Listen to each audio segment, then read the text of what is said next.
Afternoon, everybody. Morning, evening, wherever you are. He's in. I made it on time. Amazing, isn't it? Amazing.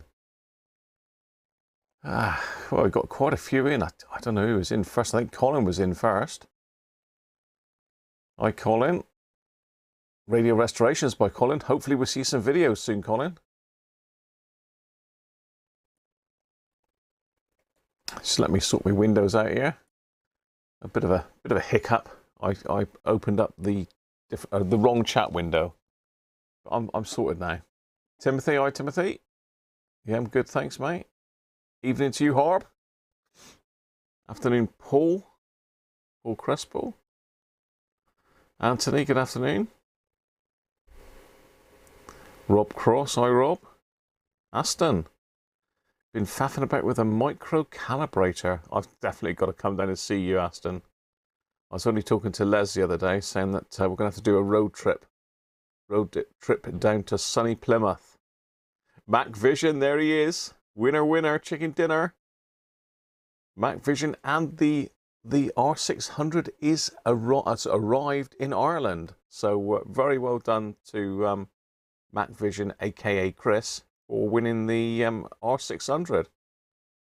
Chris Milky, afternoon to you, Chris. Simon's World. Hi Simon, I've got some bits of yours here as well to show off in a minute. So we need to stay on, Simon, so you can help me out here. I'm not sure what's going on here. So you've got Derek's AM transmitter. Yeah, that's a brilliant bit of kit. I think Derek sold a lot of those after my live stream. So I tuned into a Hacker RP35. Yeah, it's they're nice sounding radios, aren't they, Simon? And say, unfortunately, because we've got no well, virtually no AM stations left in the UK, it's great to be able to play stuff through the old radios still. Rich A, good afternoon, Rich. Mick McGinn, afternoon, Mick. And Harvey's there. Hello, Harvey. ZX Harvey, Benji's in. Hi, Benji. GT Jeff, oh, hang on, it's jumping quick now. Hang on, I've got to catch up here. I'm missing here. Aston's been listening to Nation 70s. Nation 70s. Not sure on that one, Aston. Dave Tipton. David, how are you, mate? And thanks for the plug in your video this week. Who knew I had a speedboat, you see? Who knew that I had a speedboat? But, you know, I got blown up and eaten by a shark again, but that's normal. It's very good though, David. Brilliant video. Afternoon, Jess.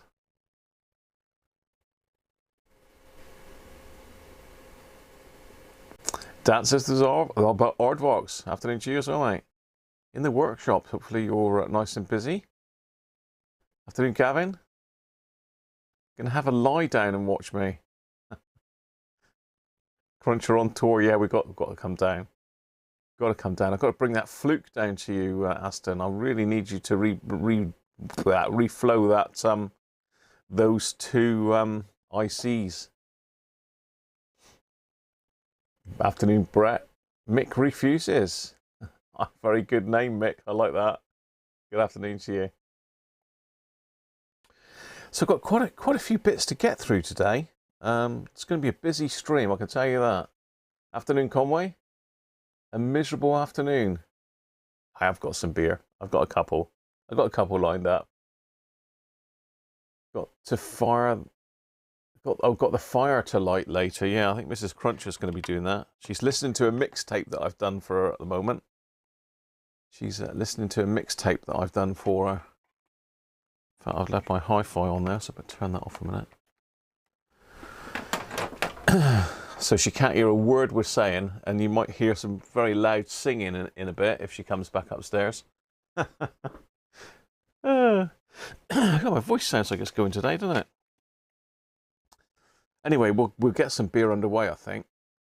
We've got one thing that I've been meaning to do for a while, and it's for Manuel actually, and I should have done this a while ago, because I wanted to try and help Manuel out fix his Antoinette, his Phillips Antoinette that he had all those problems with. So I've got one here, and I've got some spares as well. So I'm trying to sort him out a couple replacement boards for his. So I must do that as well. Whether we get a chance to do that today or not, I don't know. But you never know. It's good to be able to help each other out, isn't it? So I think we're going to go in with a bit of bass today. And I was just thinking earlier, I mean, bass over here is a fish as well, which we call bass. Bass, as in music bass, is also spelled exactly the same. But then bass, as in the base of something, has got an E on the end. So it's weird, isn't it? So we've got lots of different meanings for the word bass. But there you are. Trademark #1 premium pale ale. Used to be on tap everywhere this did. It's not quite so common now, but still a nice beer. Ben Humphreys, afternoon, how are you? And Thomas, hi Thomas, snowing.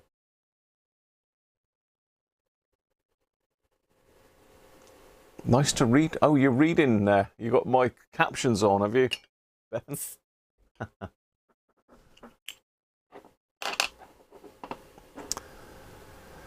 You've been having problems trying to sort out a UPS. Why is that, Robert? We'll sort that out later on anyway. Let's not mess with it now, but you can message me later and we'll sort that out. Afternoon, Multi. How are you?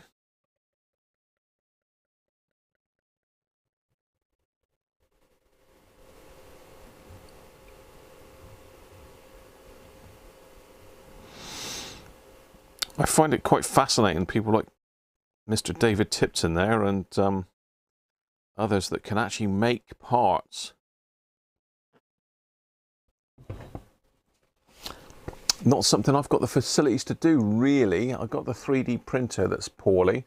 Been looking at resin printers today, and I've got someone's actually sent me a couple samples to have a look at of stuff they've printed on a resin printer. So it is really good.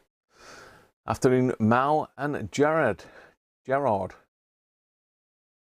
Bass, first ever trademark to be registered. Bass, as in the beer, Gerard? Or, it must be, I suppose, isn't it? Well, I suppose that's what it means by trademark #1. I never knew that, look. I just thought it was the name of their beer, perhaps, but why? Interesting. UPS dead batteries. Now I think Rob's sending me up a radio to fix, so or sending me down a radio to fix, as Ireland is north of us.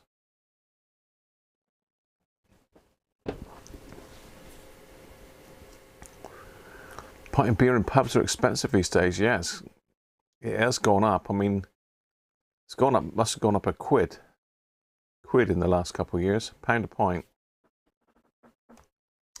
Alexa's on mute, is it, Benji?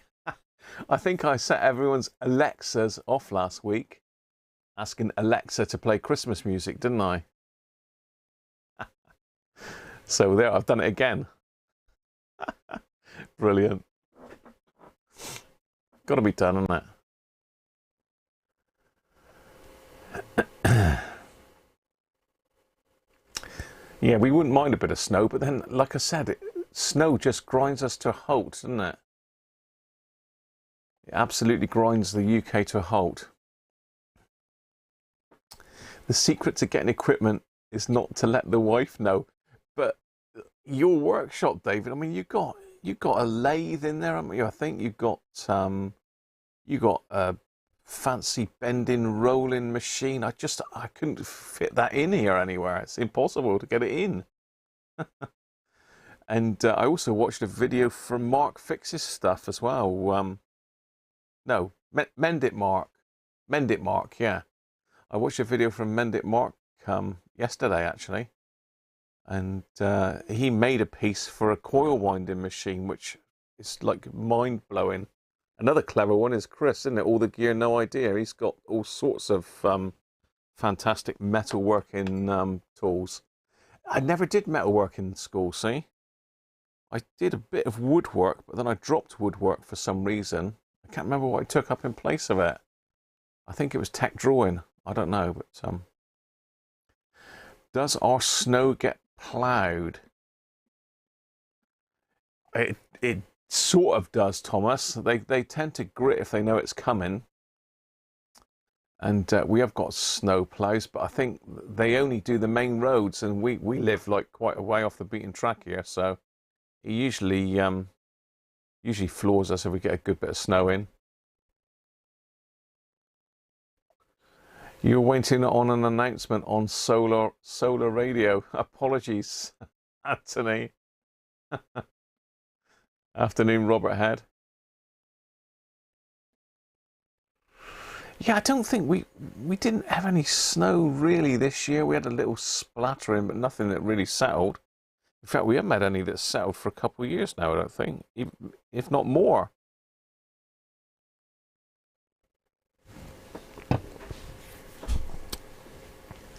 Okay, so we've got a few things to look at. Let me show you these batteries that have come in, because these are very impressive. These are very impressive. Let me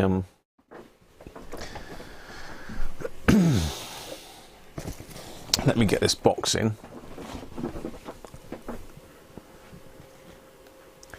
Lots of different workshop bits, but no organisation. I know the feeling, Aston. We'll come down and have a look at some stage. Okay. Look at these. Look at these.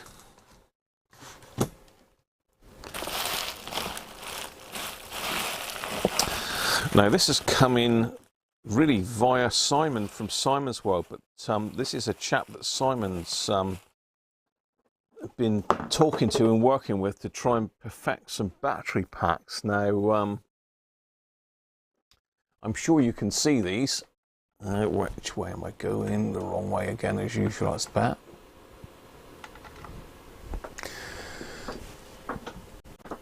We've got PP7s and PP9 replica batteries, and they look absolutely amazing. I'm going to try and fit them in a couple more awkward radios in a minute to see what the fit's like. But these have been sent in to me by a chap called, I won't give you a second name. This is John from South Shields in Tyne and Wear.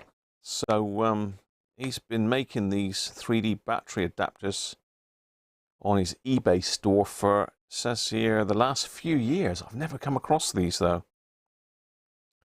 So he was contacted by Simon to print him up some 3D printed PP9 adapters for his 18650s, and then Simon recommended making PP7s. Well, you can see we've got our PP7s and PP9s here in the original Ever Ready logos. So I've got his eBay numbers for this, and I've also got his eBay store name, which I'll give you in a minute. He's also commented, because I was talking last week about looking at some resin printers, and it's a minefield. It's a minefield. I mean, I sort of get the gist of the higher resolution LED array thing, gives you better resolution prints. But you've got to cure them, you've got to wash them, you've got to cure them, and so you really ought to have a washing and curing station to go with it. So yeah.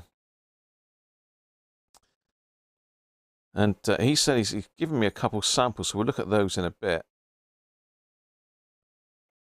And he's also said about other battery sizes. Well, there are some other battery sizes for sure that would be very useful. One of them, well, I've got loads of replica batteries out there, but I suppose one of the big ones would be the 90-volt battery, wouldn't it, for Volve portable radios?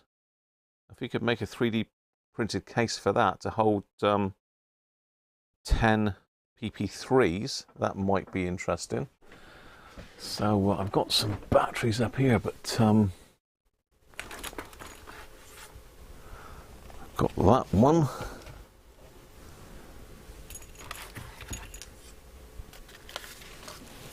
Oh.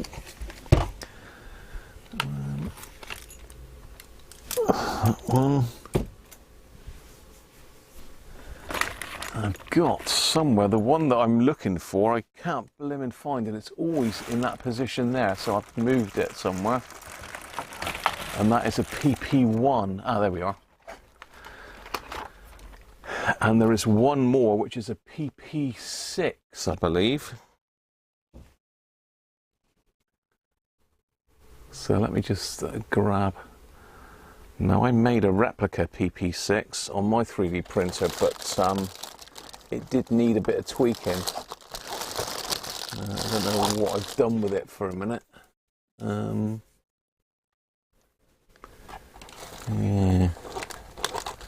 That one might be tricky to find for a minute, but there's not many that take a PP6, to be fair. I think it's the Dynatron Tourist is one of them. Let's get my pint out of the way.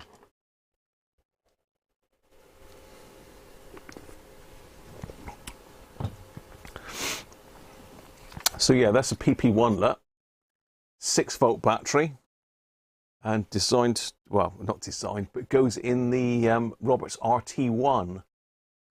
Again, I drew this in my 3D CAD program, but never got to print it because the printer packed up. And it's a weird size, so you wouldn't get, I mean, you might get some AA's side on in there. Yeah, you might just about squeeze some AA's side on. Of course, it's 6-volt, so I mean, you could. No, you're going to struggle to do that, really. You probably get a couple of them in parallel, maybe, to get you.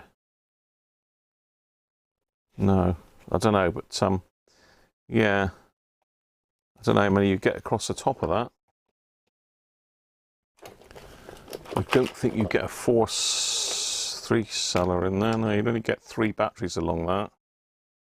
You only squeeze 3, so you could do 3 by 3 at a push. So yeah, PP1 would be very nice. I mean, the B131, I think, was used in the Bush EBM 60s as their HT battery with the 2 battery clips on it. So if you've got an EBM 60, then this is the one that you would need for that. And these are just a couple random ones. I think maybe Paul sent me these over.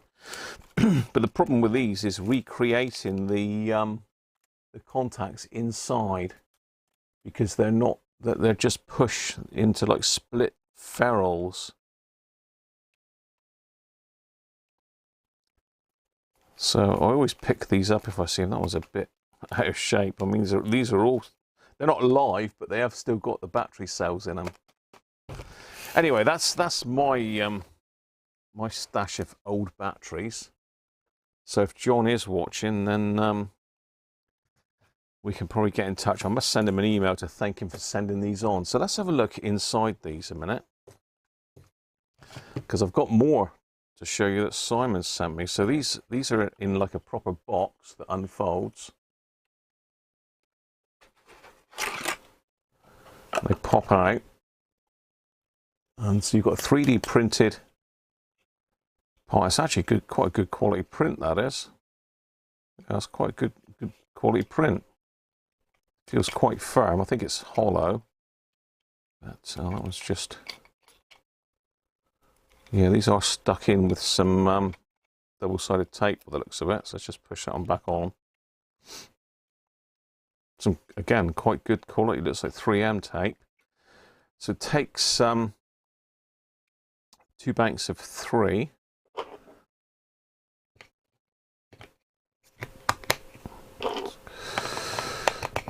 Drop it in. Steady.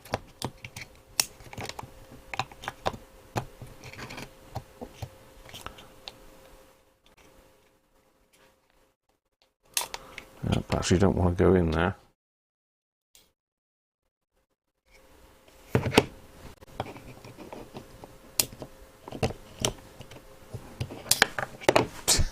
we have a battery that won't go in.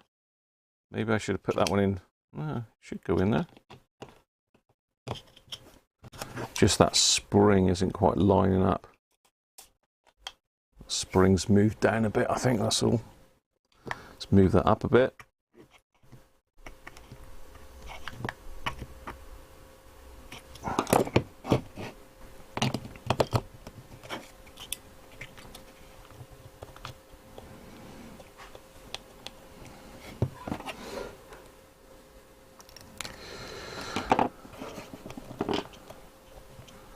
Yeah, the battery case isn't really contacting very well, that middle one. I think it's doing enough to work, but I don't think it's my batteries.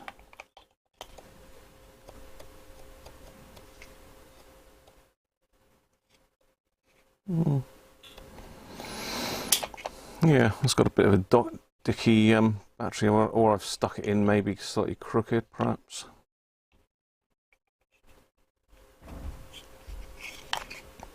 Try the other side. Oh, that one looks a lot higher up. Maybe that's the key. Yeah, that one fits okay. Just think that battery terminal needs to be at the top there. That'll probably do it.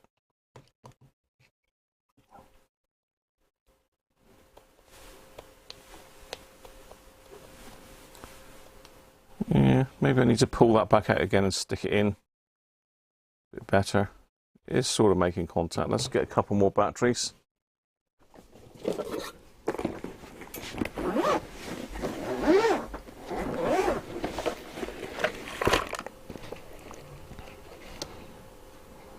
Gonna have to mix and match batteries now, which isn't good. But these are all brand new, fully charged, so shouldn't be an issue. Let's pick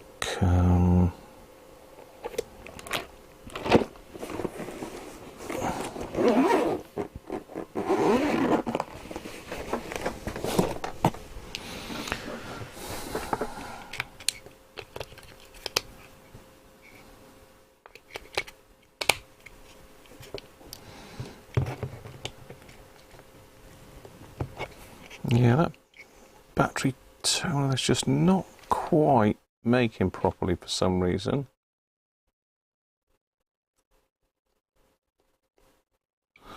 It's just these are just normal 3 AA cell holders. It's almost like that's not quite up enough.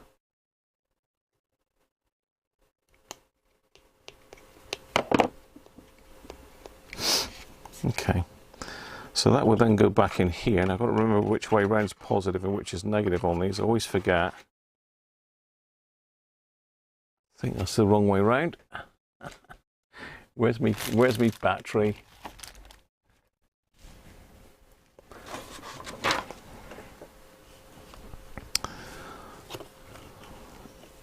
No, that is the right way.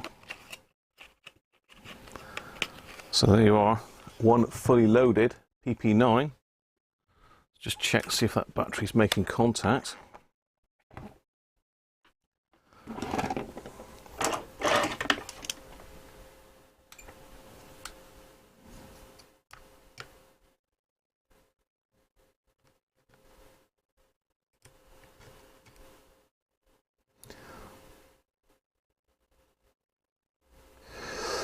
Yes, it is.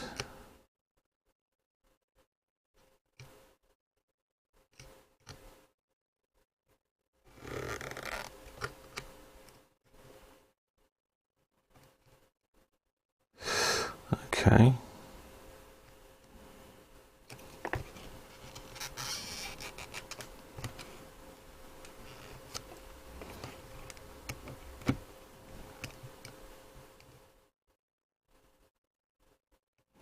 Strange, the inner one's making contact, but the outer ring doesn't seem to be on that one.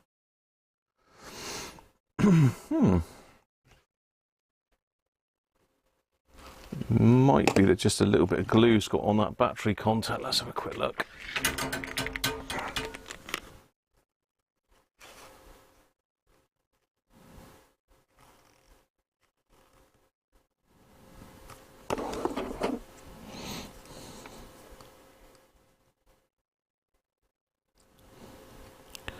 Yeah, so the inner connector's got 9 volts on it, but the actual castellated part hasn't.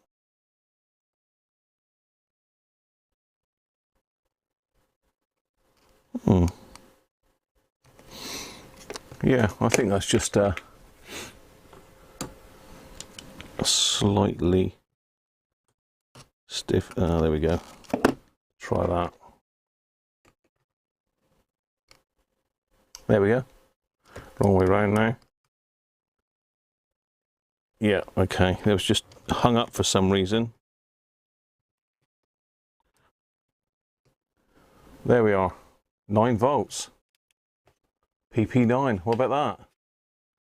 I assume you could put a little bit of tape under there, but to be fair, once they're in the radio, they're going to be sat on the base anyway. So if you tape it, you're only going to rip the pack, aren't you? So that's a PP9. Clever little design, that, isn't it? So we've just got 3. I mean, that one there's just a little bit dodgy, that battery holder. I've probably got another one of those I can stick in there. It's interesting, this piece up here with the 2 terminals on. Now it looks to me like maybe that's come out of one of the one of these. So I suspect that that's the inner piece of one of these. In fact, yes it is. So yeah, very, very clever design, and works very well. As I say, we've just got one dodgy battery connector there, that's all.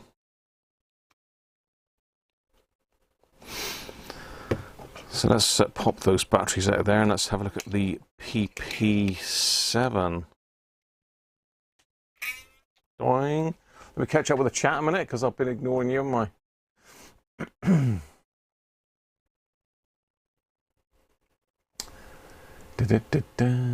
Ploughing night and day.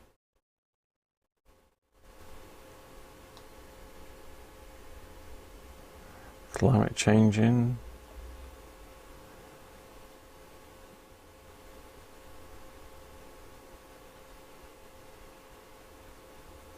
Yeah, so he's done other replicas for years, but recently PP9 and PP7. Oh, right, okay. So that was your influence, Simon, that was. So well done, mate. Yeah, there was one battery that had all the pins for the HT and the LT on it, wasn't it?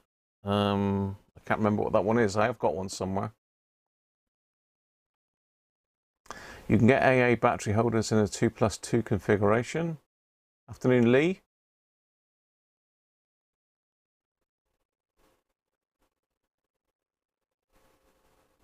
All right, okay. Yeah, it's the same thing on this pool. One of the center ones is just jumping. Fat Tony, how you doing, Tony? Good to you, mate. Afternoon, Derek. Yeah, I mean, they are £15 each, which, I mean, how he makes them for that, I don't know, because when I was making them, because I made the ones that take PP3s, I made those on my 3D printer, and I think the PP7 was 20, I think, and the PP9 was 25. So we won't say he needs to adjust his pricing, because I'm sure we'll buy him first and then tell him he can put his price up. So I'll give you the item number in a minute. He may send them abroad, I don't know. Chris, you sent me a snow pic on Facebook. Thanks, Thomas. I'll have a look at that in a bit. So I've got a bit of a mix and match batteries here, because I've got them scattered around. That's the only ones of these I've got left. These are the ones that Derek very kindly sent me. Paul, thank you very much, mate.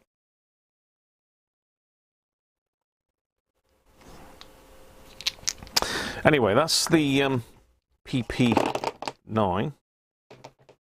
Let's have a look at the PP7.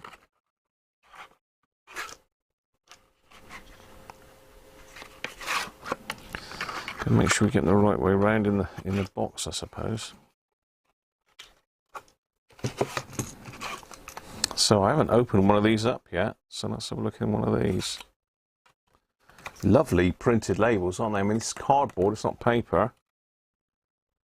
I don't know what printer he's using for that, but it looks like laser printed onto glossy brochure paper. Oh, okay. Well, we've got AAAs. That's interesting. As I say, mine fit PP3s. So let's get some AAAs. Let's get some AAAs. So what do I need? 6. So let's go mad, shall we? Let's put in the best of the best in this one. Energizer lithium. Expensive batteries, but if you want to leave a battery in something for any length of time, then lithium is the way to go, and they do last a long time. I use these in my little I've got one of those little high brightness torches. Oh yeah, that's a nice fit, that. It's the same thing again, look, 3D printed box. Looks like he's just modified one of the PP9 adapters to the right width. All epoxied in. Very good. These are great. Great design. Didn't think of this way myself. I was sort of like hell bent on putting what am I trying to say? PP3s in them.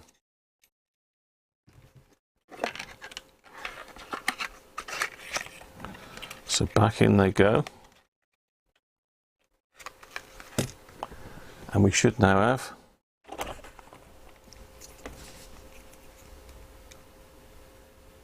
wow. Yeah, they got a bit more charge in them. 10.8 volts on that.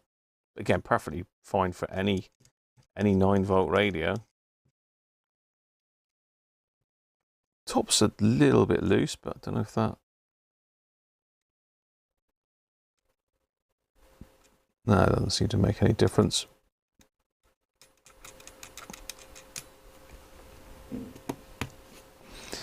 Just the crimps on the inside.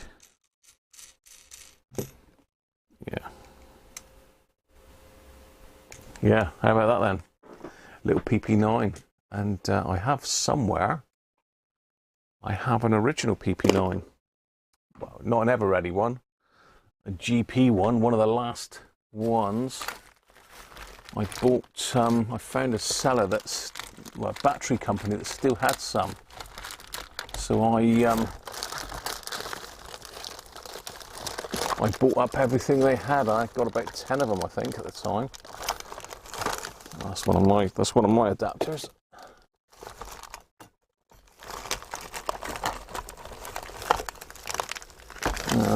There's a little PP9. That's, yeah, there we go.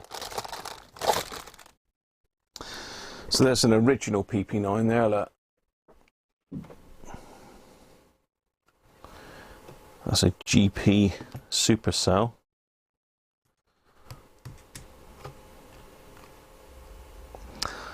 Is this slightly higher? So the test, what radio do you think I'm going to put these in to test them then? What radio do you think I'm going to put those in? Who can guess? What radio have I got that takes PP7s that's a tight fit?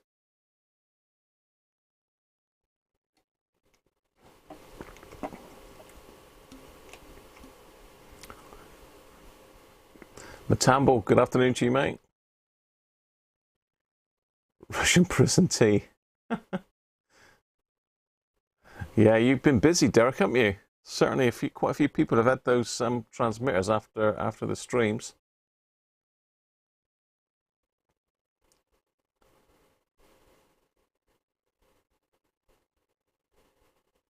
Danset 222. No, not that one. That's quite an easy fit in a Danset. We've got one radio that's very critical that the PP7s are the right size.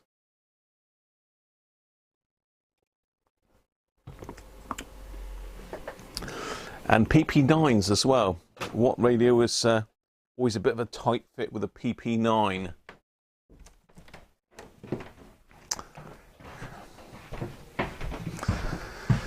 So let me get the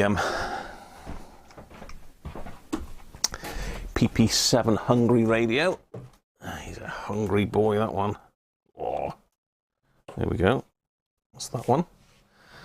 And have I got one of those other radios here that's not taken apart? The problem is I'm keep robbing radios to repair other radios, and I end up in the end with all my radios in pieces with bits missing off of them.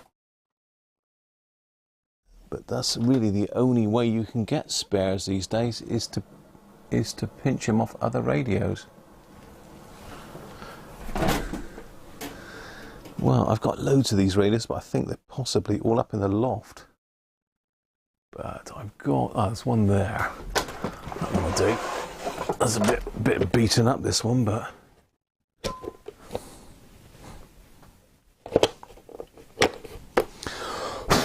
and dusty.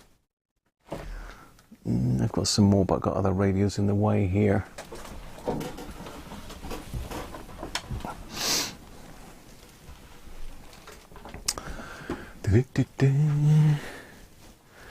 Yeah, no, this is the only one I can sort of lay my hands on straight away.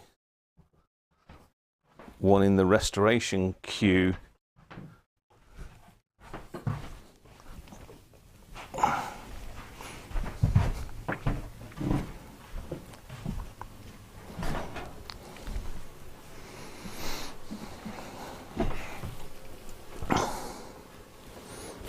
So has anybody guessed what the PP7 radio is going to be? RT1 is a PP1, Aston, not a PP7.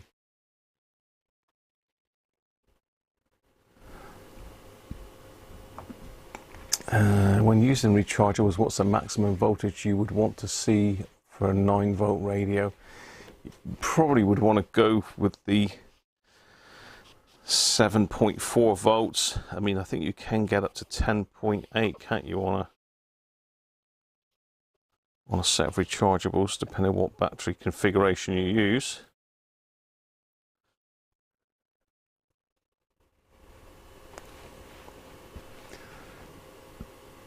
A Rambler 2 is not a PP7, Rob. We're looking at PP7 a minute. John Turner, afternoon, mate. On the bass. Yeah, I certainly am.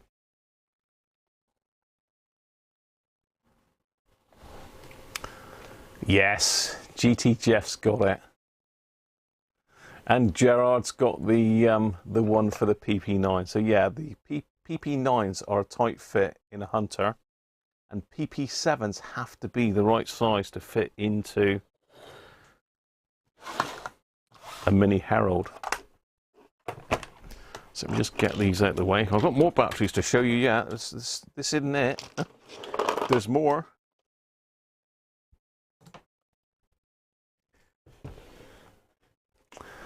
A Hacker Mini Herald, amongst other radios, is one of the ones that does take PP9s, sorry, PP7s, and it takes 2 of them. It's an 18-volt radio, and one of my favourite little Hackers. And I don't think these are going to go in there, but we'll see. We'll see.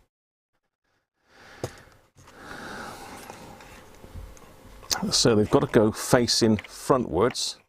We might be okay. They might go in. Let's try it.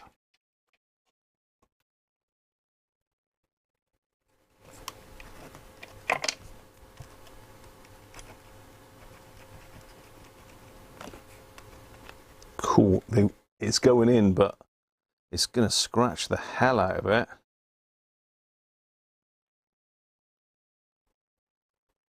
That is a tight fit, but I think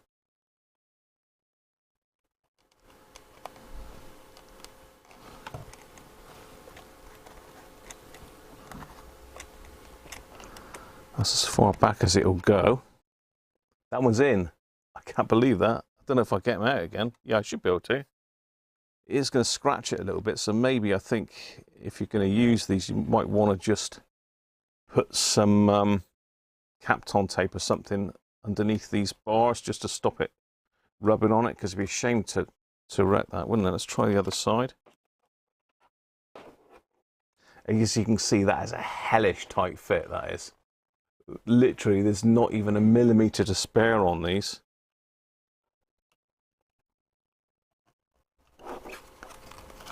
Okay, so they're wider one way than they are the other.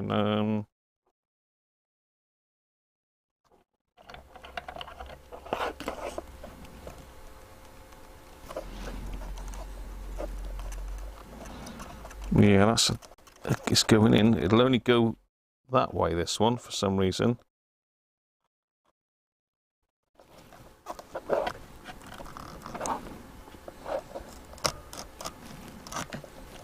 It's in. Now, I haven't got batteries in that one, so let's just see if it'll do up. As I say, there literally is no...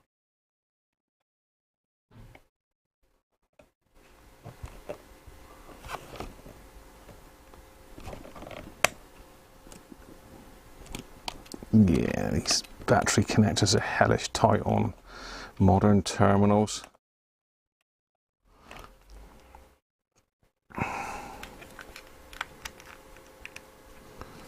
Yeah, these modern battery snaps don't like PP7s or PP9s for that fact. Ah, there we are, we're in. That was on. Now this one's going to have to go up the other way, because I don't think it'll... No, it needs to go up the other way. Let's see if we can get this one back out again.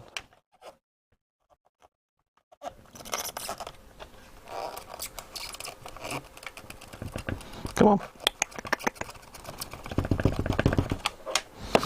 So if you compare it with the ones that I made, I deliberately made them very slightly smaller, so as they would go in and out of these pretty easy. Now this catches on the vinyl. That's the only issue, because they got a lip on these. They catch on the vinyl. He says. Come on, what's the matter with you? Are you caught on the vinyl there, are you? Yeah. So yeah, these are a little bit smaller, but they catch on the vinyl, that's the problem. They've got a lip. So let's have a look at this again.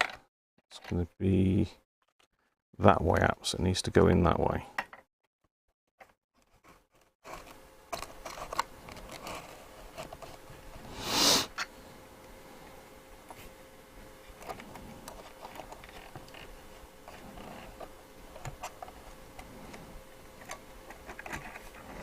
So let's see if the back will go on.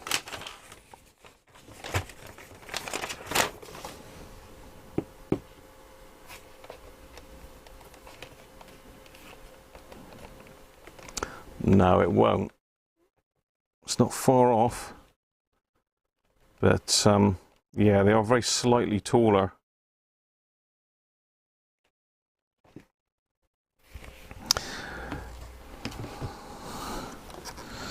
I mean, it's butted against the speaker in the back corner, look, on both sides. So although they do fit in the actual gap, they're slightly too tall.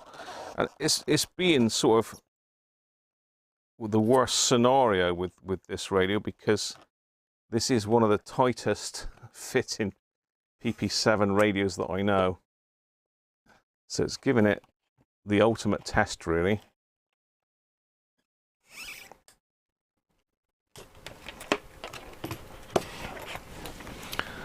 I think I left my calipers downstairs, but which one's got the batteries in? That's not really batteries.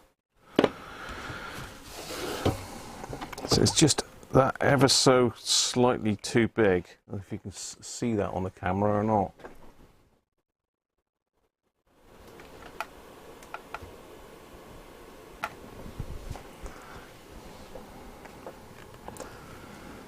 Grab my ruler.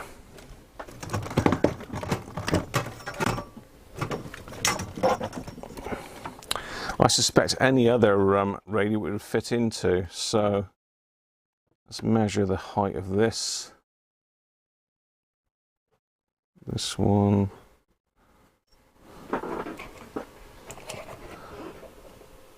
So the size of the casing is 50,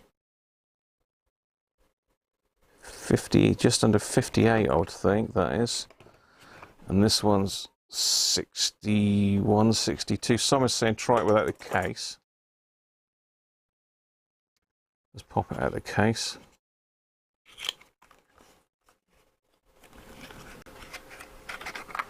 Because you've got to remember, these originally were metal.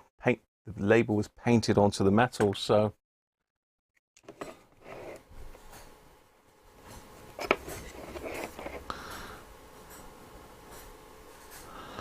right, yeah, that looks like that would probably work without the cover.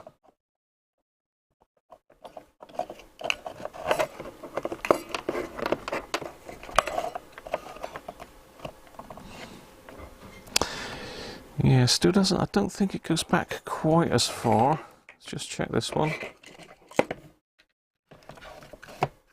Yeah, no, it's about the same. Without the cover, you're right, Simon, it's about the same.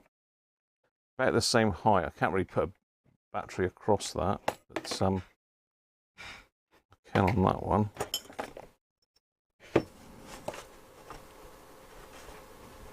Yeah, it's about...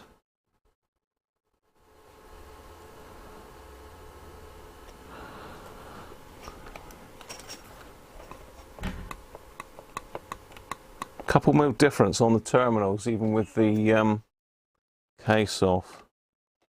Mind you saying that, it could be my cutting mat, but yeah.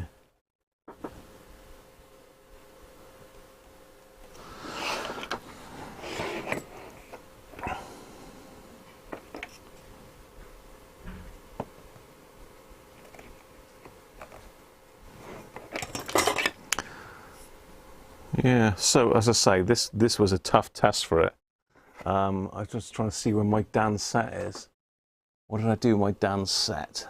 It's another PP7 radio, and I've got a Perdio in there. So we're trying a couple more. We're trying a couple more because, as I say, that is a bit of a tough test. That was. These are tight, but yeah, with the case on it as well, it does push it up. Although the cardboard is quite thin, it does push it up to quite a bit over the size of an original one. I think in most radios that wouldn't be a problem. Of course, I have rubbed away the corner outlet by sticking it in and out of this one. It's a shame. Let me go and get let me go and see if I can find the Dan set a minute. I did think I had that on the bookcase over here, but probably... Oh, yes, I have got it on the bookcase over here. Of course I have.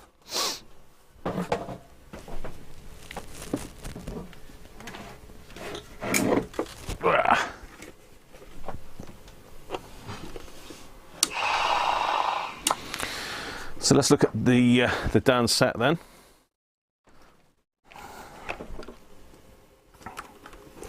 This is the one I restored last Christmas, and retro-brighted the plastics, reprinted a new dial plate for it. Still looking good. I've got a battery already in this one by the side of it. I don't know what I've got in here. Let's have a look. I'm terrible for leaving batteries in stuff you shouldn't do, really, should you? I don't think this will be any problem in one of these. And the other one, I've got a Perdio in there that takes a PP7. I don't think it'd be a problem in that either.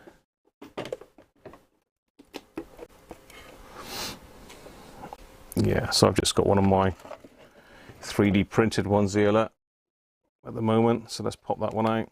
Which is the one with the Batteries in that one.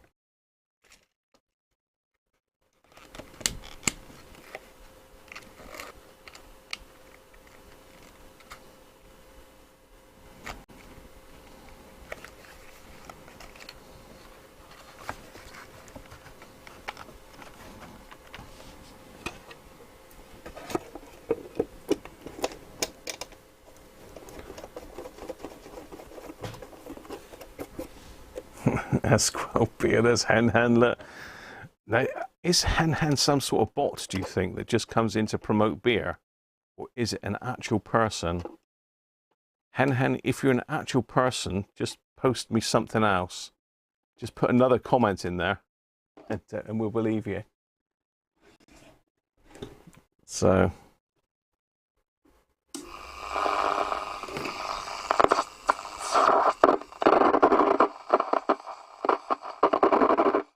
scratchy tuning dial.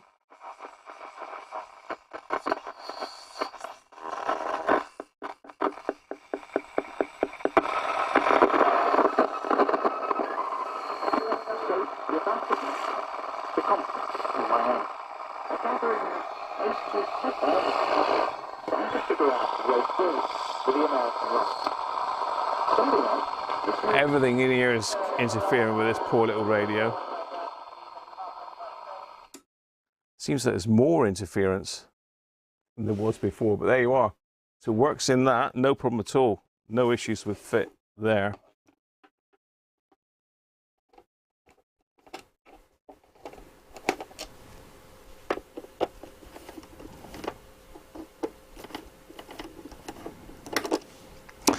No issues with fit in that one at all.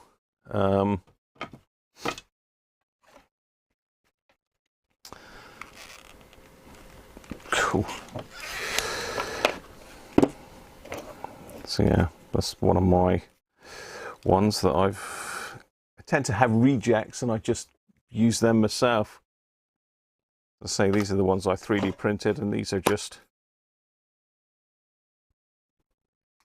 set to take 3 PP3s, but to be fair, to get decent battery terminals in there for 3 PP3s, it's better to just run them with 2. So that's some of those. I will see if I've got one other radio to try it in, and then we'll try the PP9 in the Hunter.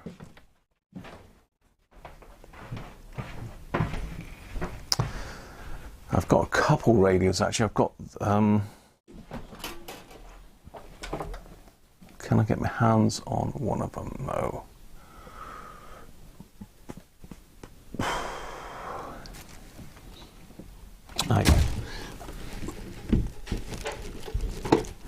That's about the only one I can grab for a minute. The other one I think I've put away. I've got another little, is it a dance set? Or is it another Perdio? Oh, I'm not sure.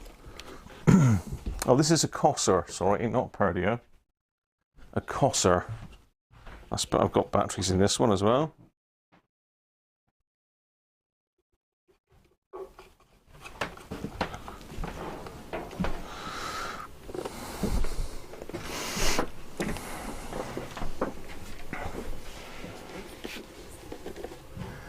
Craig, how are you? Milwaukee.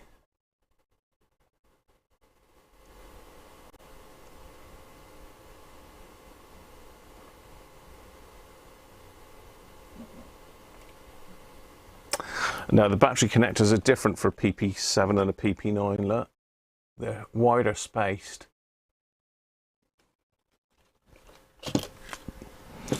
Let's just pop that one back together.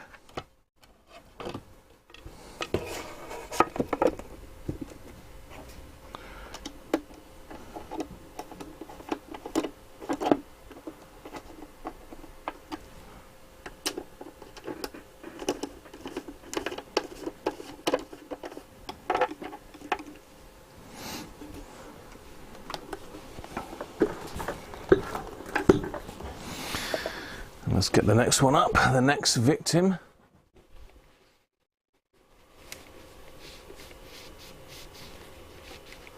No worries, Aston.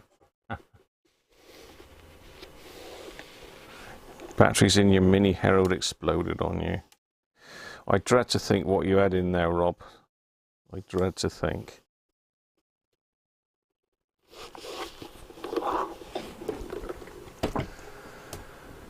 So this was my nemesis for a few years, this radio. It's one of those ones I kept picking up and putting back down again. But the better at it I got and the more I learnt, I was able to fix it pretty straightforward in the end. So this is a Cosser. I can't remember what this one is actually, but it's quite a nifty little radio, isn't it, really? I quite like this one. I've held on to it. It's one of those ones that I will probably keep. Well, I say that. Everything's for sale, isn't it, if it's the right price. But this, I believe, takes a PP7 as well. Strange, isn't it? There was an era, there was only a very small window where radios took PP7s. They soon got superseded by PP9s. I suppose a PP9 had more capacity.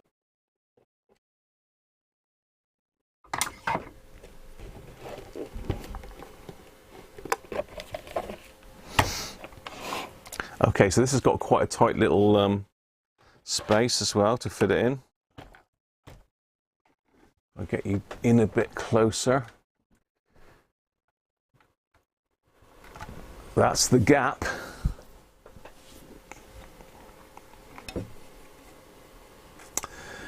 Yeah, I sorted you out the dial for yours, didn't I, Lee? It looks really good, mate. Yours is actually better condition than mine is. Need an old penny. Yeah. Don't have any old pennies, Benji.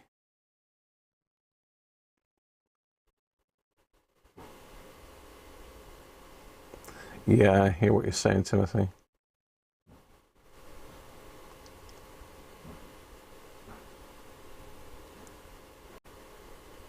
You don't have a radio that can take them, Simon. Yeah, they do need tweaking a little bit. Let's see. Now what have I done? Have I left? Oh, okay.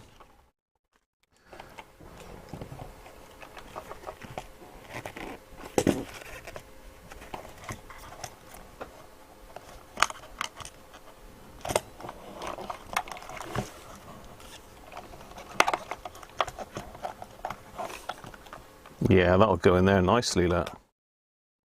Yeah, that fits in there lovely. Let's connect it up.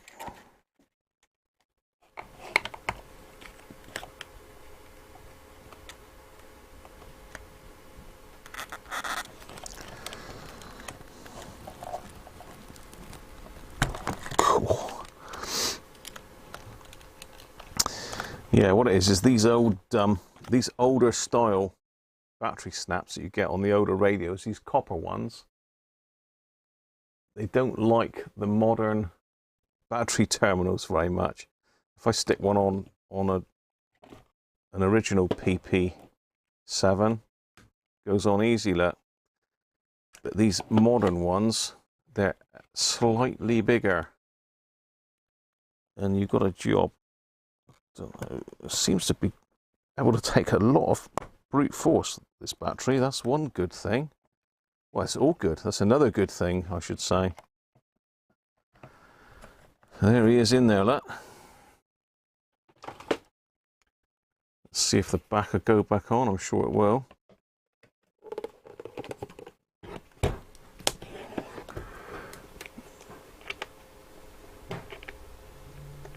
Weather in Brisbane is 35 degrees centigrade. Flippin' heck, David. Don, how are you, mate?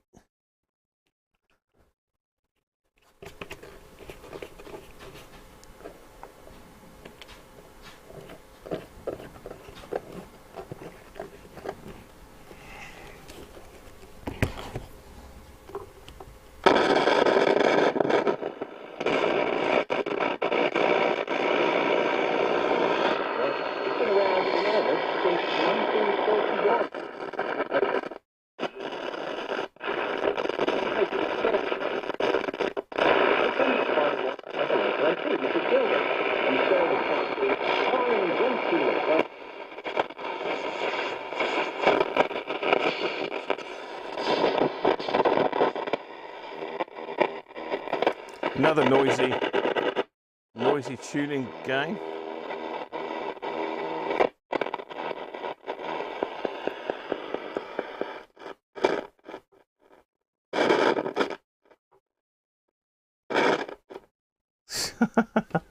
That's noisy, isn't it? Oh dear. More radios to service. Say, I'm turned this one on for years. It's yeah. So it fits in the Corsair. I'd say the only other one that I've got that I know of is they used to call them like the handbag radio. You know, the one with the like curved strap on the top and the two brass side pieces? I can't remember what it's called now. Hi Paul in Greenwich. And Theo. Afternoon Theo. Yeah, it is nice, isn't it, Lee? I say there was only a few radios back in the day that took the PP7s, all of this sort of era really, which would have been what, 1960s?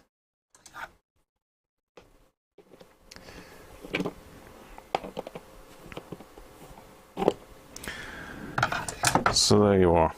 So it doesn't quite fit in the Mini Herald, but it's fitted in everything else that I've tried it in, so it does look the part, doesn't it? It certainly does.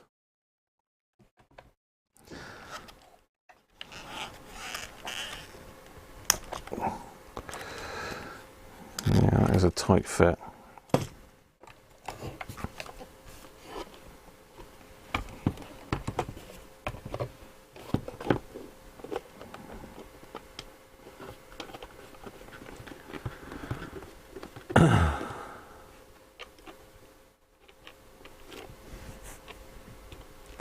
Got a Bish TR-130 a week ago. TR-130, that's like Mavis here, isn't it? I think that's what Mike called it. Mike's not particularly well at the moment, so hopefully he's getting better. Dave Rhodes. Afternoon, Dave. Okay, so that's the PP7s.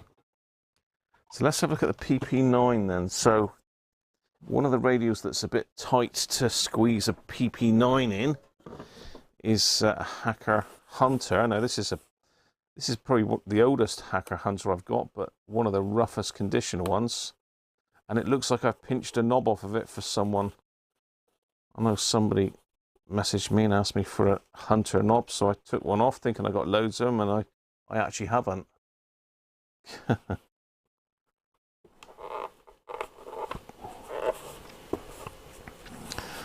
I believe this is one of the rarer ones, so this one is definitely up for restoration, but it's in shocking condition.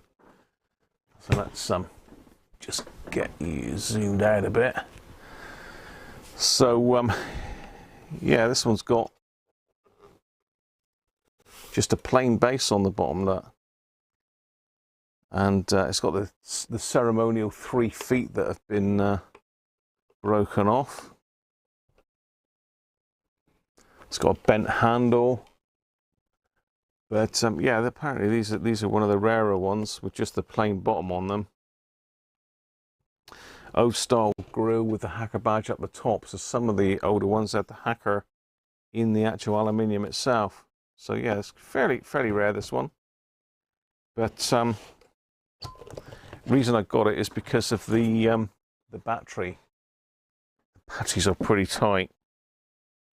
I think Sean, Mr. Man Cave, actually took these out and moved them so as he could fit the modern batteries in. And when I say modern, I mean just our normal batteries that we can still get over here don't fit in these. So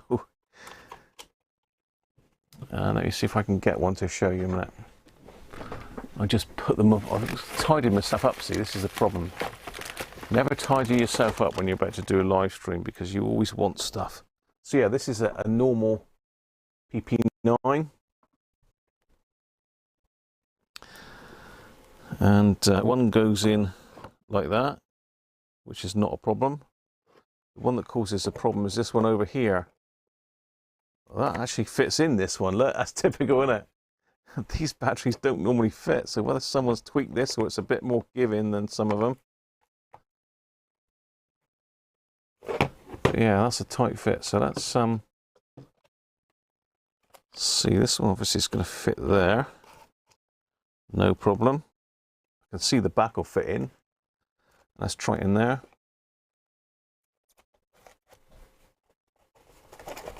Yeah, no problem at all. So there we are. PP9 fits a Hunter.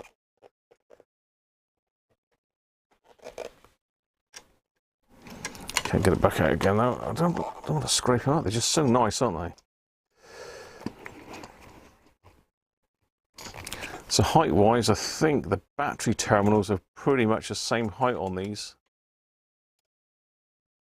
Yeah, pretty much the same.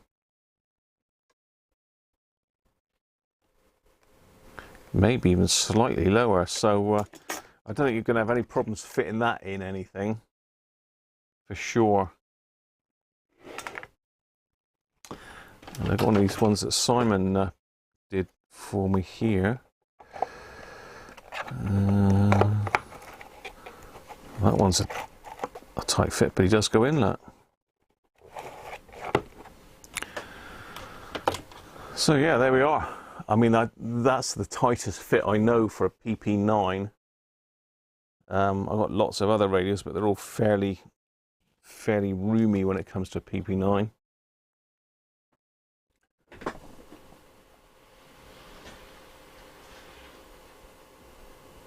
If you had a Mini Herald, you'd alter it slightly, as the original batteries will never come back on the market. I know what you're saying, Timothy, but we do like to try and keep them original if we can.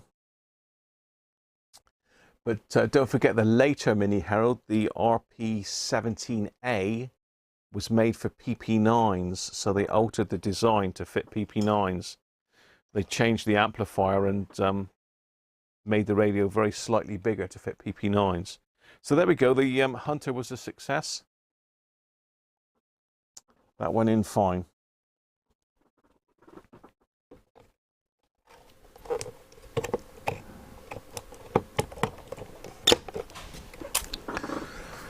Okay, let's give you the info then if you want to buy those. Say they're £15 each on eBay. Let me see if I can find them for you. Let me see if I can find them.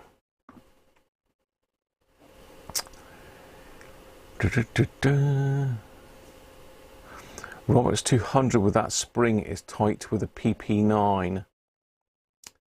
Yeah, I think the only issue you'll have with an R200, I did have one knocking about here. No, I haven't. They're in the other room. The only issue you'll have with the R200 probably is the clip rubbing on the clip rubbing on the top here is going to wear this away a little bit. But again, if you put a bit of Kapton on the clip, that might stop it scratching it. But yeah, I've got R200s in varying states. Is that an R200 down there? I haven't restored an R200 for a long time. Maybe I ought to stick an R200 restoration on the Christmas streams. I haven't done one for ages. I don't tend to sell them either, really, which is strange because they are a nice little radio. Got an R200 there, look. This one's out of the chassis by the looks of it, but we can still try the battery in it.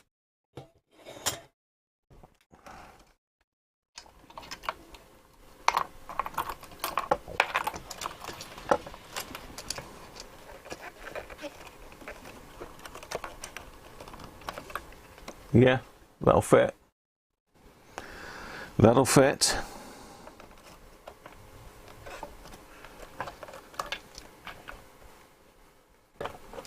So yeah, R200 is a thumbs up as well. Just put a bit of tape on the sprung arm piece. So yeah, that one's in need of some restoration. Look, I've probably got about 4 or 5. 6 or 7 or 8 or even 9. I don't know. I've got a few R200s knocking about.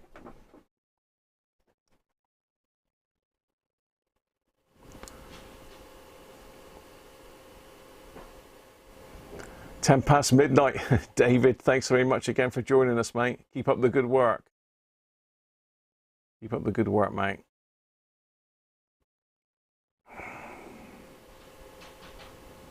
You've done 2 R200s recently, Lee. I've done lots of them for customers. I've done quite a few repairs for customers, but I haven't restored one of mine.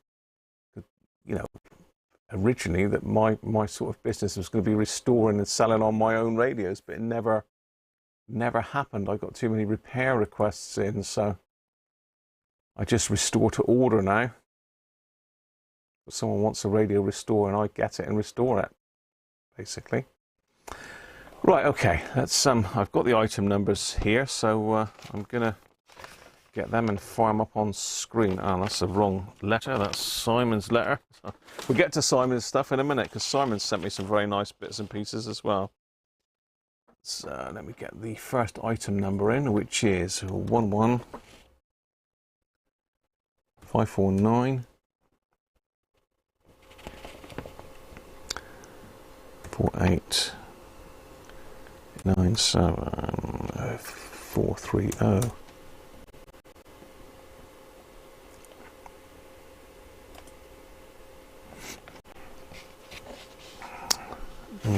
Screen capture, cube. There we go. Oh wow, if you buy 2, they're only £12.60 each, look. Flipping heck. Or if you buy 3 or more, £10.5 each. That is an absolute bargain, isn't it? Let me see, we should be able to share this. Is there a share on this?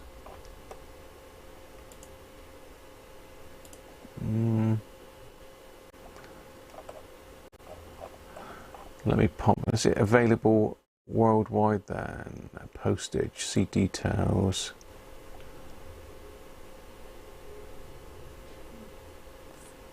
Yeah, so it looks like it posts pretty much most places. So we've got quite a few in Ireland. Yeah, so Ireland is on there.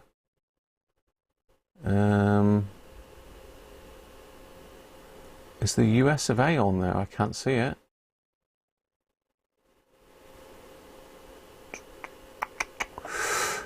No, I can't see USA on there. Unless I'm not looking at it properly. Free, is it free delivery as well? It's a bargain. I'll just have to, I can share it there. Like, share listing. Copy the link, and I'll stick it in the chat there for you.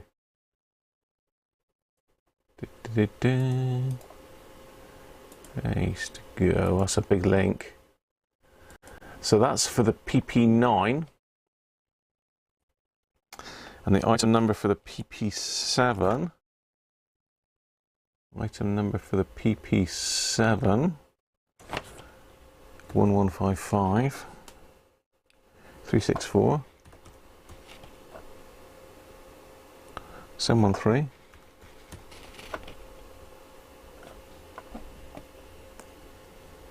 47. There we go.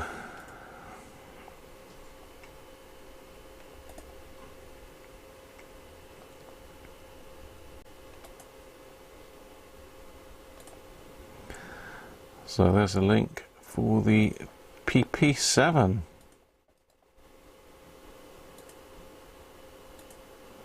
You can't see out of Mongolia. Oh, you're out of luck then, Theo. Sorry about that, mate. So again, look, 3 or more, £10, 5 pence each. That is a hellish good price, to be fair. Yeah, that's a very good price. So there you are. That's the 2 batteries that have been sent in for me to look at. As I say, the PP7 for a Mini Herald needs tweaking a little bit. Maybe make it 1 millimeter smaller width-wise on both sides, and take a couple mil off the height, and it might fit in. But as I say, I've got a few RP17s here that I can test them in. Okay.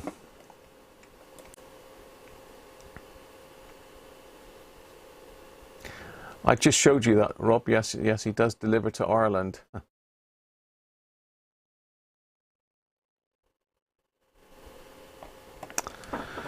So there's your links. The first one's for the PP9, second for the PP7. You always left out down in outer Mongolia there, Theo. Sorry, mate. I'm sure that Radiocruncher mug never came to outer Mongolia. I'm sure it didn't. Anyway, let's just pop those to one side. Just put my other batteries out of the way. I will contact John on email anyway, just to thank him for sending those. They only came yesterday, I think it was. Yesterday or Friday, I don't know. It's all a bit of a blur this week. It's all a bit of a blur. Let me just get the rest of me bass in here. Me bass.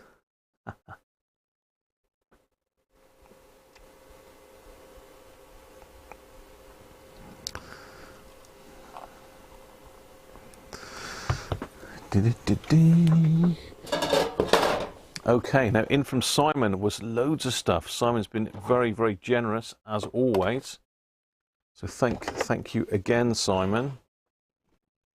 Simon seems to be the mastermind behind the PP9 battery project. It's almost Simon's baby, isn't it?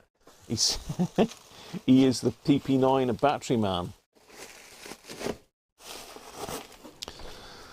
So Simon sent me in loads of bits again, but some interesting stuff. So we've got a battery charger for the 18650s. Also sent me some extended power connectors with the longer barrels on them. So thank you very much for those, Simon. They'll come in very useful for the hackers, and I think some of the Roberts need quite a long barrel on them to go into the connector, so they'll be useful. And some gloves as well. The gloves are downstairs with Mrs. Cruncher at the moment. But yeah, this is the interesting things in here. So let me just go through these first, because again, these only came either yesterday or Friday. I think these came yesterday, actually. So again, we've got another PP9. Another PP9. But this one is an 18650. So you see, exactly the same size. But this one is rechargeable. Let's have a look what voltage we got on it. I don't know what battery management pack's in this, so we might have to open it up, Simon. Apologies for that. So we're going to open it up. We're going to have a look inside. So that one's got 8.2, but it appears. Hang on, let's have a look. Yeah, it's in backwards, that's all. Let me have a look. Yeah. So it's just in the pack backwards, so I just have to swap that around a minute. I would confuse myself. I was probably me that took it out and swapped it around the wrong way. Let's get that right. So that's the negative. And that's the positive, 8.2 volts, which is, I mean, these will run down, you can probably run these on 6 volts, most of these 9-volt battery, 9-volt radios. So let's have a look inside this one then.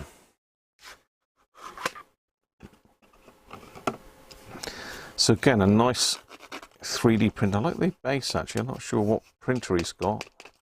It did say in the letter actually. Is it Creality? Anyway, someone's got this one marked up as 4,200 milliamp hours.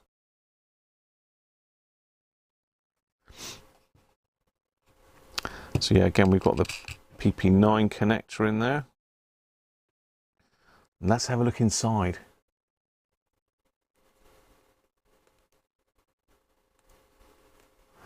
You've asked John if he wants to sell the empty PP9 cases for 18650 so people can make them themselves. Yeah, I mean, he does a great job of that case though, doesn't he, Simon? I think people would be happily pay a bit extra for that printed cardboard case. Okay, so this is. I can't now. I've got to remember the configuration on this, Simon. Is it 2 in parallel and 2 in series or something like that? I can't remember now. But we've got a battery management on the side. It sits rather nicely up into the top there. That's very clever, isn't it? He's done a nice job of making that fit in.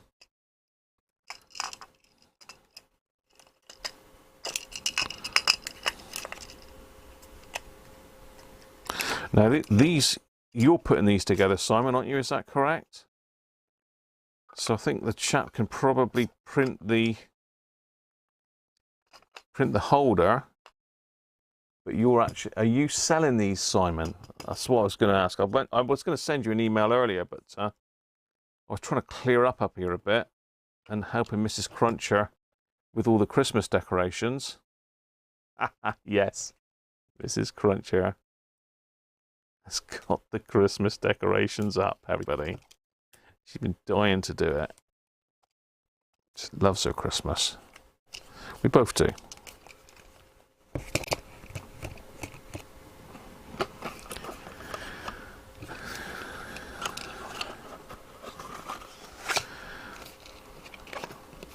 So I see there's a couple bits of double-sided tape there to make it permanent. If you wanted to make it permanent and not change the batteries. So with your battery pack, you would get your charger, plug it on and charge it up. That is another great idea. I mean, that's going to give you a hell of a capacity, isn't it? I don't know what 6 AA's would give you capacity wise. I'm really not sure the difference. 2 serial, 2 parallel. Yeah, that's right. Yeah. They're too expensive to make and sell, would be £30. So the AA packs were steel at 15. Yeah, you're right, but think about it. I mean, they used to sell a rechargeable PP9 in Rapid Electronics used to have a rechargeable PP9, and I think it was 45 quid plus VAT. If you bought more than so, I think it was about £54 from memory, just for one battery, and that was a 9H, not lithium ion. So if you're selling these for 30 quid, Simon, I mean, that's going to last you a long time in between charges. And I mean, it's modern technology, isn't it? The lithium ion is going to give you better power for a longer time, I think, than AA's, and it's rechargeable. This is the thing. Rechargeable is the key word. You're going to save yourself. You're going to save yourself that difference in price in less than a year, probably, aren't you? Yeah, 4,000 milliamp hours, Simon. But what's the capacities of a AA batteries? How does that compare? I don't know. I'm sure somebody knows that will give us a heads up on it.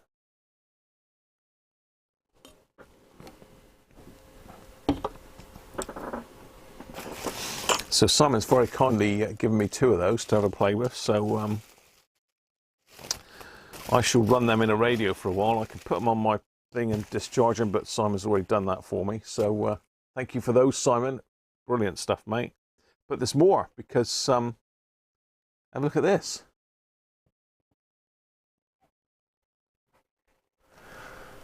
This is an original PP7, the same as this one. Exactly the same battery, I suspect, underneath. But with a retro label on it. Again, I don't know whether these are available, Simon. But the chap that does the battery covers does a sticky label. So if you want to make it look authentic, your old radio, to have an old looking battery in it, then he does these stickers that go all the way around. Simon says they're a bit of a fiddle to get right, and I know the feeling, Simon, because if I try and wrap a parcel with tape all the way round and end up meeting in the middle or the other side, I can never do it. So I can see the fun in trying to make that match up. But in the bottom of the box that Simon sent me, he sent me a couple things. I don't know how he gets these printed, Simon, because they are very, very good. So we've got these labels come on a sheet like that, look, and they peel off, so they're professionally done.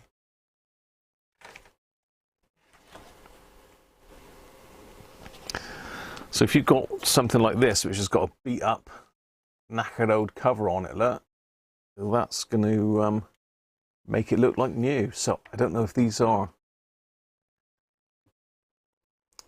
So, I mean, these, you've just got these in, Adam, to do these for you, Simon, have you? Because I think they're great. I mean, Simon's given me a couple of these, so enough to do 4 batteries there, look. So, yeah, that's great. Stick on your new batteries, or if you've got something like this, I suppose, that Simon's done, you could stick one of those labels on there and make it look authentic. Or even my 3D printed ones, which I don't know where they are at the moment. I've given them all away, or sold them all. I mean, the other thing that Simon sent me is a couple of these, which are the cutouts for the battery packs, PP9s. So again, you could case your new modern battery in one of those, look. So yeah, I'll drop John an email anyway, Simon, but if you want to get in touch with him, I'm sure people would happily buy those.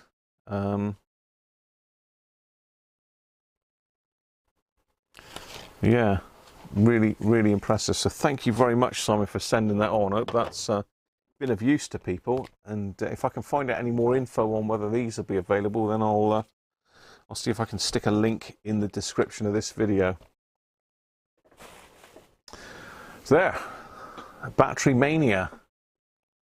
Battery Mania. Mania?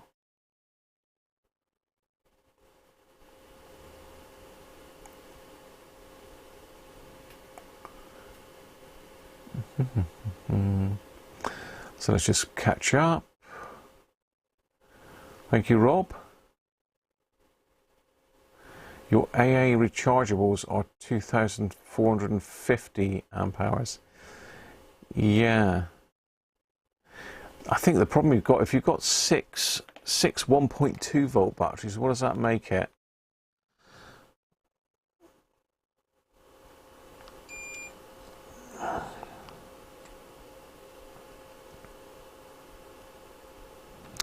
Yeah, so 7.2 volts, that would still run a 9 volt set, no problem at all.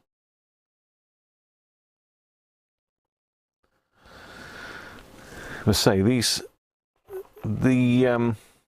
fully charged 18650s are about 8.4 volts, I think, from memory, aren't they, Simon? So I think that's a good solution if you want a rechargeable that's going to last a long time. That's going to give you a fair kick, that is. So there, I've covered my whole desk in batteries now. Thanks, Gavin. They give out 1.4 volts when they're fully chargeable, don't they? But I think their nominal value is 1.2 volts.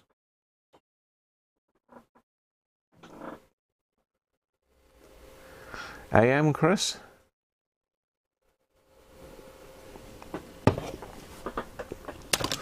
Right. So there we are. As I said, I've got lots of other bits to look at here. So I'm going to need to have a bit of a tidy up a minute. Batteries everywhere now. But yeah, very, very good. I'm really impressed with those. So John, if you're watching, mate, brilliant. Well done. Great job.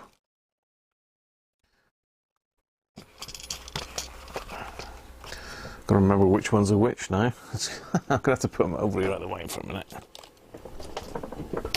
So you'll see I had lots of other bits on my thumbnail for today's video.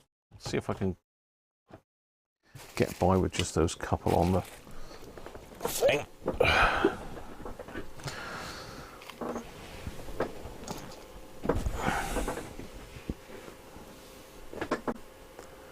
Any mini heralds for sale? Yeah, I've got some. I've got a couple for restoration, Chris. I've got the red one that I've shown you. That's one that I restored a long time ago. That one's done, really, ready to go. Probably just wants another quick service. And I've got a blue RP17A, but that needs another handle. I've got a two-tone grey and blue or grey and black one. I'll sort it out. I'll see what I've got, Paul, and sorry, Chris, and I'll send you an email, mate.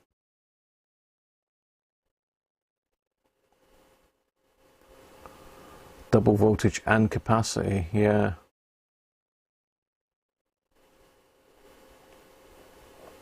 Tune in. How you doing, Lee? Is Lee in it?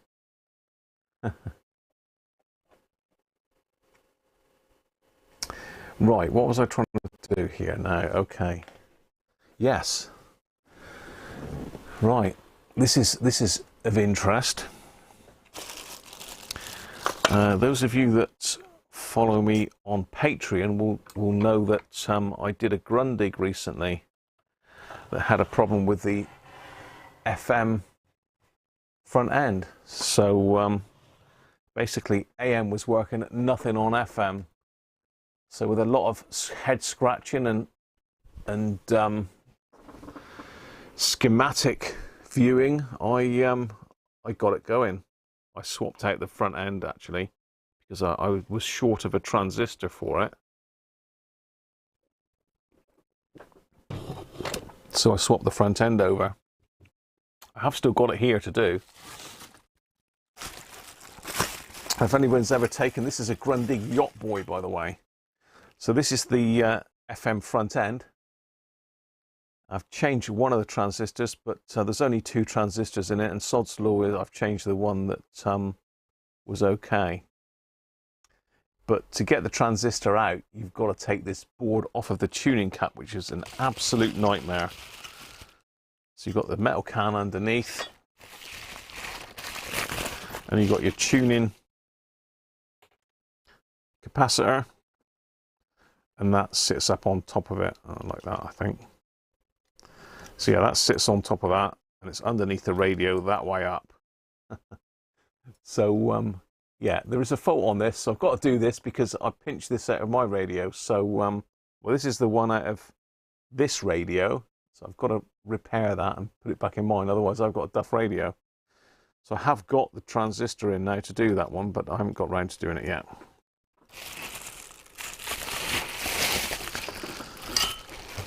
So this one's still here. Why is it still here after I fixed it? Well, because I sent it back working fine. I did a demo video of it, sent it back, and the chap got it, plugged it in. He said it sounds terrible. It's all distorted over everything, all the bands. It's all distorted. It really sounds terrible. So I thought, well, I haven't got a clue what it could be. Something could have rattled loose, a capacitor maybe broken off the board in transit, anything like that. So he sent it back, and here it is. But I have done it, I think. I just want to check out some capacitors in it, really. No worries, Lee. Paul Green, how are you, mate? Any small vacuum tube radio for sale for beginners? Small vacuum tube radio for sale for beginners. You're better off probably not having a small one, Paul, and have a bigger one, because a bigger one is a lot easier to work on. Get one with a transformer, not a voltage dropper. So don't get one with a live chassis. Get one with a proper transformer in it, mate.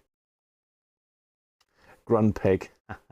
So this is a Yacht Boy. Somewhere I've got the front because I've been connecting my own speaker up to it to test it. So this is what it looks like in its case, basically. That's a Grundig Yacht Boy. This is one of my cases off one of mine. But lovely, lovely radio, very nicely sounding. Heavy on bass, which is a clue. They are very bass heavy, these, if you've got the knob pushed in. And I'll show you this now. So I'm going to connect this up a minute. See what voltage I've got on these leads a minute. So we don't want to stick too much up it. So part of the request from the owner, which again is another John, was could I do an LED upgrade on it? It is 9 volts. So let me just check the battery polarity. So that's the negative and that's a positive. Let's not reverse it, Graham. So just for testing, I'm just going to pop my 4 ohm speaker on it. It's a 4 ohm speaker on these. Let's get everything out of the way. Still got everything everywhere.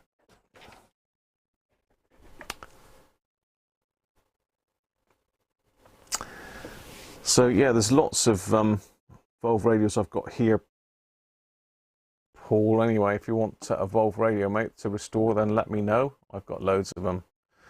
some I've tested. Some I've restored myself. But drop me an email, Paul. Drop me an email to that address, and I'll hook you up with one.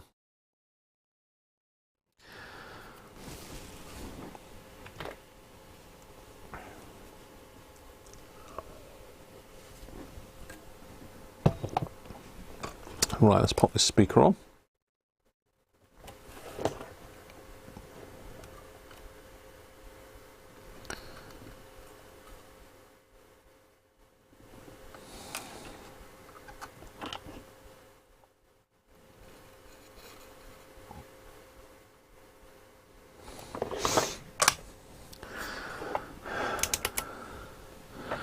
Find the hole.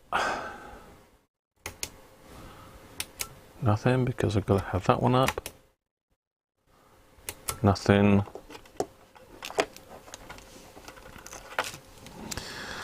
Let me have a look.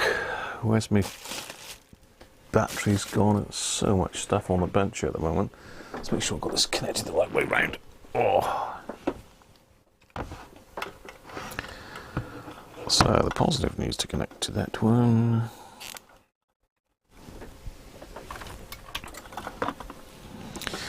And the negative to that one. Okay, let's pop it on. So you can see straight away the lights come on. If I turn off my lights, you'll see the LED conversion's working very well.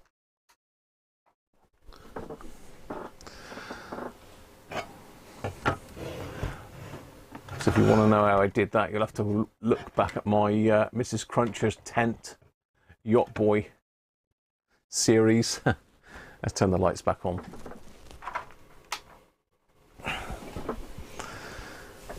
John, that's John's. This is John's radio. Anyway, this radio came back distorted. Now I thought, well, I had a look over it. I thought, I can't see anything wrong with it, and I did give it a good test before I sent it back. I say I even did a video of it working through all the bands. It was fine. But have a listen now.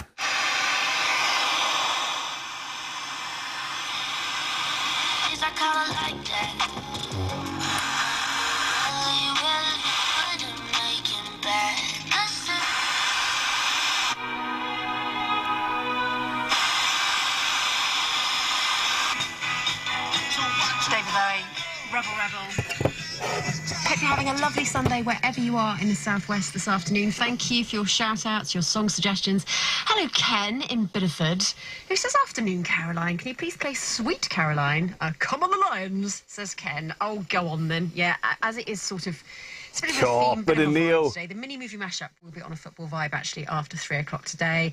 Whether you're into the World Cup or not, yes, it is all starting later on. So yes, Ken, you may have that. That is absolutely fine. Going to bring you lots of other unrelated highlights as well from social media and radio this week to give you a bit of cheer. There will be some football-y ones too. Don't worry, there'll be something for everyone today.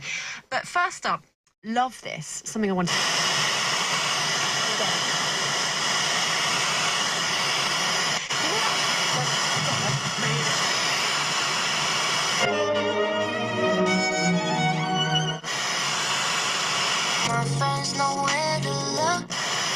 And £19 up front.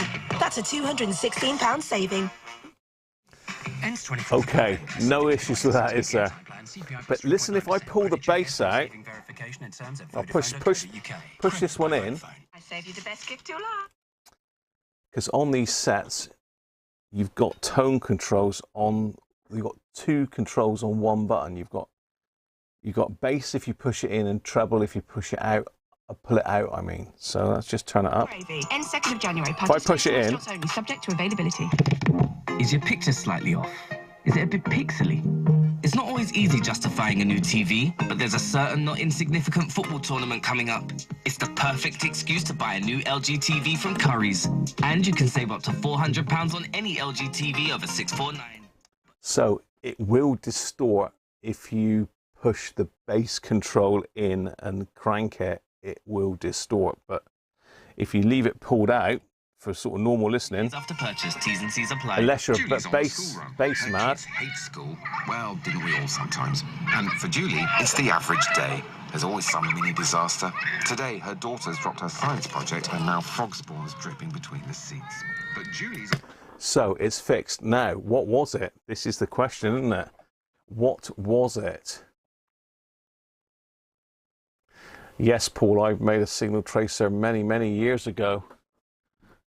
And in fact, probably about 10 years ago I made this.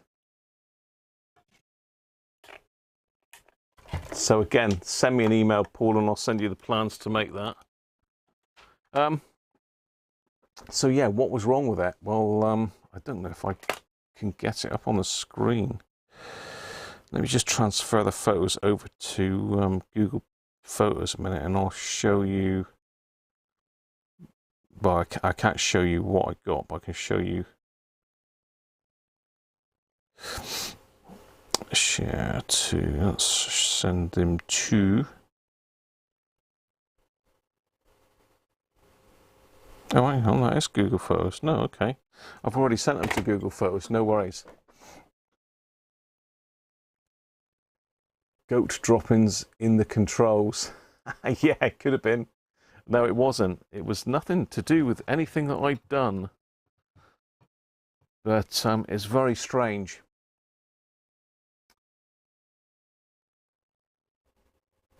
Yeah, I mean, these radios were designed back in the day before they had all this compression and rubbish on radio stations. Back when you had decent bandwidths and all the rest of it. Derek, how are you, mate? Yes.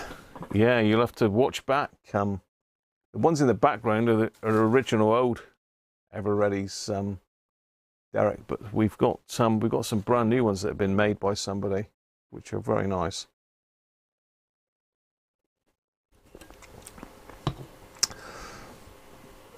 So the problem was, what happened was,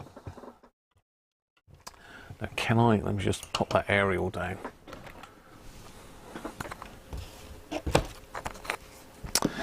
Let me pop that aerial down, just rest it on something so we can have a look inside.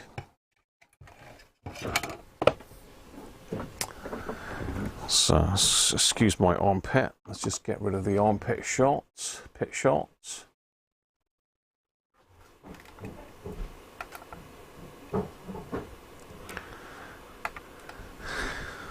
Okay. Can you guess what I'm about to say was the problem from that shot there? Yeah, we're okay, Derek. Thank you very much, mate.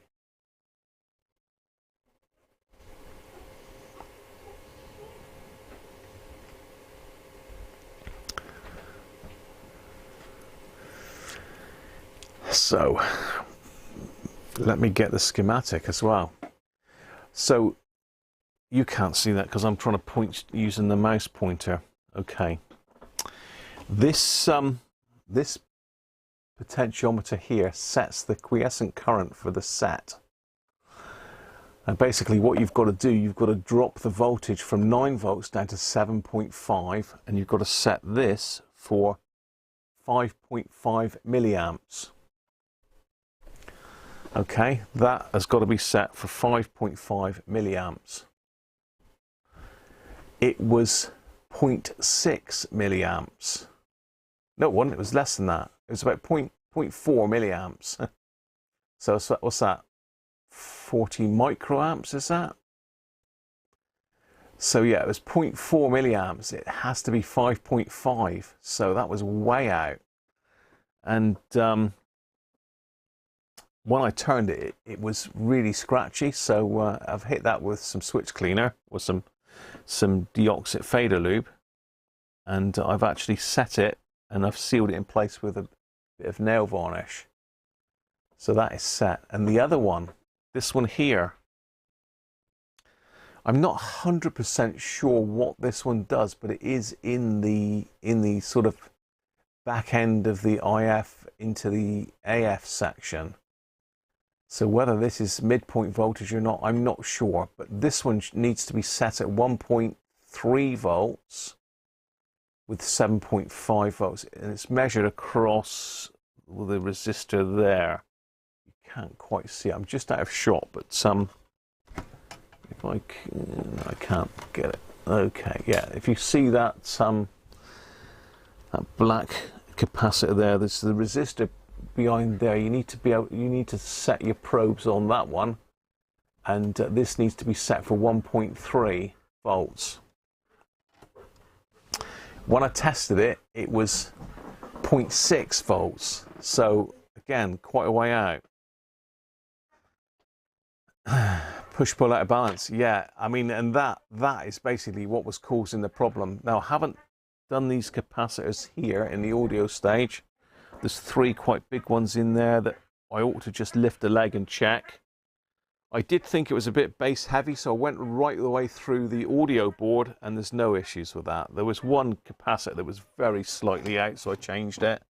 This one here, 0.022. That was very slightly out. I think it read 0.024. No, it was a bit worse than that. But that one was slightly out, so I've changed that one. But there's no problems. It's just bass heavy. It's a bass heavy set. So let me get you the schematic up if I can find it. Here we go. Screen cap cube. So the first pot for quiescent current, let's just get rid of me a minute, is this one here, R56. Maddie's going for a walk, as you can hear. R56.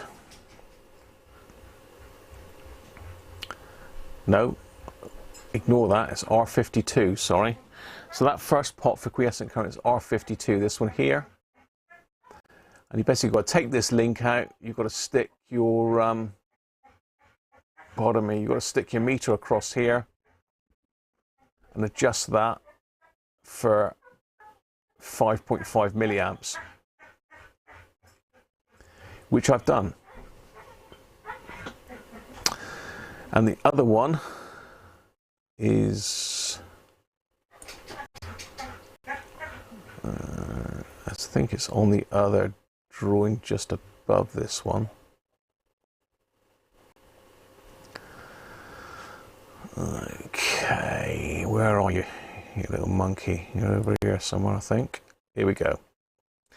Okay, R28 is the resistor that I showed you, 1.3 volts across it, adjust with R23, which is the other pot. which is, where are you on the circuit? Here we are. It's R23. So this is the IF here. So it must be adjusting the bias. Is it on the IF, the last IF transistor? R23. But as I say, that should be 1.3 and it was 0.6 or 0.7, something like that. So it's half of what it should have been. So I think a combination of that and the and this one both being out were what was causing the problem. I say I've had a good look through the base circuit just to see if that was wrong, and that's up here. This is your bass control with the switch in it for bass and treble, just switches in resistors, switches out that capacitor there, and that one actually. So yeah, that was what it was. I mean, you can hear it now. It sounds absolutely phenomenal. Phenomenal.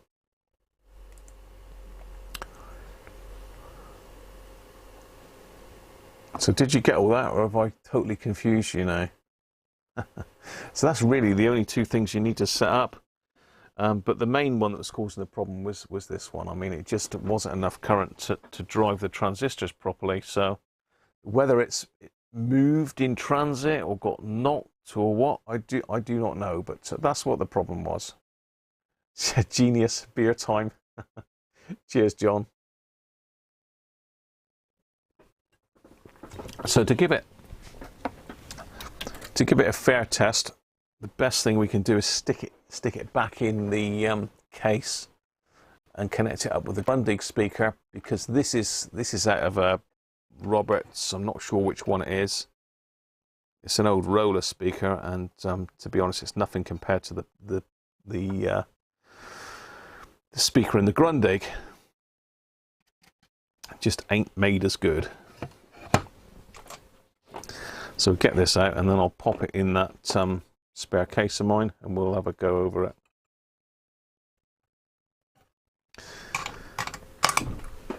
With that,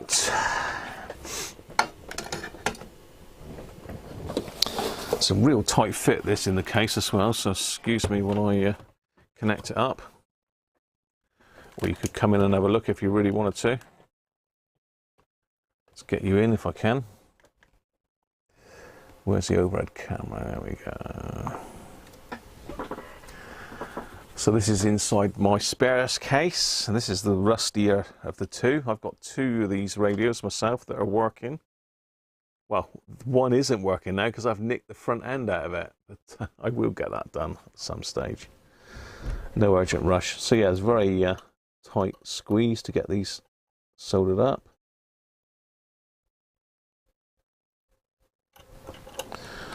Not a lot of room.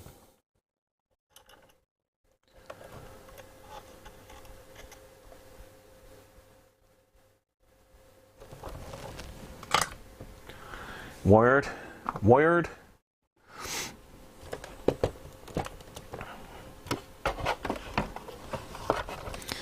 Stick him in his case.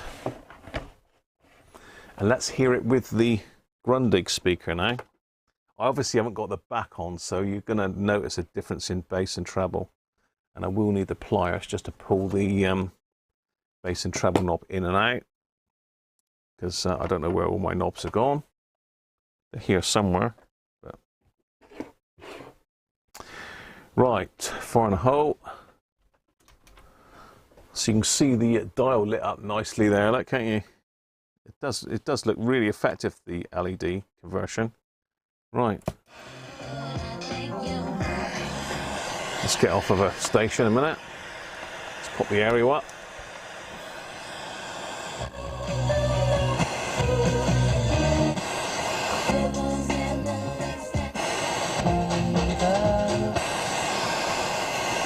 An influence because Iraq was counterbalanced to it. Right, a bit of Radio 4. That's usually good for a bit of talking. Worried about Saddam Hussein getting weapons of mass destruction.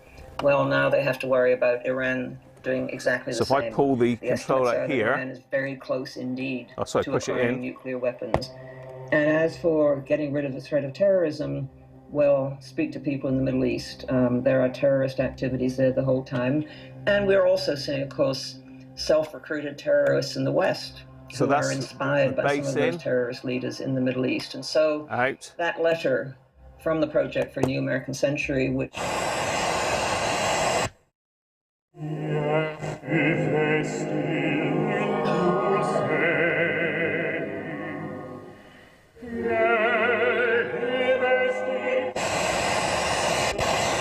In 98. Chart featuring the most streamed songs released in each year since the start of the chart back in 1952. The full chart is available on BBC Sounds if you want to listen to it there. Just open the app, tap music and play most streamed chart on back-to-back Sounds. That gives you something to listen to all week. That's also it for EPOS this afternoon. But my thanks, as always, to my producer, Jessica Rickson. And I will see you again next Sunday at 1 with more show tunes, more movie songs, another on-stage mishap. And it was performed by BBC Sounds, conducted by AFC. And that concert was AFC is very good on these. Concert hall last month. Jokes. You can have fun with ideas. When a painting paints it.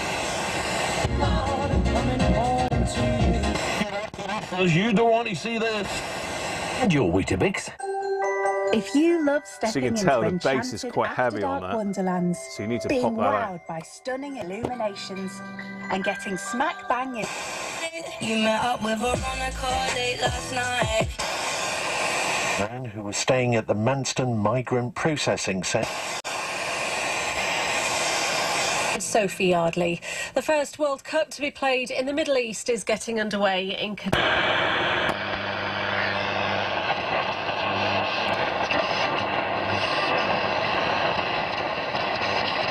drama. Do you think I'm going to stand back and let you 14 years of school down the drain? You can't stop me. Well, we'll see about that. Before the new series starts, watch all episodes of... There you go, John. Sorted. Crazy, isn't it? So, there we are. I don't think we need to do anything else to that, do you? We could just lift the legs on those. We could just lift the legs on those capacitors and check them. But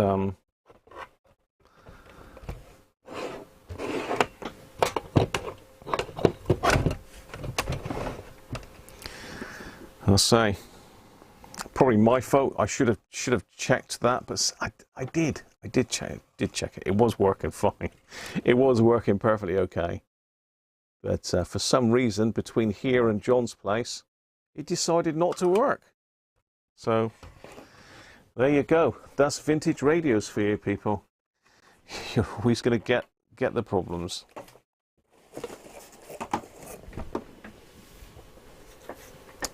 It does sound good, Les, doesn't it? It does sound very... I mean, they're great little radios. That's why I've done one for Mrs. Cruncher. I've still got it here, actually. It's all stripped down. I've stripped everything off of it to clean it all and get it sparkling. But it's one of those jobs I haven't got round to again.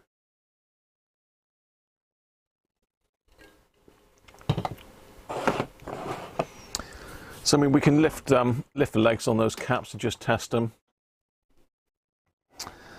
But I did the capacitors in here. There's two in the IF section, and they were way out, so I've done those anyway. As I say, I've replaced one on the audio board. Now the audio board is this one here. This well, the tone board really. You can see there's an orange cap in there, but I've had every component out of that board and tested it to make sure it's all right, and they're all absolutely bang on tolerance wise. And say this is the replacement front end I put in on it, and tuning gang. The link, if anyone's interested, for removing for the quiescent current is this one here. You just remove that, and obviously you've got to turn the radio down as low as it will go, so there's no signal coming in. But yeah, that's done. I really thought, well, what on earth could it be? Because I hadn't touched anything in the amplifier section at all. All I'd done was the FM front end, but there you are. So I think what I'll do is I'm just going to lift the the ground legs on these three and just test them. There isn't really any other capacitors in this set. It's not got a lot of electrolytics, this one. There's another one in behind there as well, which I'll just do. I don't know if you can see that. I'm not really in close enough, am I now? I've zoomed right out. So yeah, we've got the three caps there, and there's another one hidden just up in underneath there. That you can see it. That's where my finger is. There.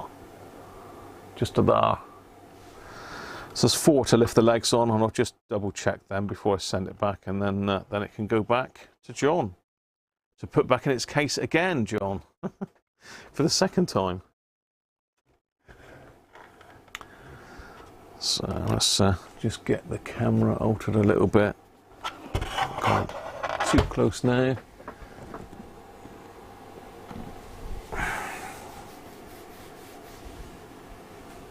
It's very high gain, is it?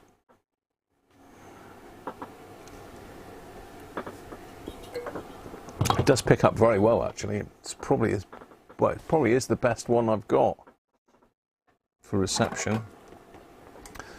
I've got a few of them. Les gave me a couple of them. Fat Tony, thanks very much, Tone. How are you keeping, mate? Anyway, up from me for a while. Everything okay? Everything okay in Fat Tony land? Right, as I say, I'm not going to change these if I don't need doing.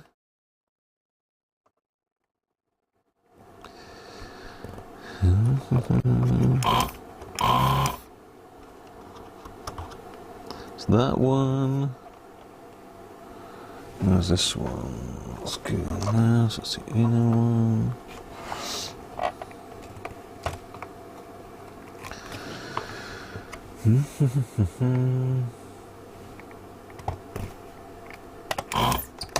Oh, steady.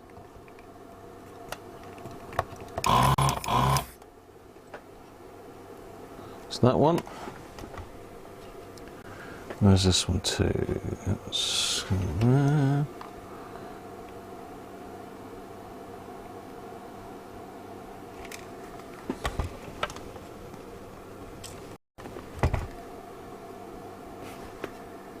Just there, I think.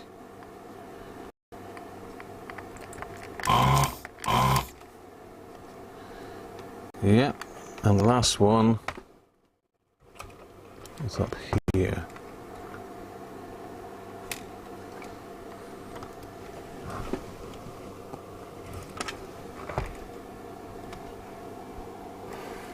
I think it's there.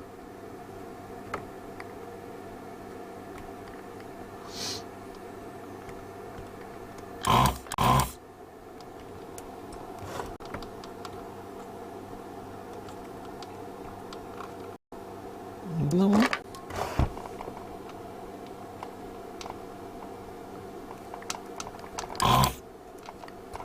Maybe it's not that one then.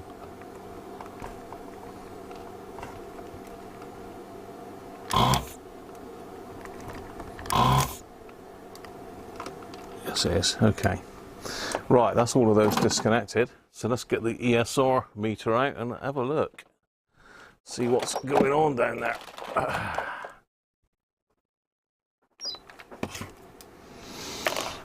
Right, so I'll use one clip one side.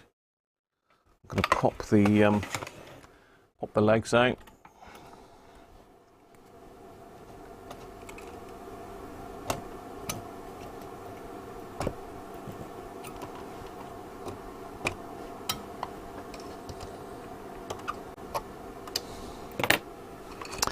So do this one first on the bottom. And looks like that was 1,000 microfarads.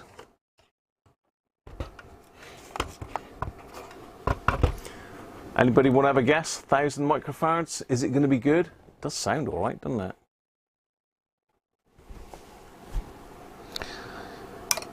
Don't know how many volts it is.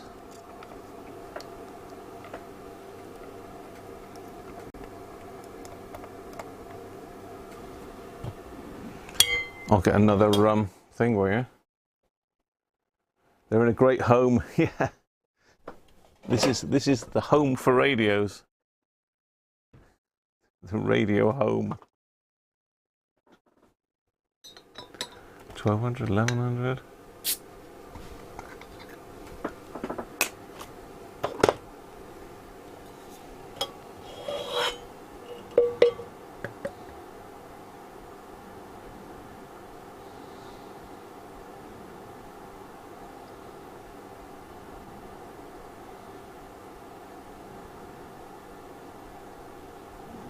Oh, I didn't show you what I was having next. Ruddle's Best next. Country ale for a country boiler.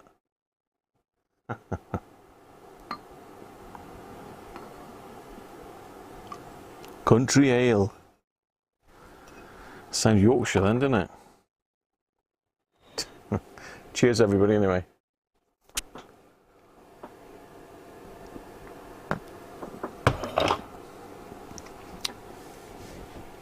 Are we going to go? Are we going to go for it? Benji's gone highest so far, 1500. So what are we expecting from this one? I mean, what are we expecting from this?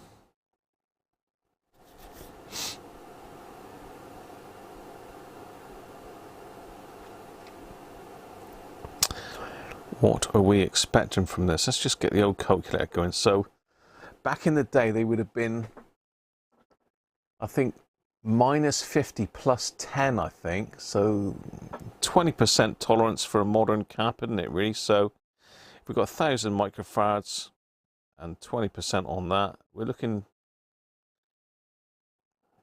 hang on, 1, 2, 3, plus 20%. So we're looking for 1,200 maximum on this one, really. So let's do it. Ready?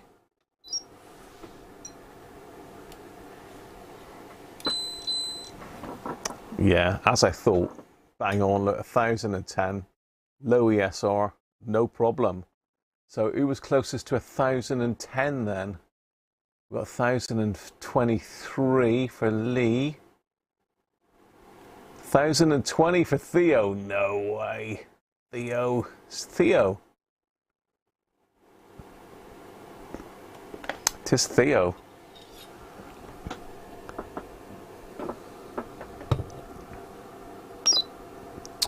Right, the next one. This, what's this one?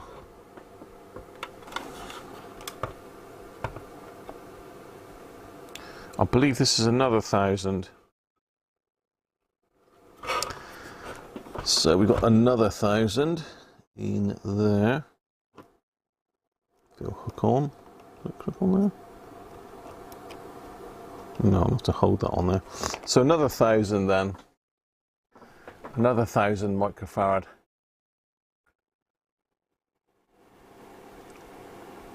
Champion, you are champion, Theo. First blood to Theo. 1,005.4 direct. That's a living close close guess.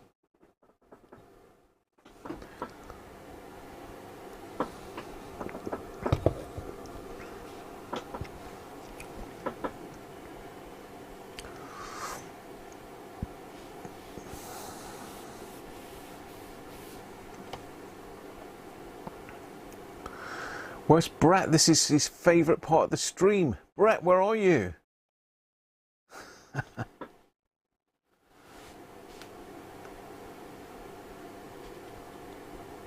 There he is.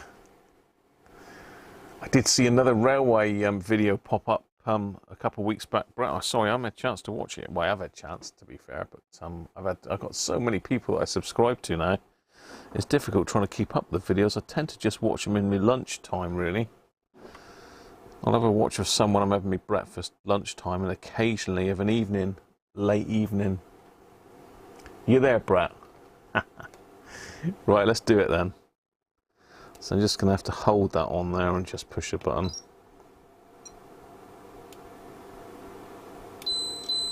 Yeah, pretty good. 1068, look, who's closest to that one then? 1030 for Lee. That's Lee, I believe. Thanks, John. Ruddles is an excellent choice. Yeah, I think that's Lee.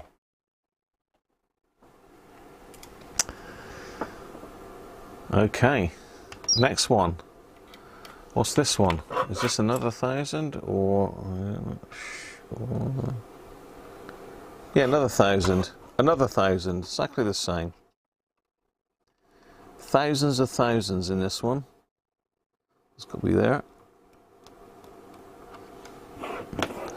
I did think these would be okay. I've tested these in these radios before. They're normally not far out. I have changed them. Having another gin and tonic. Very nice, Paul. It's another 1,000 then.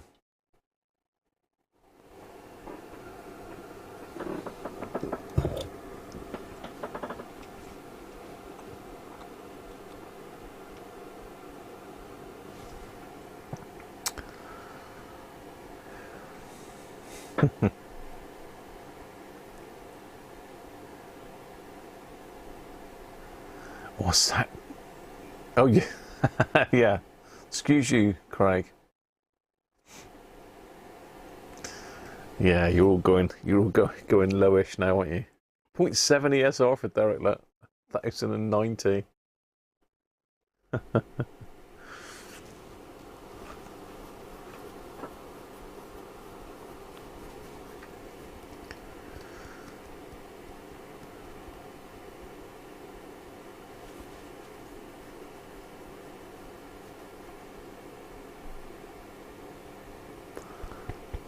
Let's do it then. All done? Have you all done?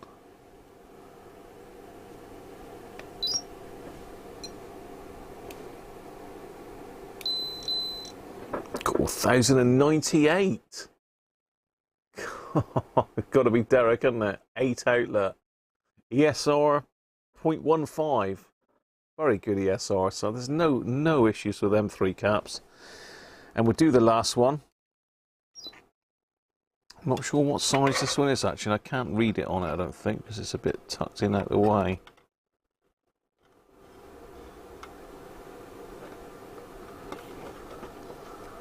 So I'm going to have to look that one up on the circuit in a minute where you have a guess, but then saying you can't guess it if you don't know what it is to start with, do you? Let me just find out what that one is a minute. Yes, I will, Harvey, because I've got to do it for my radio. The problem is it. I measured it in circuit as best I could, and all the voltages seemed correct. I've changed one transistor. Pardon me, but you've got to take the board off and disable it to change components. So once I've got it off, all I can do is measure the components, see that they're all working okay, and then put the thing back together and hope for the best, because it's very difficult to test it in circuit. These are original ones, Matambo. These are the original caps. I mean, it's a German set, very well made.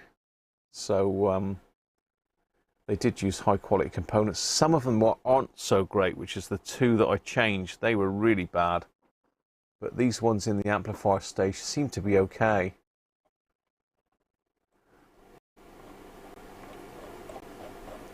So let me just find out which cap that is and what the value of it's supposed to be. Where are we? Where's our output stage? There. So we've got 62 is 1,000, 1,000, 1,000, and this one is a. It's typical. It does not say. It's C63 anyway, this one. So let me see what value C63 is. That's typical. C63 is 100 microfarads at 10 volts, this one. So this is 100 microfarads. This is in the driver stage by the looks of it. On T7, the first AF driver transistor by the looks of it. The first or the second? No, first driver transistor off the volume pot. This is. So again, this one could cause problems if it was gone. So 100 microfarads, people. What do you think it's going to be? 101.2 for Derek. 123. 106.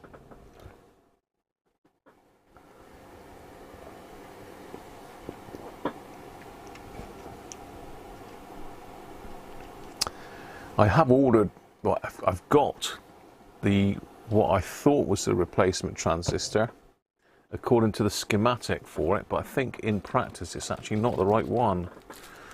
This is the replacement transistors for the RF front end on it. The FM front end. I don't know which radio I've pinched it out of actually. I've got two here. I've got one with LEDs and one with dial lamps. I don't think these are the right ones, but they may be compatibles that I've ordered.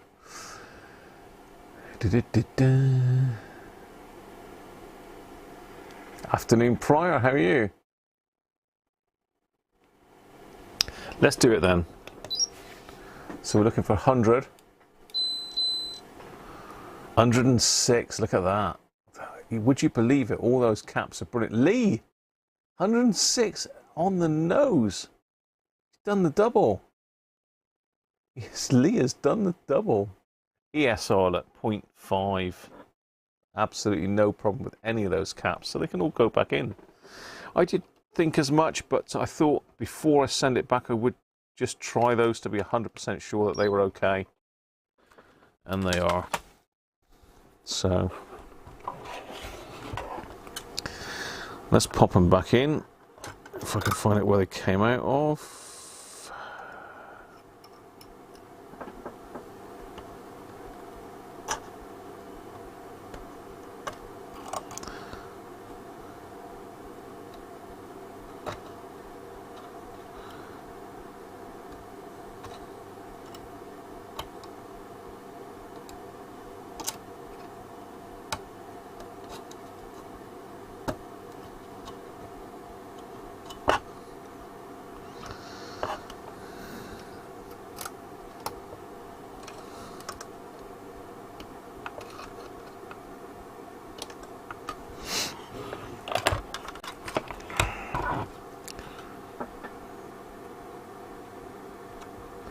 Just solder those back on.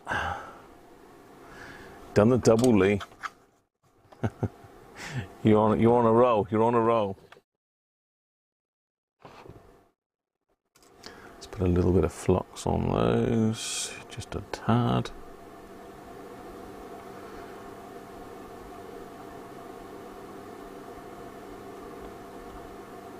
One, two, three. Let's get them down there.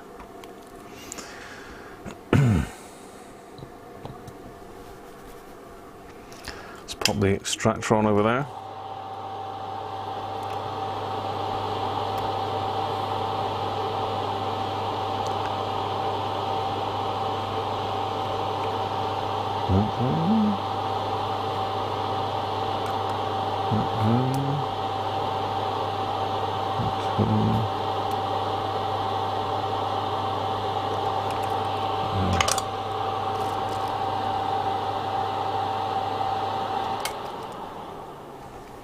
Just get my eyes on, make sure that they're all okay.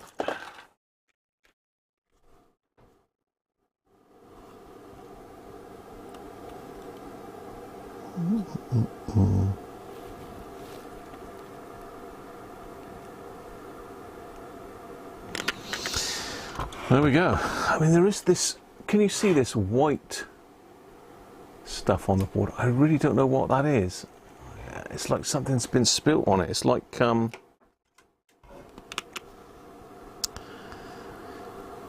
I don't know what it is. I did clean a bit of it up when I was working on the set, but I don't know whether it's water got into it. It looks like it's been rubbed off by somebody, so I don't know. You don't know what that is.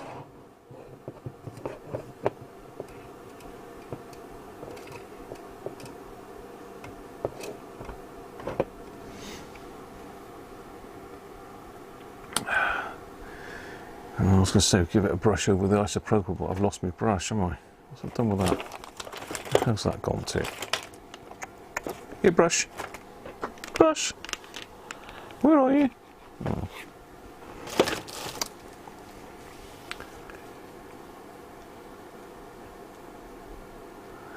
Isn't there a way of protecting from static discharge front end transistors with diode of some sort? You don't normally get any issues with that on these sets, Craig. That's mainly FETs are a bit suspect to that, but I don't know what's caused the issue.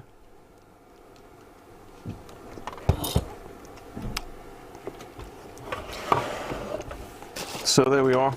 I suppose we ought to just connect it back up just to make 100% sure that we're still okay. Being that we have done a little bit of work, not work, but we've disturbed it again. I don't want to risk not testing it. So let me make sure I've got my terminals right. So that's the positive. That's the negative. And I'll put my speaker back over here. Let's just connect the poor Robert speaker up for the time being.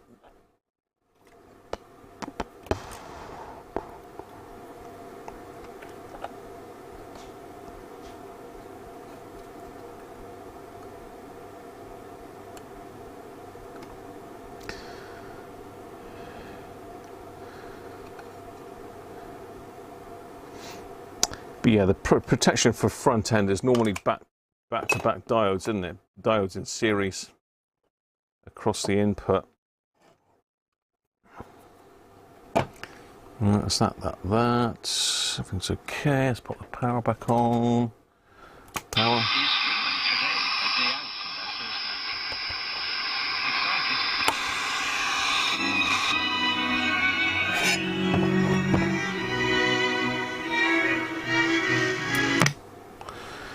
She's working. Good enough.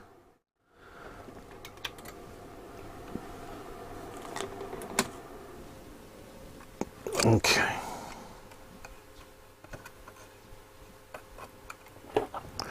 There we go. So that one, we can put that one to bed now. I'm happy that that's sorted. So that one can go wing its way back to John for next week.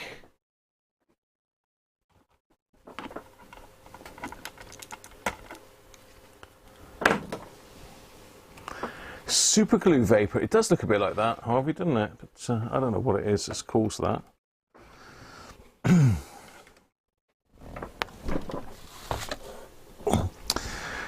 did show you another one of my repairs in on my. This one is particularly head scratching. This one. Anybody recognise that?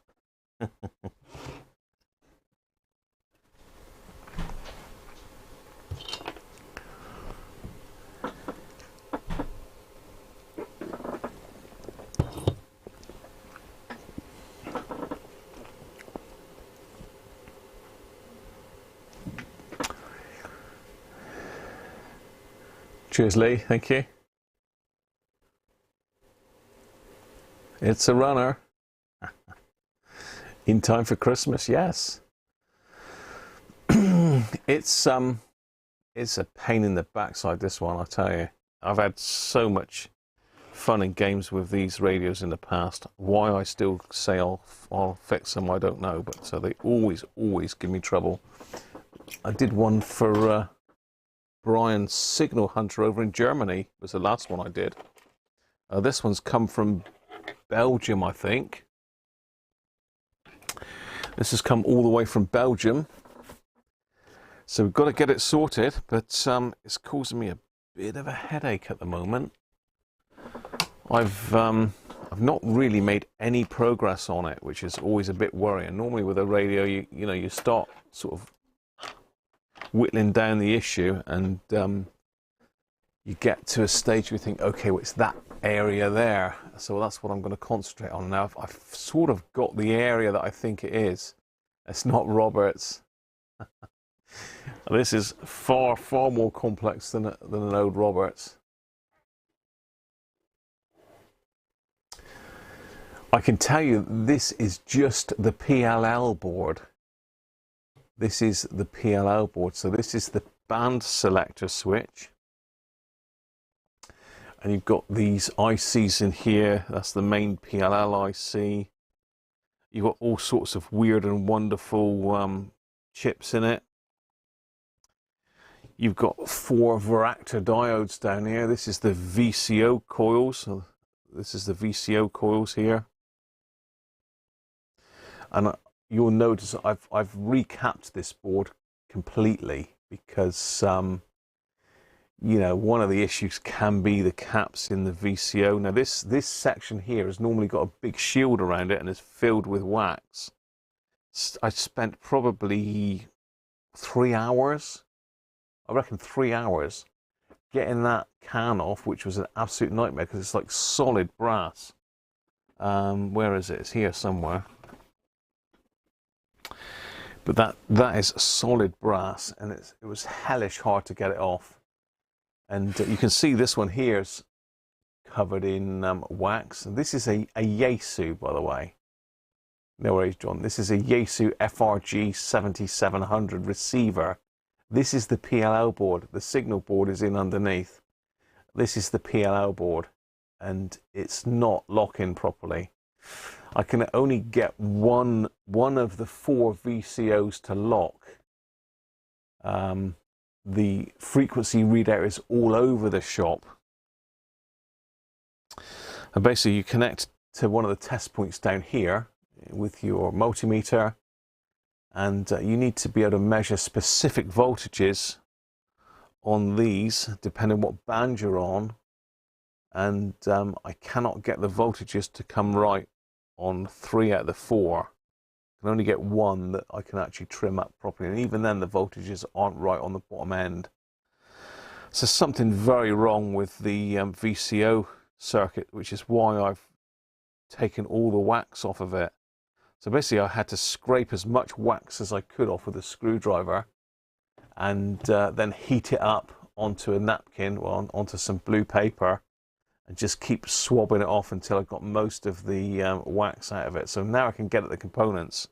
I've started working my way through it, and just basically I'm going to have to work my way through this whole section. And the problem is, once it's in circuit, it's very difficult to get the probes on anything because of the wax, which is another reason why I've taken the wax off. Because you physically can't get to any of the legs because this is virtually covered. You can just about see the top of these capacitors when the wax is back in it, and it's virtually up to the top of these cans. So now at least I can get to everything. My thoughts was it's the varactor diodes, which are actually the ones you can see just behind the VCO coils there. There's some, I'll get you in a bit closer.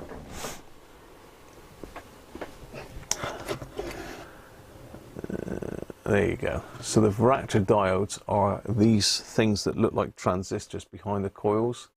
There's 4 of those. So if one of those is gone or doing some weird things, then that would throw the lot of them out. So I've actually managed to get hold of another 4 of those from Germany to fit. So I haven't fitted them yet.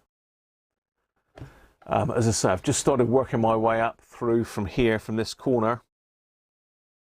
So I've pretty much done all the components in that area. It's just a case of going through the circuit and crossing them off as I do them, really. A little bit like Manuel's method that he uses. So as I say, you can see the holes where the old can came out of, and it's exactly the same as this one. Really thick, solid brass, really difficult to get any heat into it. So yeah, that was not easy to get off. Not easy at all. I've got to do this because you can see it. This has gone this browny colour. It should be white. It was white originally. It's gone this brown colour, so it's absorbed probably nicotine or something like that. So I've been talking to Les about this as well, and he seems to think that removing the wax could cure the problem and make it, because the wax can get conductive apparently. So that was another reason for removing it. Still remnants of it on there now, but I've got most of it off. So this is not something that I'm gonna start tackling today, because really it's not really possible to do it live, because I've got to have my head stuck in the manual. I've got to go through and cross every single component off. It's an absolute nightmare. My gut feeling is it's one of these ICs down here. I mean, this is the main PLL IC here. It could be that gone. If that's gone, I can't get one of those, as far as I know. It is an MB8718.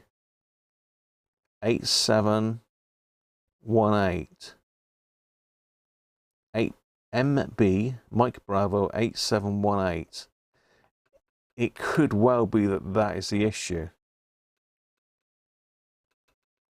And one of these deals, I think this one here deals with all the switching. Now, I have got one of these to put in. Because if you look at the traces on this, you can see that everything's sort of, yeah, they've sort of painted the tracks on the front of the board, which is very good for fault finding, because you can see which pin goes to where on everything. So you've got a resistor array there.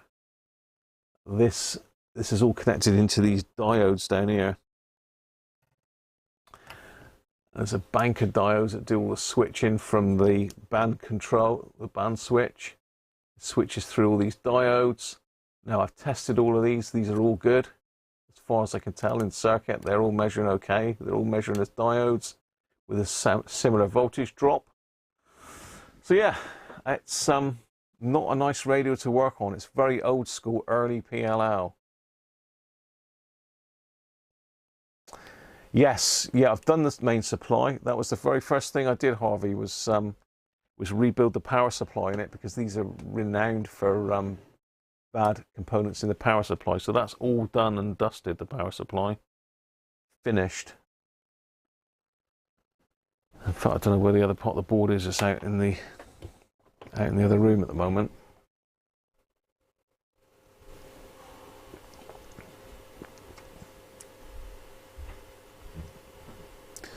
Yeah, more de-waxing than a beauty pot, it certainly is.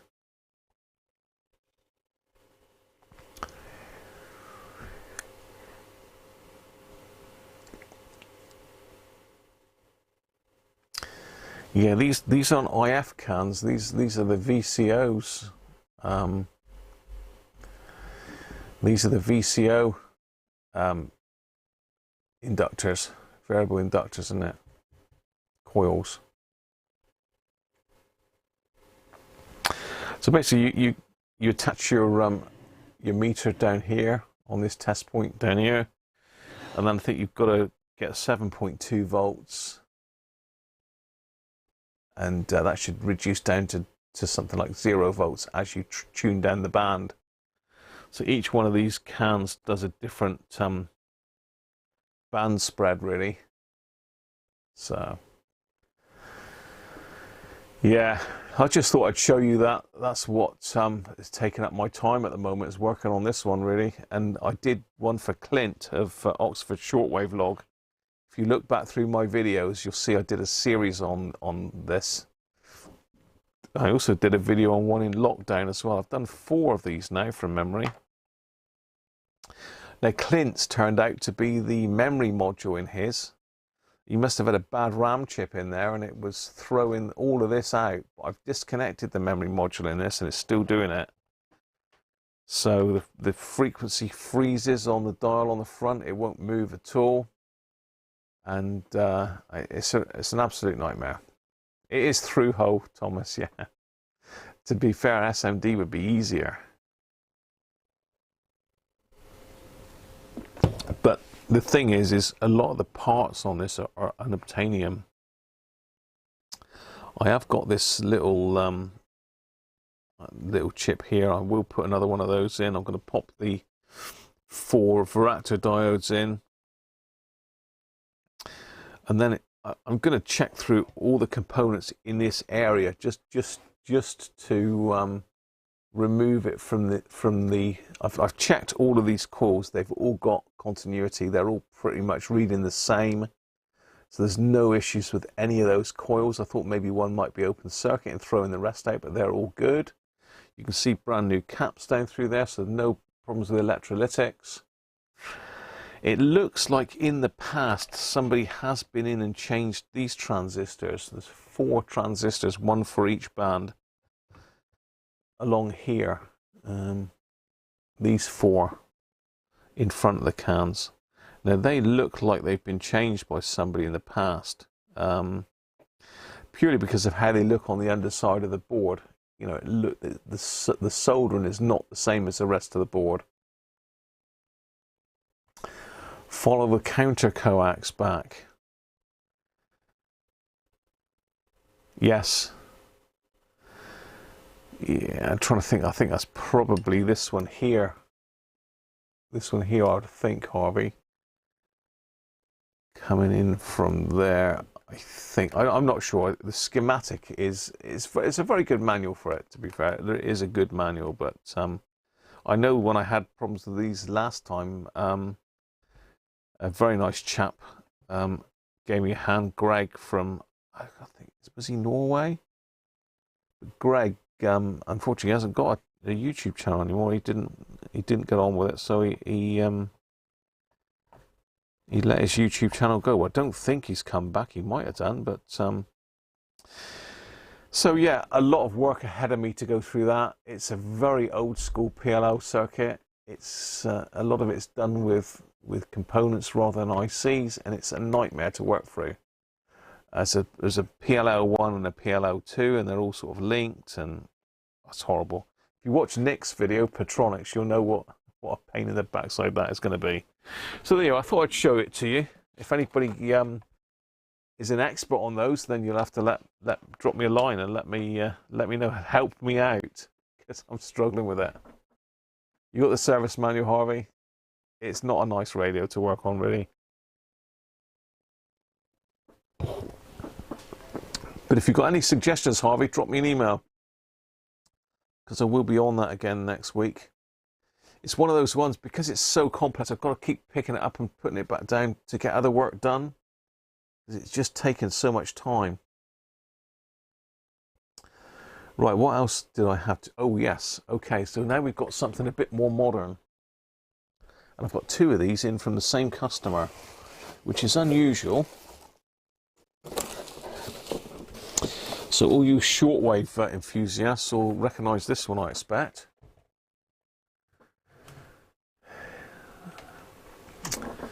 It's a Roberts.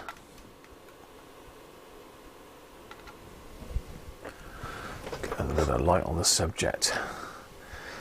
Now this is a Roberts R861, and it's based on the Sangean ATS 909, I believe. Oh, you've got a Drake R8. I had a Drake R8, a Tamble. That was a lovely, lovely radio. I loved that radio. I can't remember what I swapped it for now, but I did a trade-in. I think I did a trade-in with it on a JRC NRD 545. Not the digital one. I think it was a 545 I did. You got one of these needs fixing as well, have you? I have repaired 2 of these in the past. One of them had an open circuit inductor, and the other one was battery damage. Now, I have got 2 of these from the same customer, so let me get the other one. And this is a couple radios down the repair queue. Well, it's actually next in line. I've got 2 of these in for the same customer, both not working right, which does seem a bit strange. Let me get the box with the letter.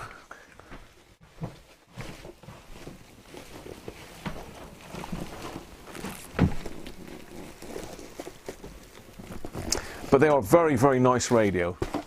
They do differ slightly because I've got the finish is different. This is a silver one, but they do a greeny coloured one as well.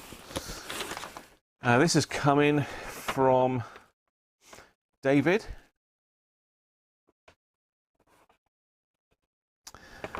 So let me have a look. Two virtually identical in one is damaged case-wise, and the other, the lamps aren't very bright. If you could check these radios over for me, I would be grateful.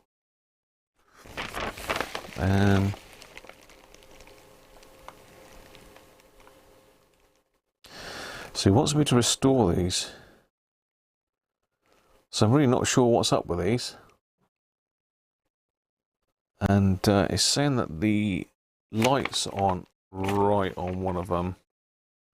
One's got a damaged case and the lamps aren't very bright. So it looks like we've got to fix a damaged case. So let's have a look at the other one.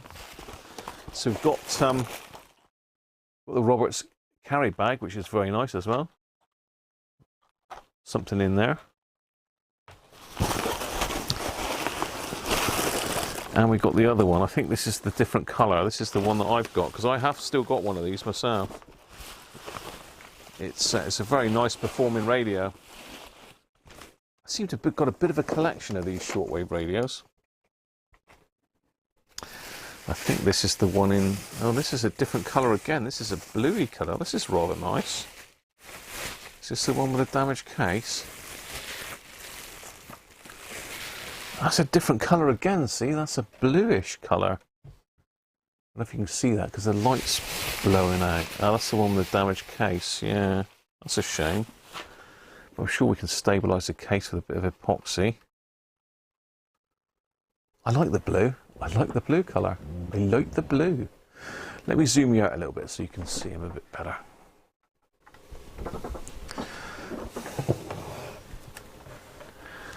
So let me go and grab mine, because mine's grey. So I didn't realise they did so many different colours. I have got the service manual for this somewhere, but not to hand. And this is one of those radios that I do pick up from time to time and have a little play with, because I quite like it. Oh, mine's a bluey colour as well. There you go. That's me thinking it was grey, but it's not.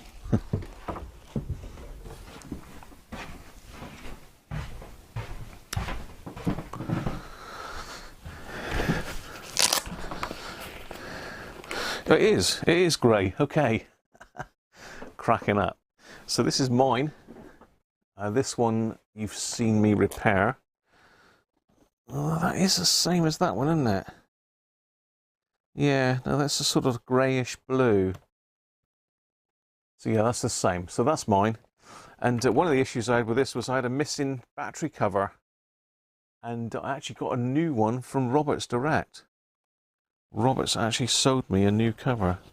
I've got the original user's manual for mine as well. So they're very nice radio. They do work very well. They're made by Sangean, not Roberts. They're just rebadged Roberts.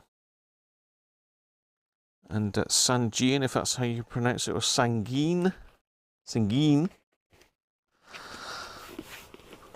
do make some rather nice shortwave radios.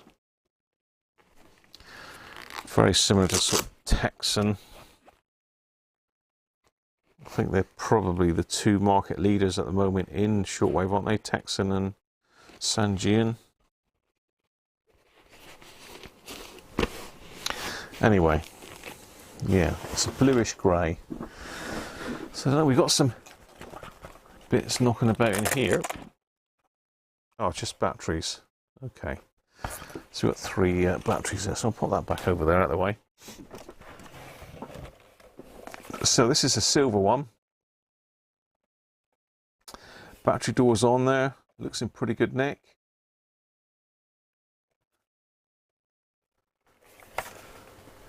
Bit of scratching on the front. This has got BBC World Service marked on the front. The other one hasn't. I mean, they're pretty much, lights shining on them, they're pretty much the same radio. Just very slight differences. This says RDS, Radio Data System. I'm not sure if this is yeah, this is RDS. It's got RDS down in the corner there. And the Sanjian 909 is exactly the same as well. It's just it says Sanjian on the badge instead of Roberts. And it's not the R861, obviously. So yeah, this one looks in really good condition.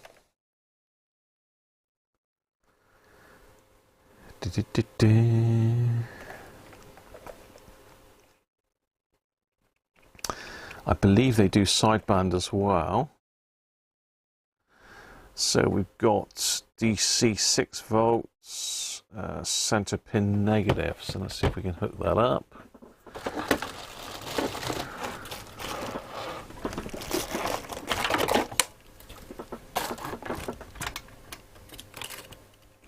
Volts. Let's just turn the current down.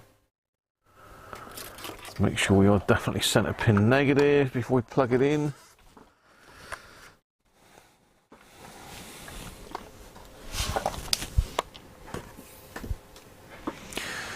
Okay, well, I've definitely noticed an issue with this one.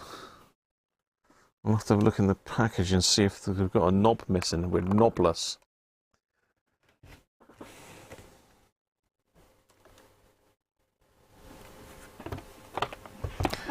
Just going to check that this is the right way around. I did say center pin negative, didn't I? 6 volts, center pin negative.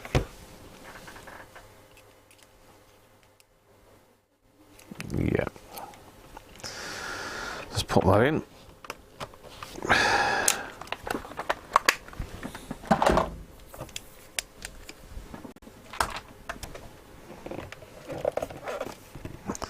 So I can see that we got something come up on the display. The problem with this is the light's going to be blowing out, isn't it? Stick the little kickstand up on the back. That might stop some of the glare. Yeah, there we go.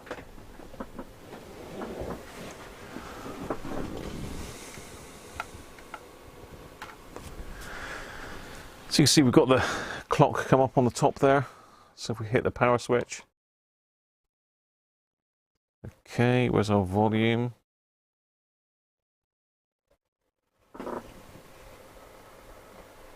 Doesn't sound very loud. Let's try frequency 198 and enter.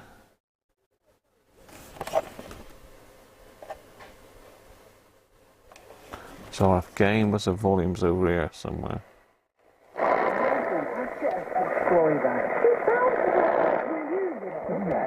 I'm getting more Martin Wellborn every day. I look like him, having like him, still not been nothing of it.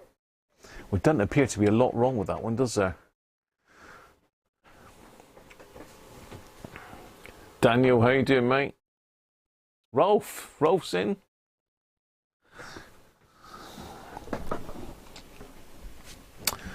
Right, just need to skip Tutloo a minute.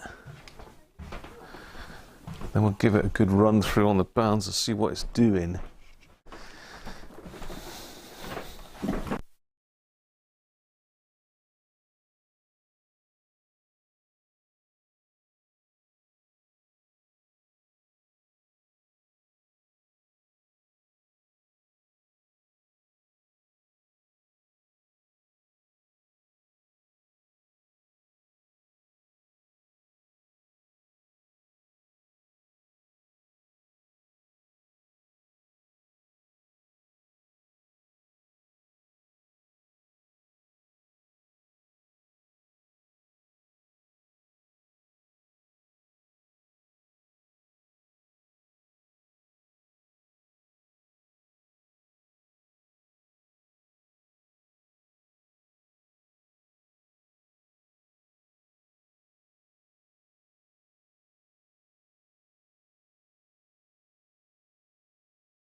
Right. So maybe John just wants a good once over. We have to look at the light on this one as well then, because I think that was one of the issues that that he'd mentioned. So we'll turn that off. Let's hit the light button.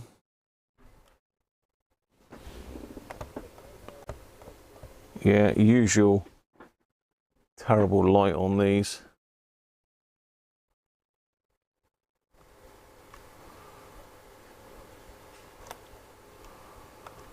The light is working, you just can't really see it. It needs to be pitch black for the lights on these things to make any difference at all. Let me just turn some lights off here. The camera's going to try and compensate for that, but see if we can just darken it down a bit. So you can see the light is working, very dim.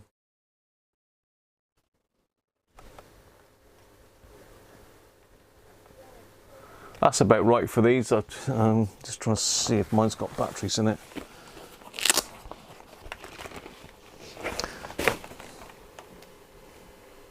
Yeah.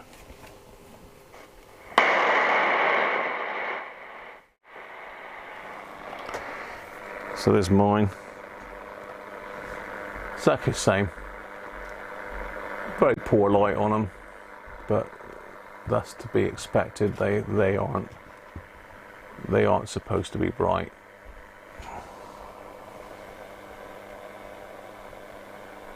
Pretty shocking, isn't it? So you might be able to do something with that. I've not tried an LED modification on these. I'll have to look at the circuit for it, see how it's laid out, and see if we can alter it. The Sangean have a blue light, do they? Cheers for that, Lee. Right, back with a bit of light then. Okay, so let's No, I'm fine. John, go to a party stop here.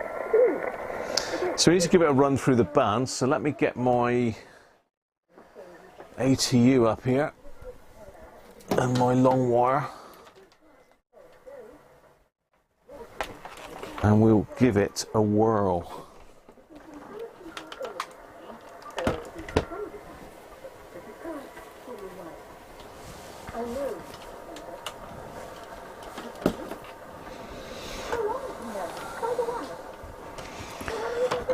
Right, so we're going to need a mono plug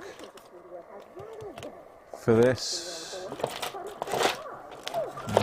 Did have one on the bench here, but I may have been tidy and put it back in the box, which I think I have.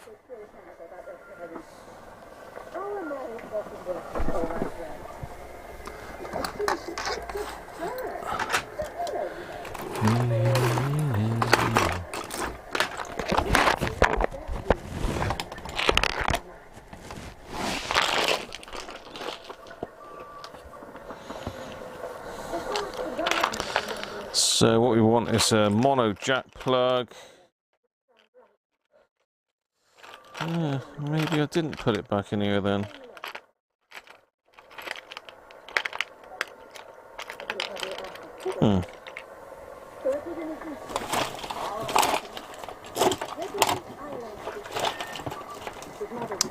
No, that's not it. I got all excited then.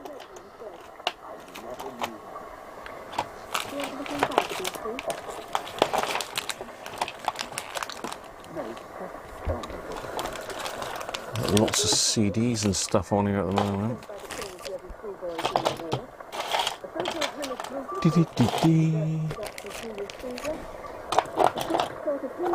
Oh, I don't know where that's gone then. I need a mono jack plug because it's got an external aerial socket in the side for AM, just there. So that's what I'm after it for.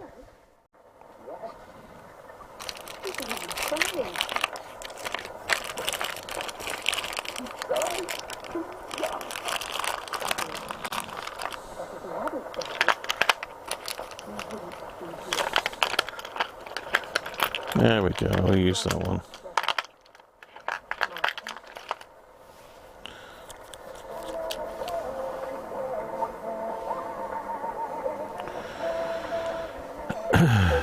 So, I'm just going to croc clip on. So that switches out the internal ferrite aerial, the ferret. Switch the ferret out. Let's get my long wire leads. What the hell have I done with those then? Well.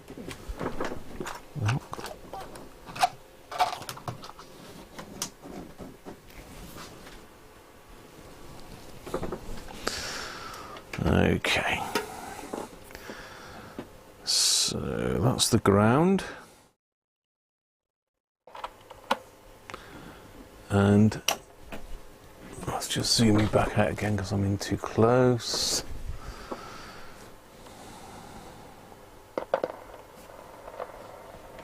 So I've got my ATU connected up. Pretty much an essential bit of kit if you want to do shortwave listening with a long wire. Let's see what band we're on. We need to be down there.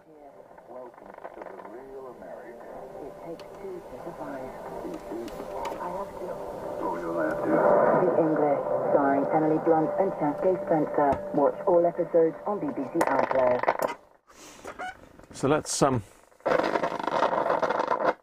that's me.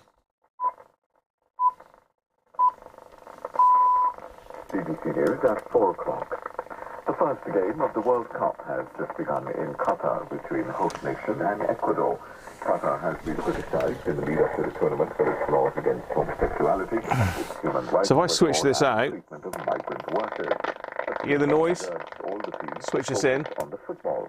Gone. The opening ceremony at the main stadium in Doha featured a performance from Jungkook of the Korean pop band BTS and a surprise appearance by the actor Morgan Freeman. Football unites nations in their love of the beautiful game. What brings together nations also brings together communities. We all have a story of football and how it brought us together. The United Nations Climate Summit has ended with a landmark deal for developing countries, but disappointment that there was no commitment to further cuts in greenhouse. They're just stuck getting insurance with somebody who's allegedly real, says everything and nothing, but clearly isn't listening. Ireland? Scream no more. Get great car and home quotes from Unpust Insurance by calling our very real humans in at loan on 0818222222 or visit unpustinsurance.ie. Acceptance criteria, terms, conditions apply. One Director Ireland Limited trading as Unpust Insurance is regulated by the Central Bank of Ireland. One Director Ireland Limited is... I think they've said that France is closing their shortwave service, aren't they? Which is a real shame. Okay, medium wave.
Doesn't sound great, does it really?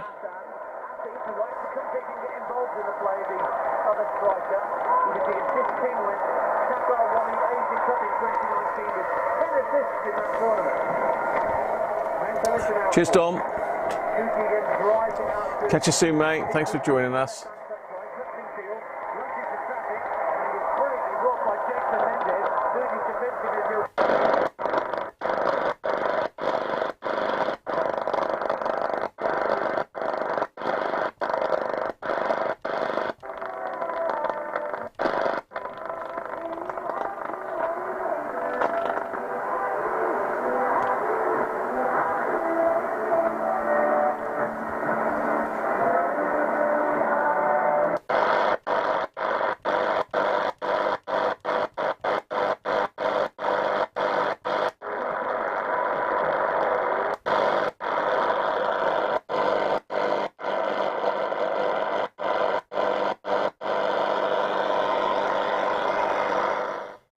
Sounds a little bit muffled. Let me just see what settings we got on the side here. Okay, so we're on narrow AM. Let's go to wide AM. That'll sound a bit better. We'll get it set it for normal, not music. 9K steps. Let's see what that sounds like.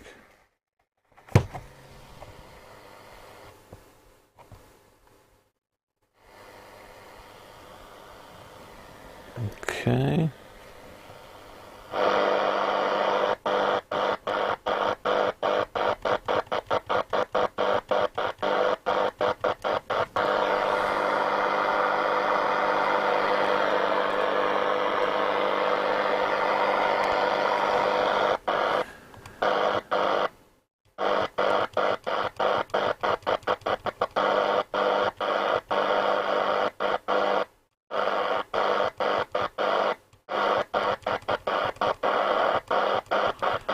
There really is next to nothing on medium wave anymore. It's a real shame, isn't it?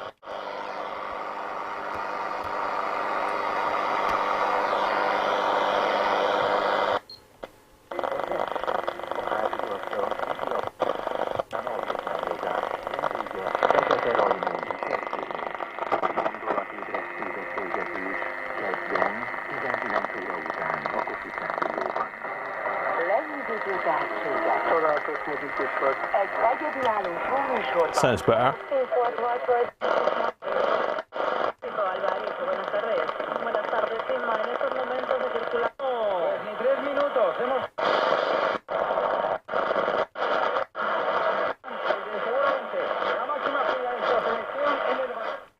Yeah, so the main issue there was it was in narrow AM, which is okay if you're listening to shortwave, but medium wave, long wave, you want it in wide, really.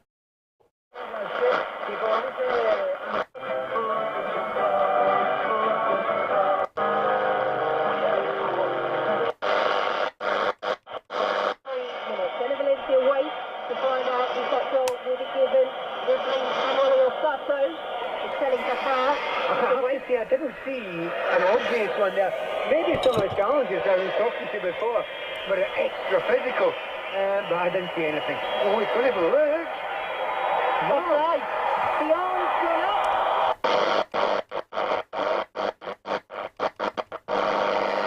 up. Okay. Let's get the aerial up then.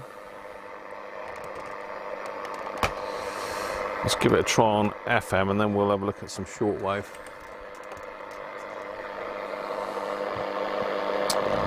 Right, FM.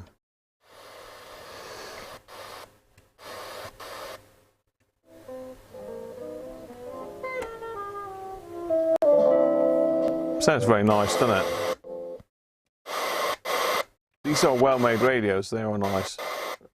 Almost a McCarthy parody, Bobby West and his sister. RDS is working that. Could you give us an outline of what's your reading of it? Yeah, The Passenger is a novel that features a central character called...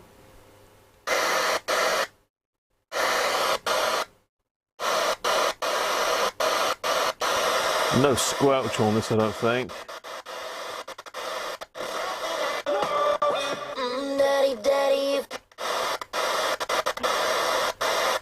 So 97.7 should be Radio 1. And this wouldn't happen at the studios in London because Tony Wood wouldn't have it. No. But up here, there's always something. Oh, It's yes. just rubbish back around.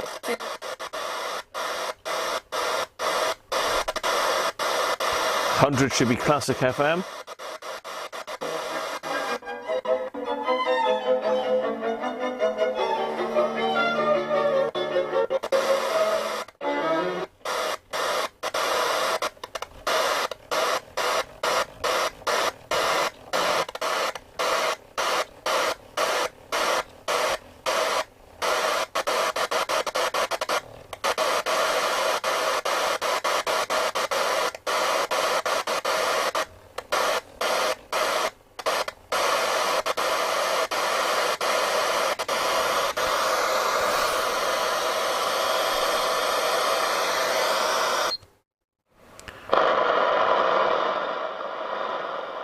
Okay, so we've got it on shortwave now. I've just switched over to shortwave.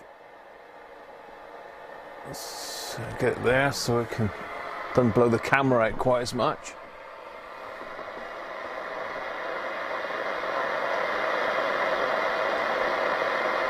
Difficult to jam. All right, okay, thanks for that, Ben.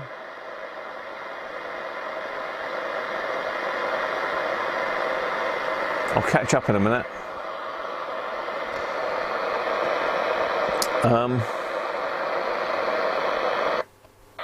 Yeah, so we have got LSB, just about to see that, and USB, so selectable. And we want to be probably on AM narrow for shortwave, so let's pop it across to narrow. Let me think. So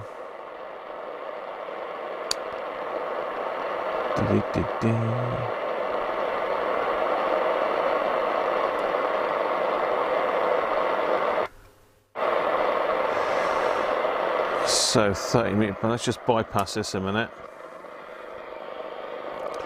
So we want to be in lower sideband for 40 meters.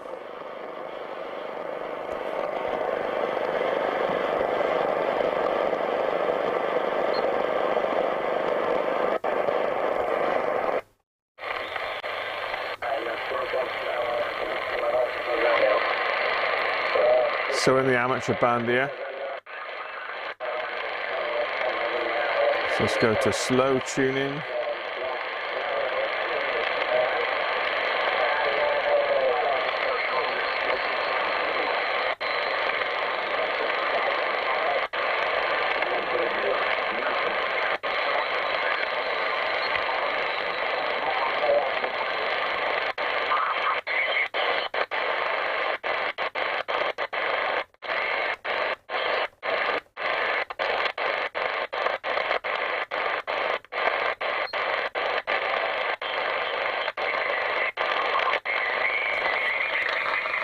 Let's stick the long wire in.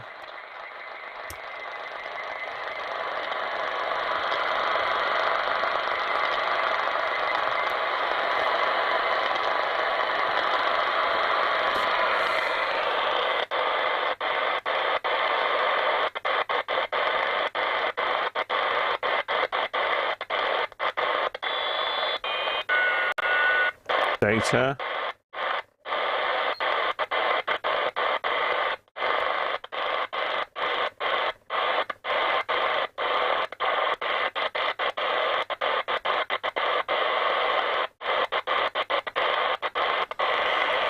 Let's try 20 meters. Where's 20?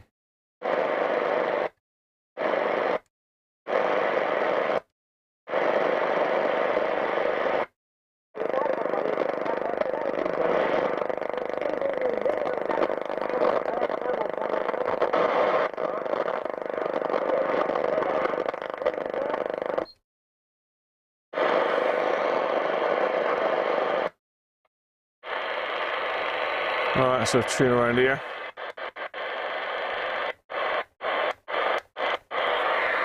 Change to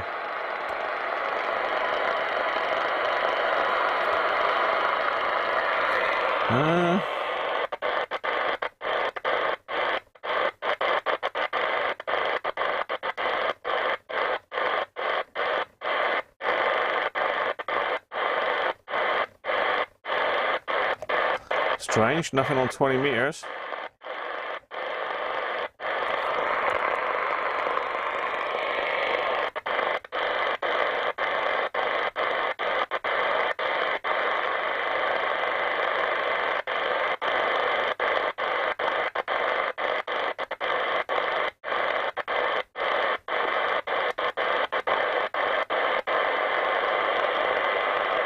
Well, there is, but it's pretty weak.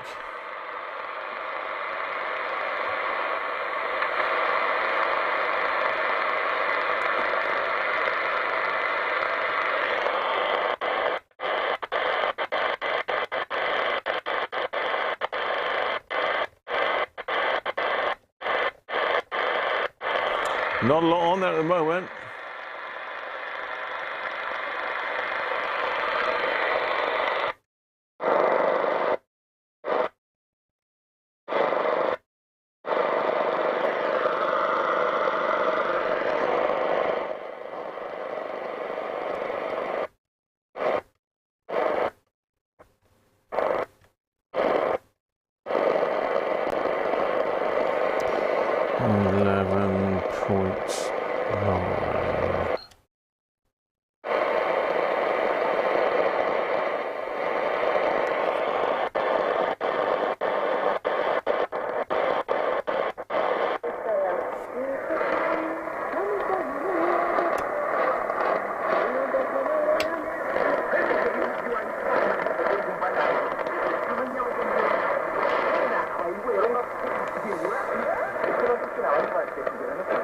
No sync detector on this.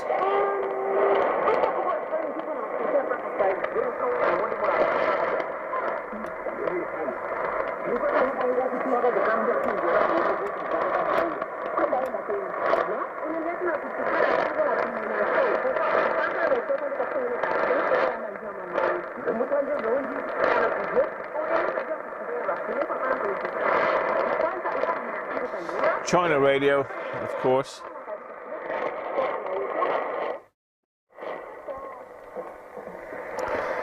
So, okay.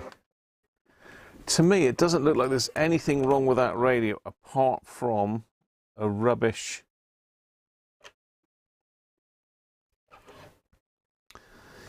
I can't remember on these whether there's a super cap in it or not. I can't remember. It's a long time since I've done one. But that one is just really a dial lamp, I think. Maybe a bit of a service on the switches and pots. But, yeah, nice little radio. I do like these. I do rate these. I like them. So let's have a look at this other one then. This one's a bit poorly. I really don't know what's going on with this one. This one is not well at all. I mean, there's something inside. Dust has got in there somehow. This whole display is full of dust.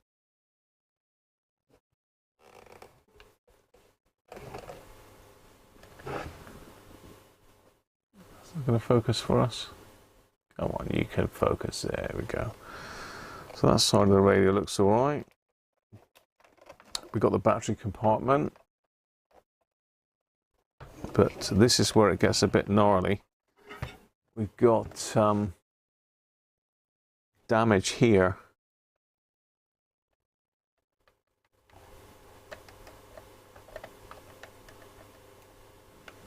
Yeah, quite bad that.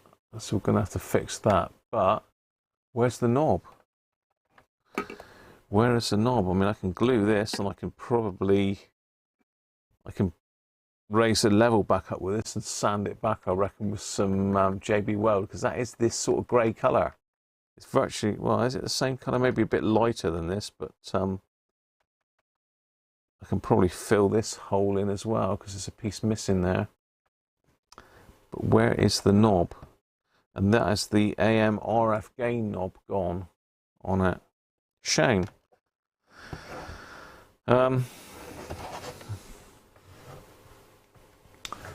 Just leave it there. I'm just going to have a quick look in the box just to see if that knob is in the bottom of the box or in the packaging somewhere. And then we'll fire this one up and have a look.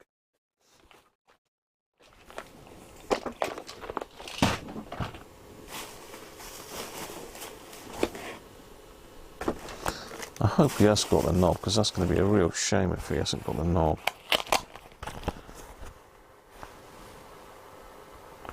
Just turn my radio on.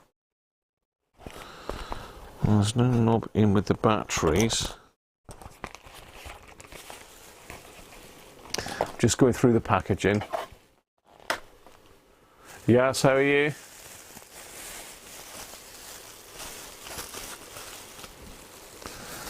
Yeah, it's a real shame, Jess, isn't it? We all like having a listen to shortwave. I mean, I'm going to do a bit of shortwave listening in the Christmas live streams, but it's going to be a bit sad if we've got nothing to listen to, isn't it? I'm just getting the packaging out here just to see if it's fallen out anywhere.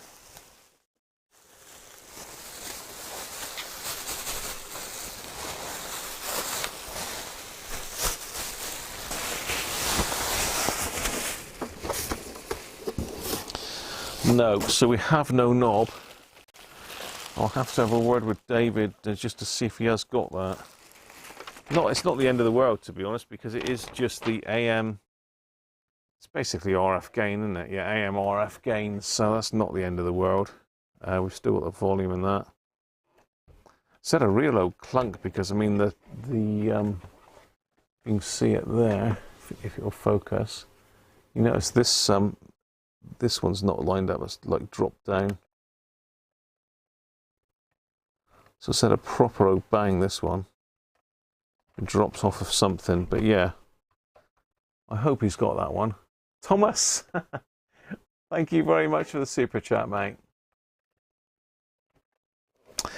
So let me just catch up with the chat a minute, and then we'll get some power on this one and see what's happening, and then we'll possibly take this one apart. So yeah, I'm way behind with the chat. Nick, how are you doing, mate? I don't think I said hello, so apologies, Nick.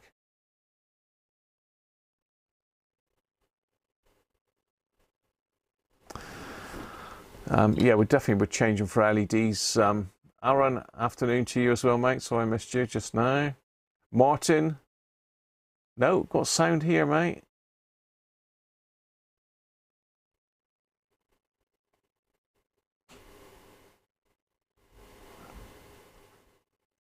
Thanks, Baha Gersoy, for subscribing. That's probably not how I pronounce your name. So I said hello to you, Daniel, didn't I? And Rolf.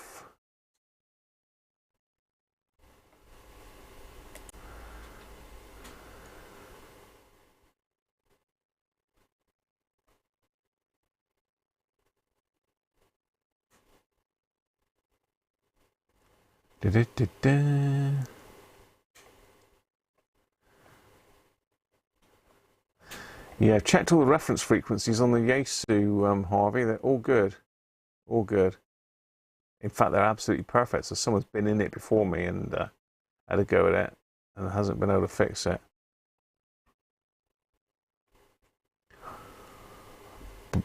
Let me just catch up. I think I'm getting there. Brenter. 5875 is BBC Ukraine. Might try that in a bit, Ben, if you remind me.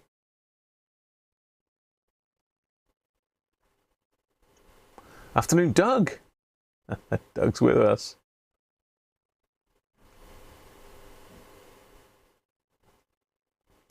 Yeah, early hours of the mornings is good. 14190, I missed that, Derek, apologies.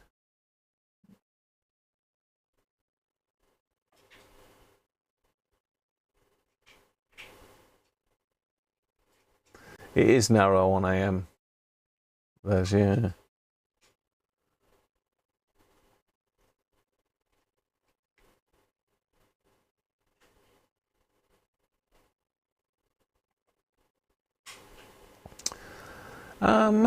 Can it be 3D printed?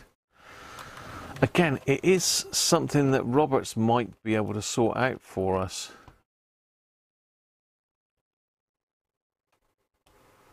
They might have a spare knob, I don't know. But if we look at the other one, you can see what it should be. It should be like that. So I mean, it's just a pull-on, pull-off knob.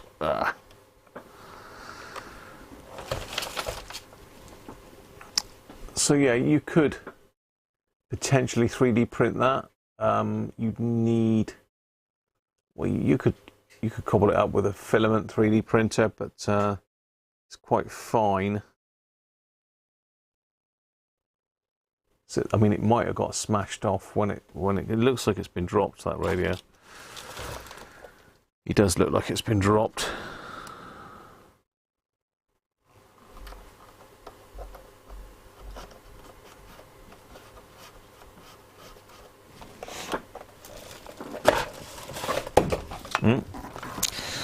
He says dropping his stuff.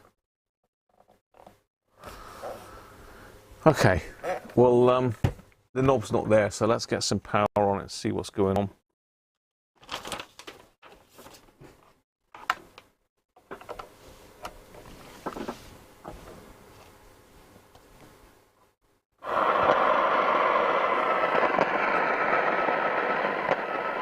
Amazingly, it works. Let's pop the aerial in.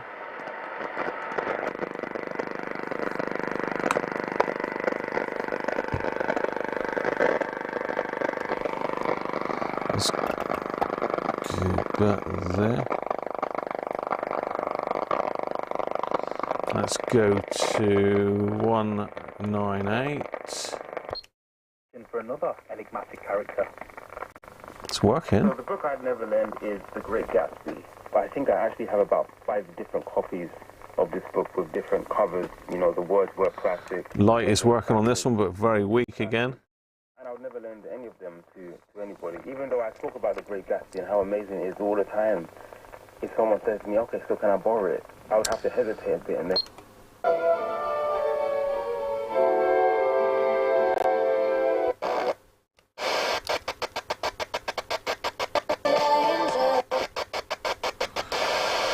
FM's working. Let's try frequency 14.190, I think Derek said, didn't he? Upper sideband.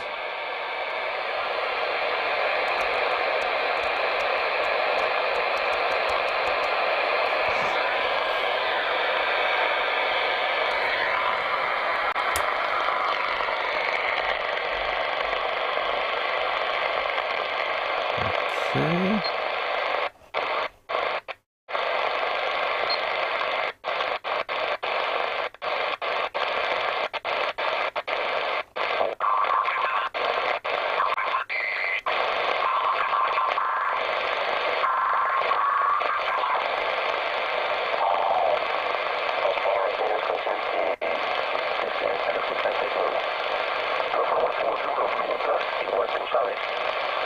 Yo estoy buscando, no sé si ahí en Bélgica.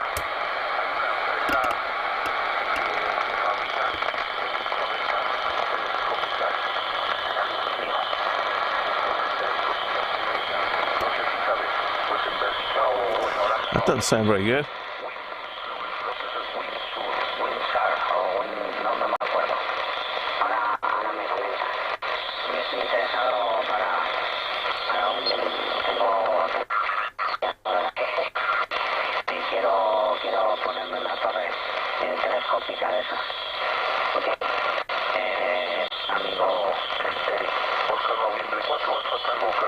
Ah, okay.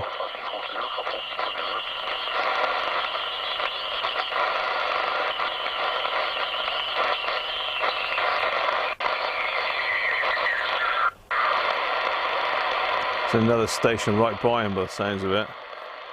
Just stopped again now.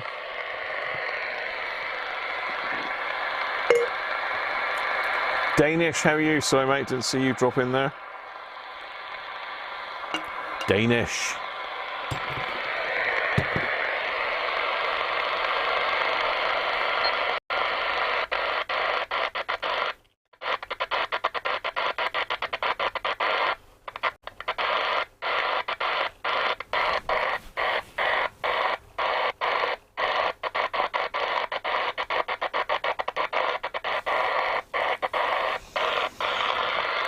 Okay, so again, this one seems to be working. I don't know what the RF gain was set to there, actually. The stop's broken off as well. Yeah, I think it was on max.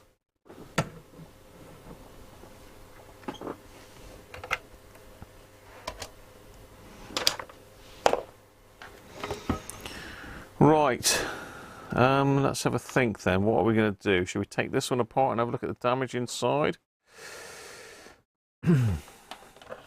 See if it can be glued. See if it can be glued. Let's get rid of my aerial, back out of the way. How are we doing on time? 4:30.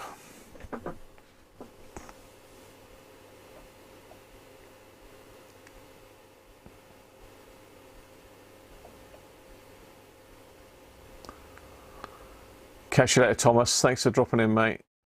I take it you're off.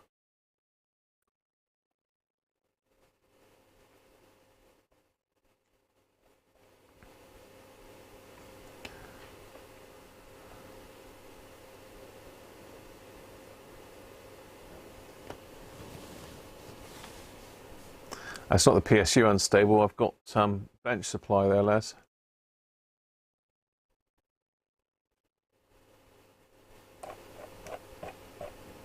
It's on a bench supply, Les. No problems with unstable PSU. It's just I wasn't on the right frequency, that's all. So we seem to have lots of timer lights in that on here.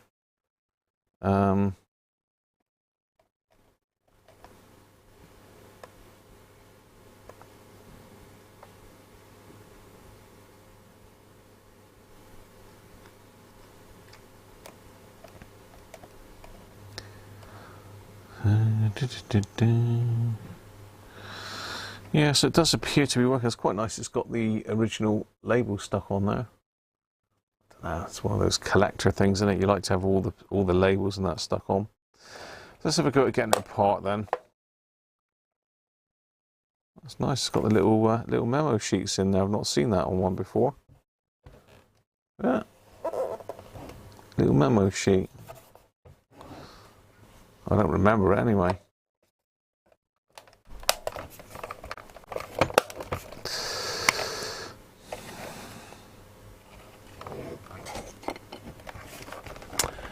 Well, let's get a little cup to chuck the bits in, and let's take it apart because it's going to need gluing. It's a bit of a poorly boy.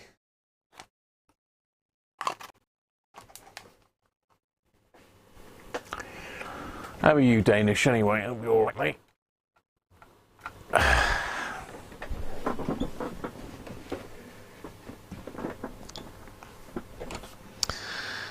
Okay.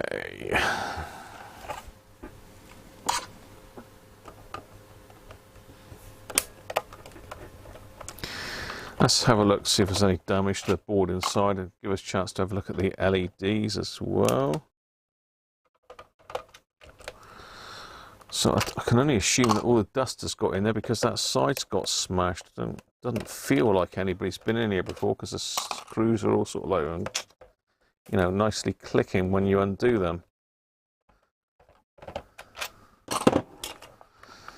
That's a hidden one up here.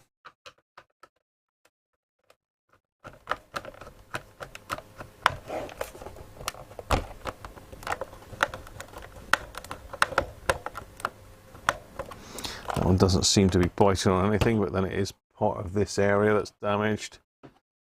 So yeah, that one doesn't appear to be coming out.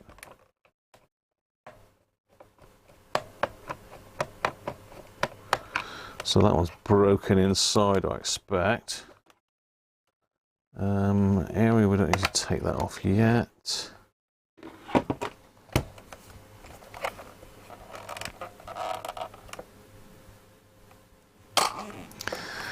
I'll take the knobs off the other side. Come on. That don't want to come off, does it?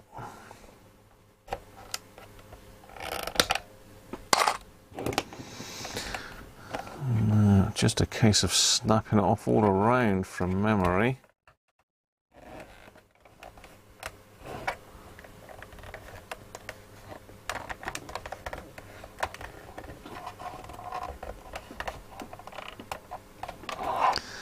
I think these are a pain in the neck to get apart. I think that's got to go in and down that way.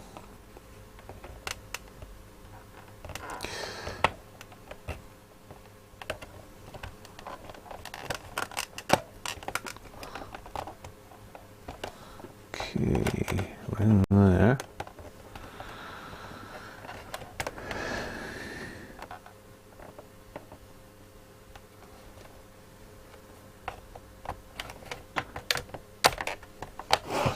No, they're all clipped together with plastic stuff, Timothy.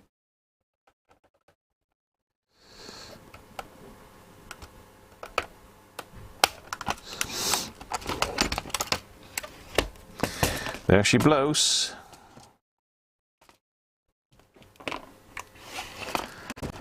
So yeah, we can see there that the that's this post for fixing the screw, that's completely snapped off.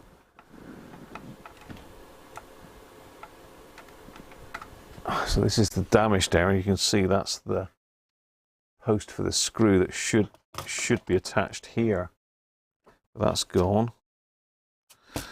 Again, I might be able to get that back. Well, I can get that back on with JB Weld. That'll glue that back on nicely, as long as it's not over tightened. Let's just pop the speaker off of it a minute.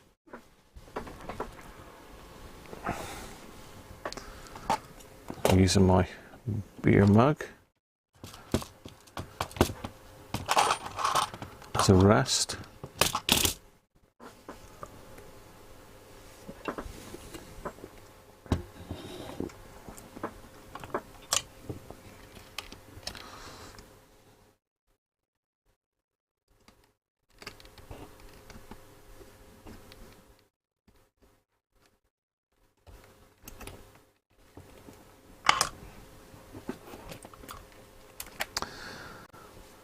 Right, so this is where most of the damage has occurred. In this corner, yeah, that's pretty bad up there, that.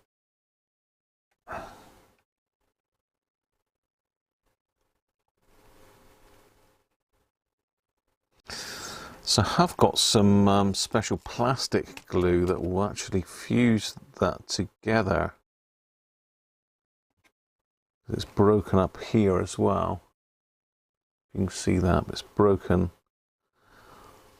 in a sort of triangular pattern there, and totally gone there. So yeah, I can glue that back together, I'm confident. Let's get this broken piece off.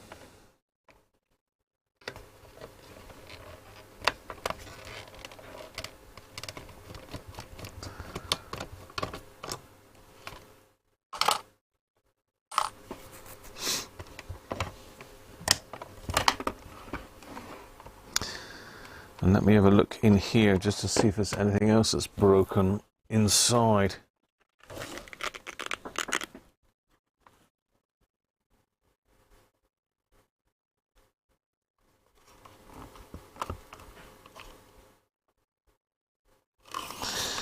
No, it looks like that front panel's taken most of the hit. Oh, there's a break there. Okay, so there is a crack here. There is a crack in the, you won't be able to see that, but yeah, that is opened up there. Only just started though, so it might be okay.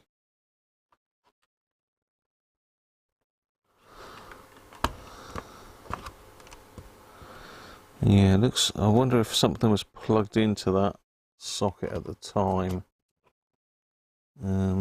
Just get me bearings, which one's that?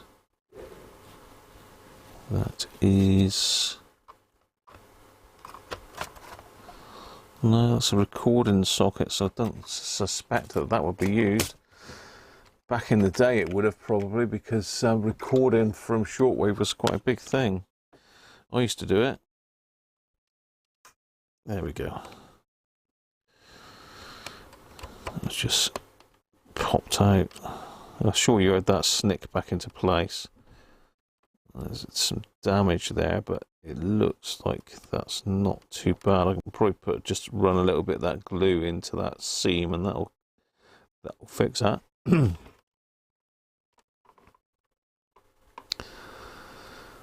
Okay, yeah, here's our super cap. And a very grubby dial. So let's get the old overhead camera in and we'll have a closer look.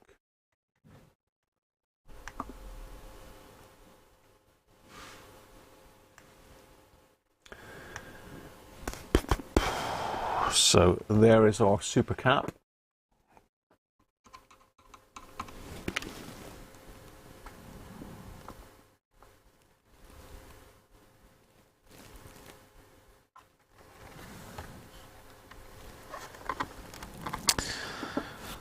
Some pots there, probably for trimming the oscillator, but hopefully we shouldn't need to do that. And here's our LEDs. Look, we've got one here and one over here. So I've certainly got some pretty beefy LEDs I can stick in there that will make this thing glow like, well, it's going to glow.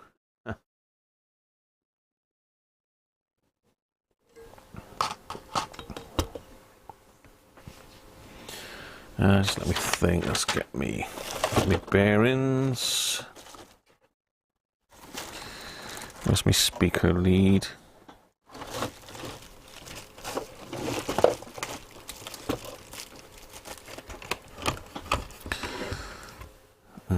So which one's the speaker? Is it that one or is that the aerial?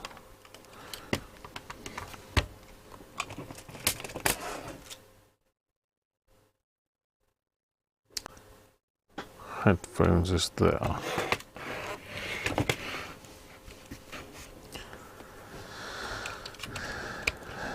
So looking at the power up again, we'll have a look at this this little light up close.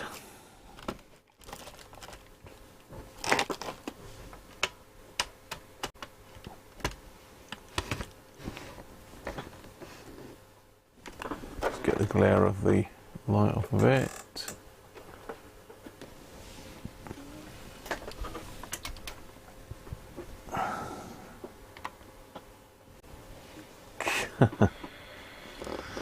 Yeah, I don't know if you can see that, but it's just like a little tiny speck of light there.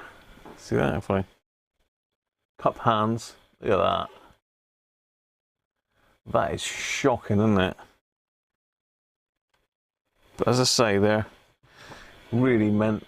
I mean, I think they have lost some of their luminance.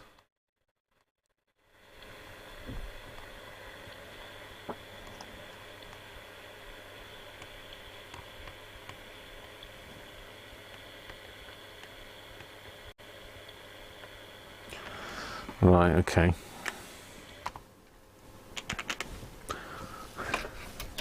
Oh, actually, let's just have a quick look, see what voltage we got on them.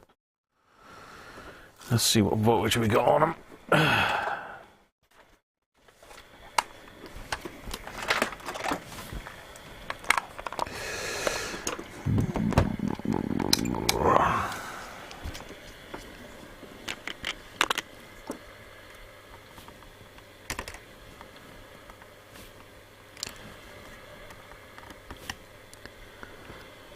Two volts.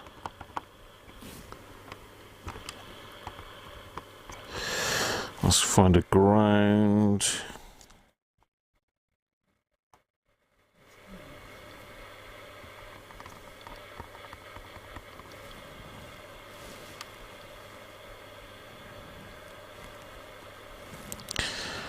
Find a decent ground. Come on, ground, where are you?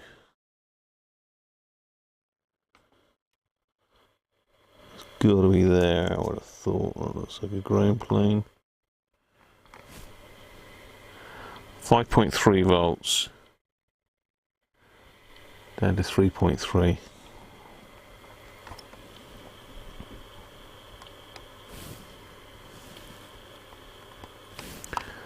Hang on, that's some 1.2 there. 1.2. 3.3, so I think it's 3.3 volts. I mean, I don't think it's going to upset it too much by changing those for super brights, but it's going to be hellish bright. It will be like mad. It'll be a mental change. Cheers, Paul. You won't be here next Sunday as you'll be exploring Darker's Chiantashire.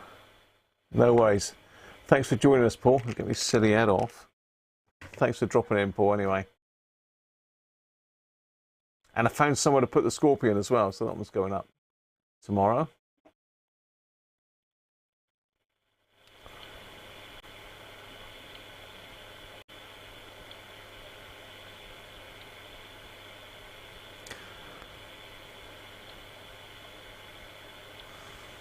Right, just catching up.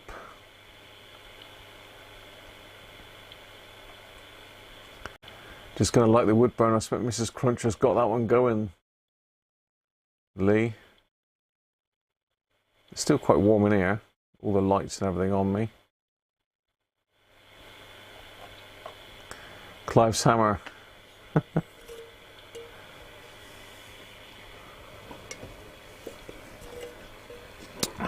Right. So yeah, they're pretty shocking, aren't they? I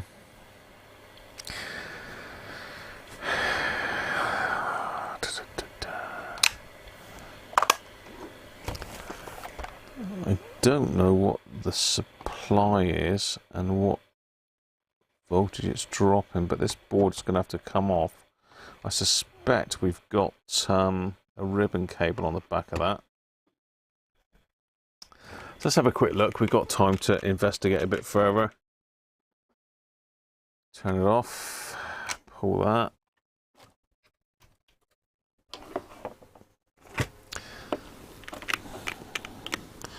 That said, don't think I've got the schematic on my computer. Actually, I can remember when I did the last, well, when I did the one that had the problem with the inductor, I actually contacted Sangean and they sent me the service manual for it. Well, not an original, but a very good scan. So I've got a good scan of that somewhere. Is it just those two screws? Okay, it's a long time since I've had one of these apart. Plastic clips, usual. I suspect there's some sort of ribbon cable or something underneath here, though. For sure.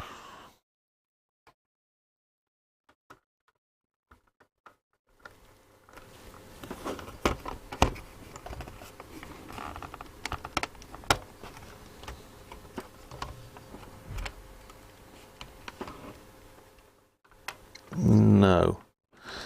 This has got to come off. The buzzer. The buzzer. That's pretty self-explanatory, positive and negative.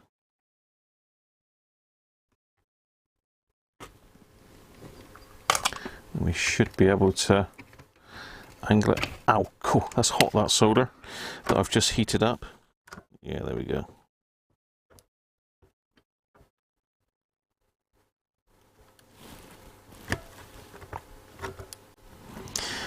So we've got a couple of board connectors, that one there, these two, would be nice. Are you going to be nice? No, you're not, are you?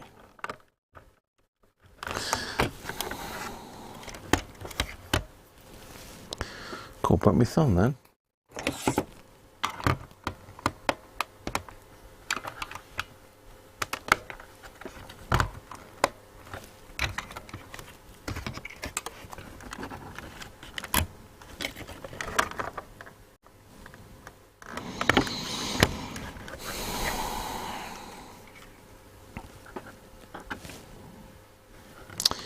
Yeah, so one of these is under this RF shield, so it's got to come off. Oh, tummy's going. Must be getting near tea time.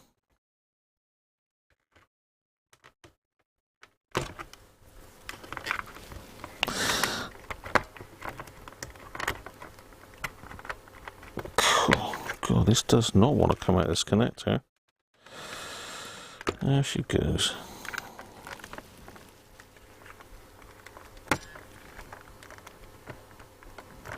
Hey.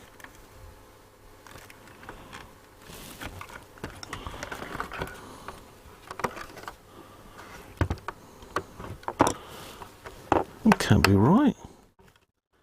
It's pulling clean out the board.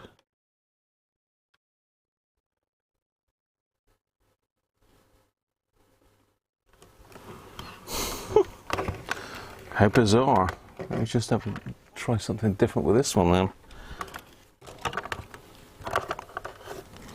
Pins are pulled clean out the connector on that one.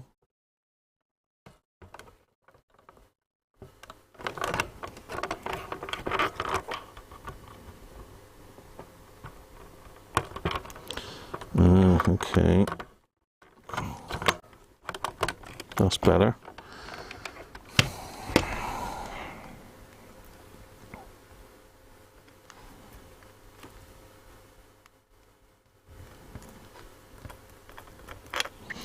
Let's push that back on then. It's unusual.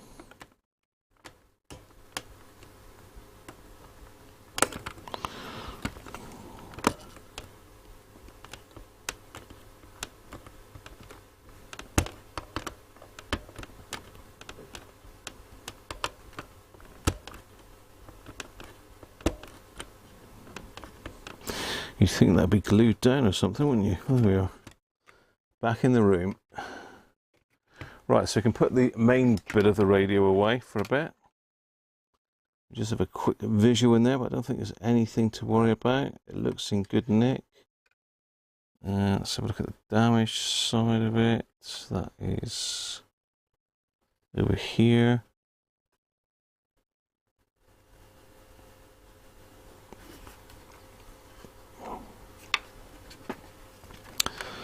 No, nothing really looks damaged there. It's had a hell of a wallop though.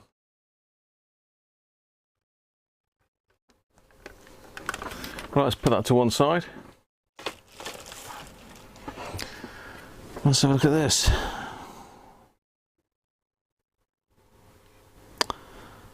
So I can get to that LED no problem at all. But this one is just under that shield, and I think I can get at it. I'll just have to take this pot here off. Save me unsoldering the complete RF shield on it.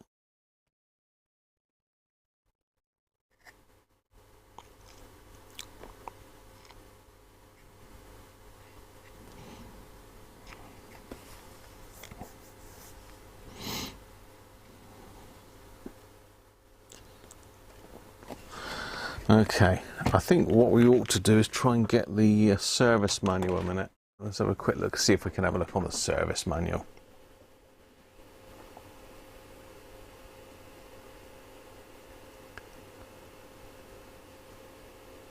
Half a medium wave. Where's the ferrite rod aerial? He's buried, Les, I suspect. It'll be in there, Les, in underneath here. I haven't taken the back panel off. Let's not tempt fate by taking that off, but it's all just clipped in plastic stuff again.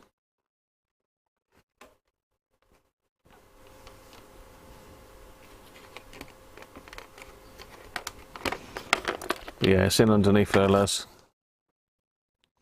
So this is the board that we're looking at with the LEDs on it. I just want to have a quick look just to see what the voltages and that are. If video will send you to sleep, it was very interesting, but I didn't really know what the actual issue was, Nick. It looked like it was a power supply thing to start with, but I wondered whether it could be one of the tantalums or something gone a bit weird in the power supply section that sort of like keeps reforming or something. I don't know. Tantalums, they usually fail, and that's it, isn't it? Right, let me see if I can find a service manual.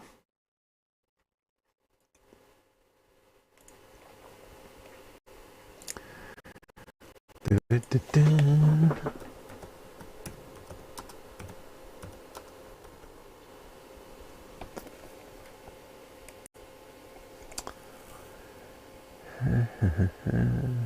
he is. 1997. That's a later one, I think. I think this is a later one I've just clicked on.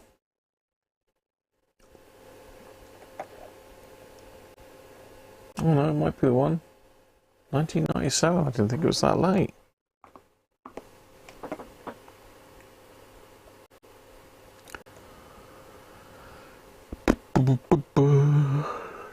Excuse me.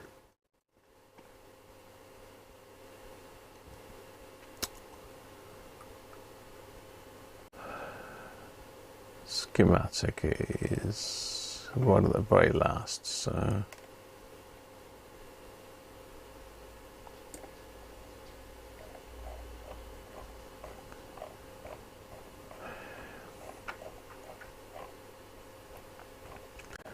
board layout, alignments. We shouldn't need to touch any of these. Modern radios don't seem to have alignment issues.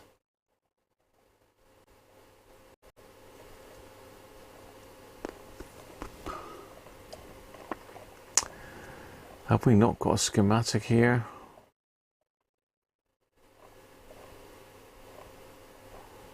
Doesn't look like we have, does it? We've got a block diagram.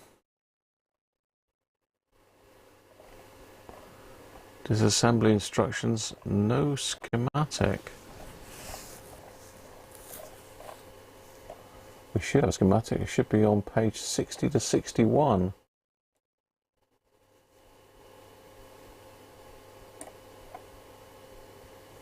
We've only got page 30. What's going on there then?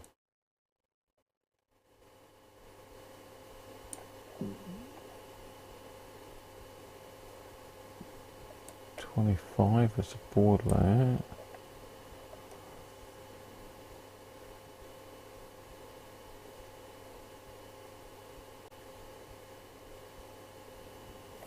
Yeah, we've only got half a service manual there.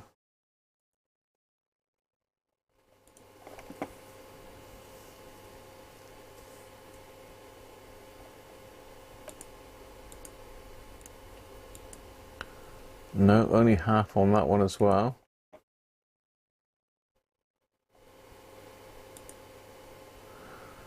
Rig picks.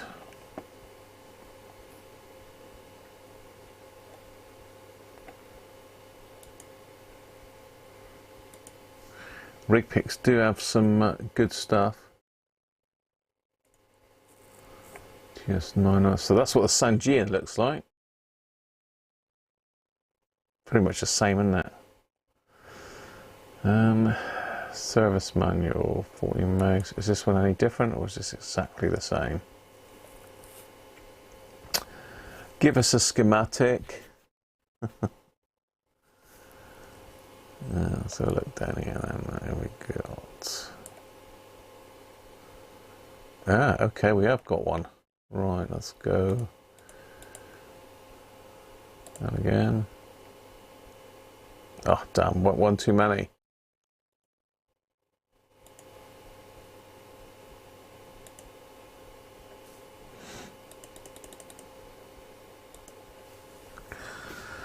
So the LED should be on this board here.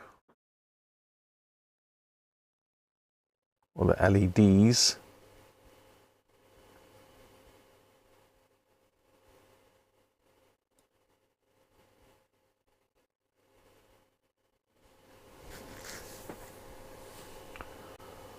There's the keypad. Retuning. Should be an LED driver here somewhere. Here we are. Oh, that's not very good, is it? It's going to be difficult to see.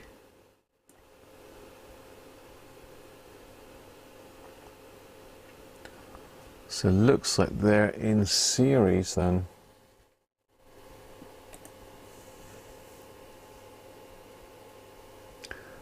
And we've got a 22 ohm resistor with a 5-volt supply.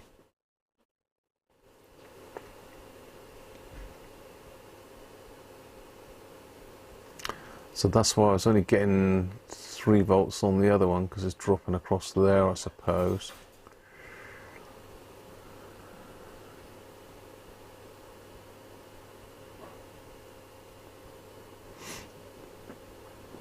So is that D323 and 324? I'm probably in the way, aren't I? That's better. So yeah, that's our 2 diodes there, that 2 LEDs. D323, 324. I can probably just stick a couple diodes in there and it won't make any difference, to be fair. Just make it a hell of a lot brighter. I've got some super bright ones that I put in a Pro 80 and that was mentally bright. D323, 324. So we'll have a look at them in the parts list, because very often you can get a data sheet for them.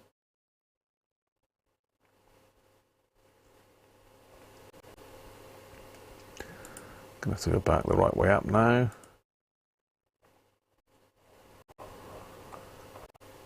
Very good. It's got all the voltages on all the transistors. Look. Good service manual, this.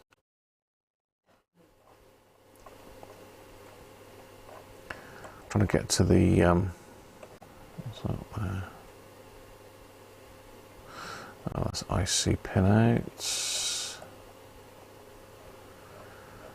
Come on, where's our parts list?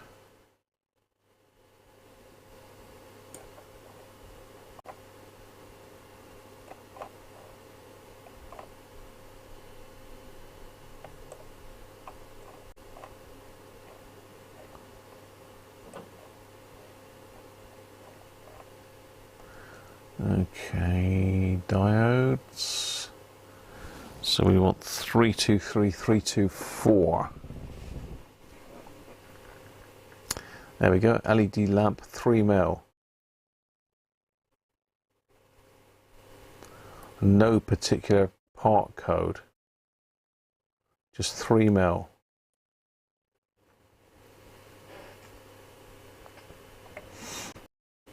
Okay, we can test it on the breadboard though, can't we? So we want 2 diodes on a 5-volt supply with a 22 ohm resistor, wasn't it? Let's double check that again. It was up in this corner. Yeah, 22 ohm resistor. 2 diodes in series plus 5 volts. Okay. Are we all clear on that? Clear as mud, isn't it? Clear as mud.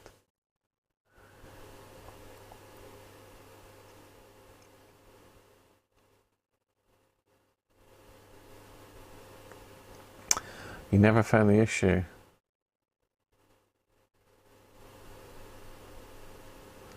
You're back and the house is a bit warmer. Well done, Lee. Got the wood burner on. WTWW 5085 and its sister station have gone silent. Shut down the 100 kilowatt transmitter. The transmitter's still online. Huh. Rat Shack. Oh, you're right, Danish. Yes, you are. DX398 is the same radio, isn't it?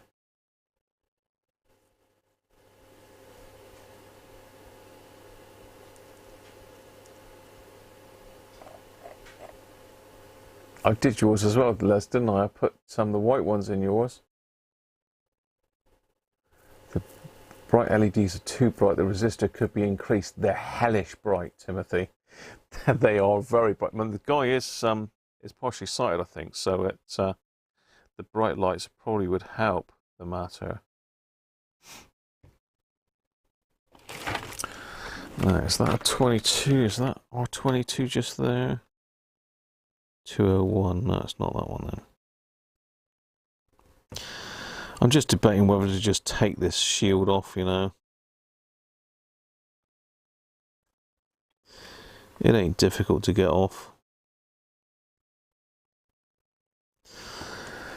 And if I don't take it off, Sod's Law will say that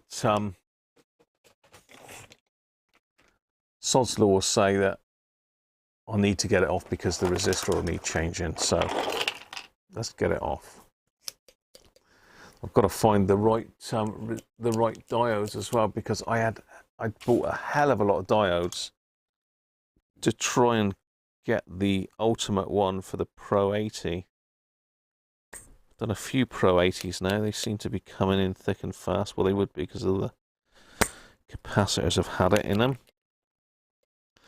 SMD Electrolytic City in those. If anyone watches Jay's Vintage Junk, he's doing one at the moment. I think I've done about 4 of them. I've had 2 of them. I've had open circuit detector transformers because the electrolyte's eaten into it.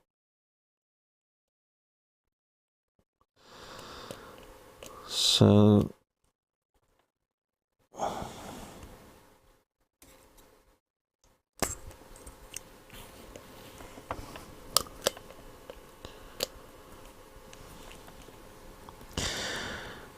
Jay's mainly into vintage computer stuff, but he does dabble in the odd radio bits here and there.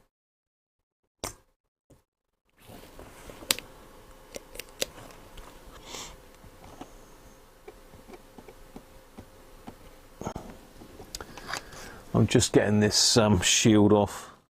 It's just going to make it easier. I could probably do it with it on, but it's going to make it easier.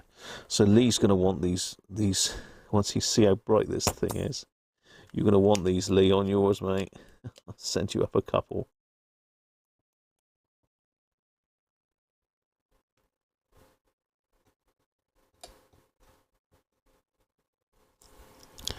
Let's lift it off, isn't it? Yeah. Just stick it back down. That's lifted. Let's lift this one.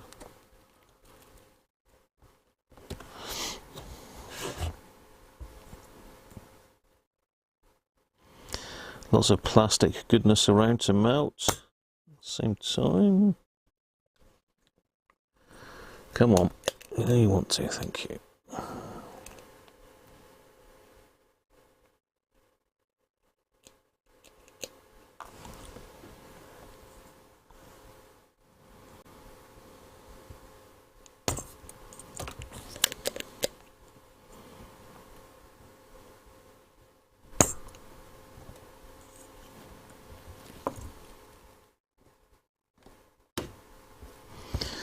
Okay. Now we're going. Now we're cooking. It's pinging up everywhere now. Toing.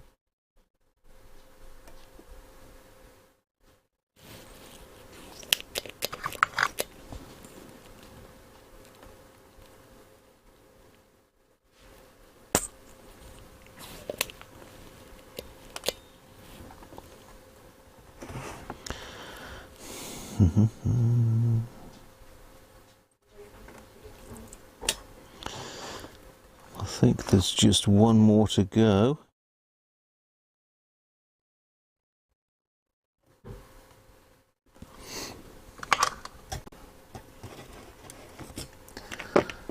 And the factory sellotape.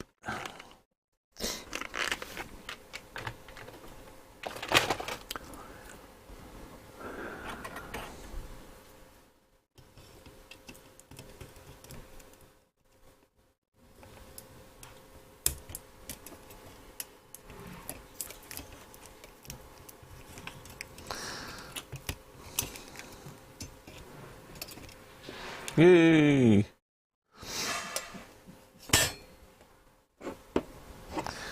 We're in. Put colour changing in.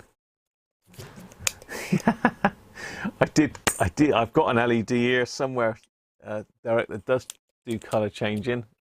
I've actually put it in a circuit, thinking it was just a normal diode. Did I say resistor then? Where's the goat? Yeah, I put it in a circuit thinking it was just a normal diode. It started changing colour, frightening the life out of me. Okay. So I always get confused with these. So let's have a look. So these are in series, so there must be a track going all the way across here.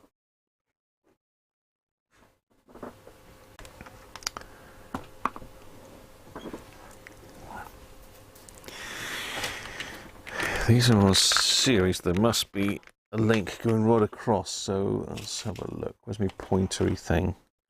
So we've got one LED is here.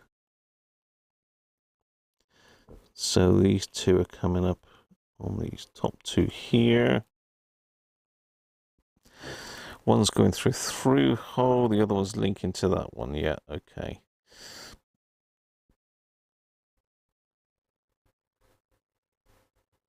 So all of our resistors are here. So this is the LED driver circuit. And 223 or 222 for 22. 220, wouldn't it, for 22?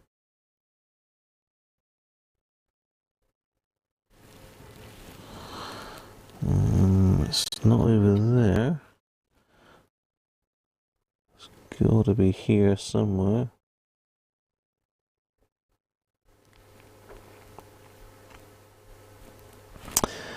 I'm not into these modern resistor codes.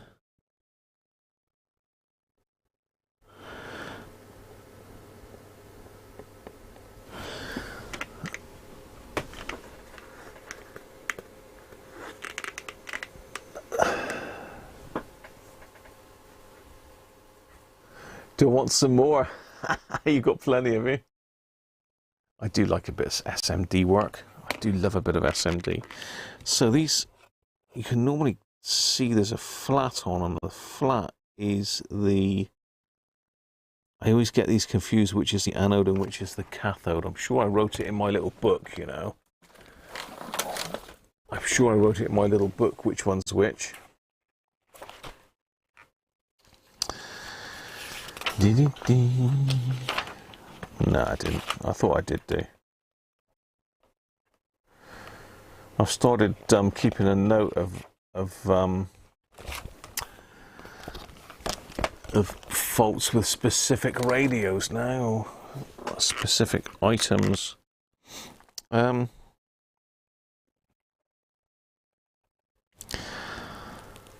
So yeah, the flat is that way, so let me just make a little note of that.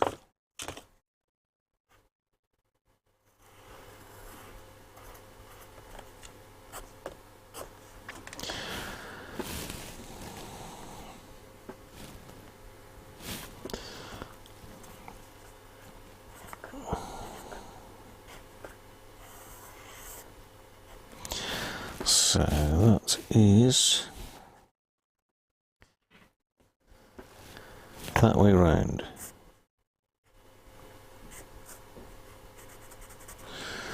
Okay, right, I can get these out now.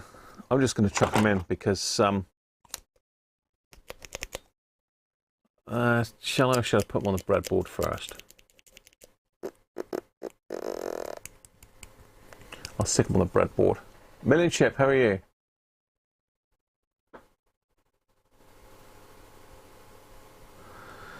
You worked on one of those Yaesu radios before. What happens is the VCO coils expand and contract with the heat, and the wax impedes that, causing the solder joints to break. You mean in the actual coils, Million Chip?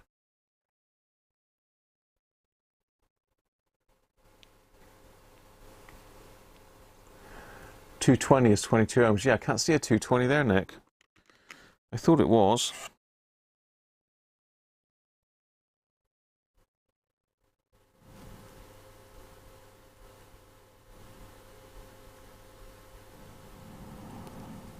You just never know, do you? I mean, it's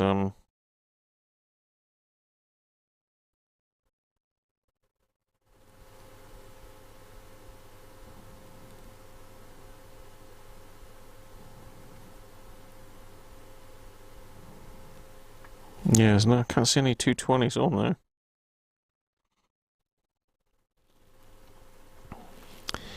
To be random.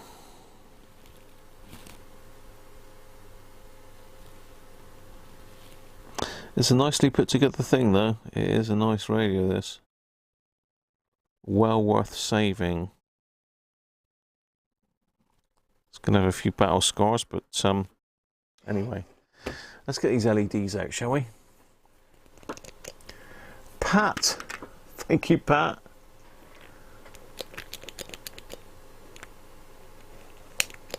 The wax is needed as a temperature stabilizers.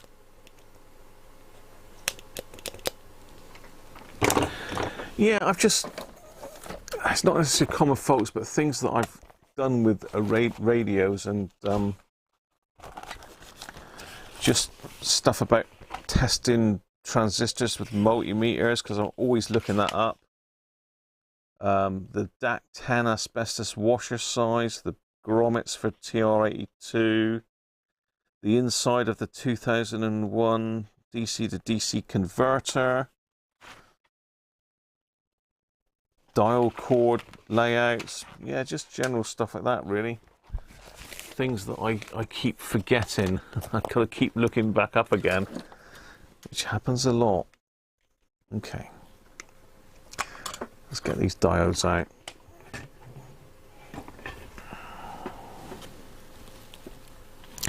Now I know which way round they go.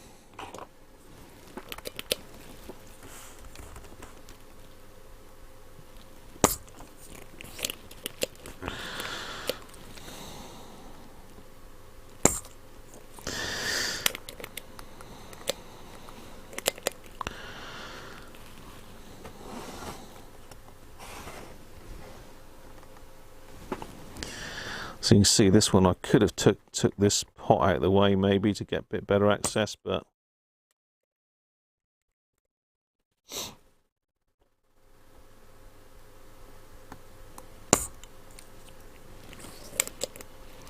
it's a damn sight easier to do it like this. All right.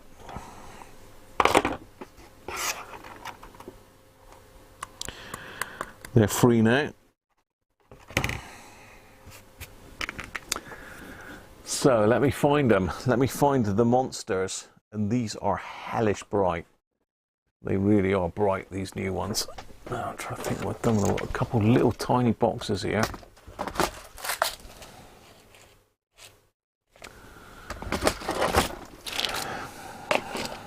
No, it's not that one. It's this one here.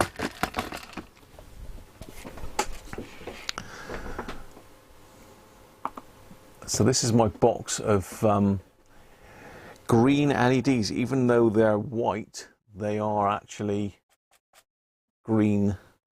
So the really clear ones are the brightest of all. So I've got them listed in MCD, which is their brightness. What have we got? 1,000, 2,000, 3,000, 8,000 MCD. That's the boys. That's the boys.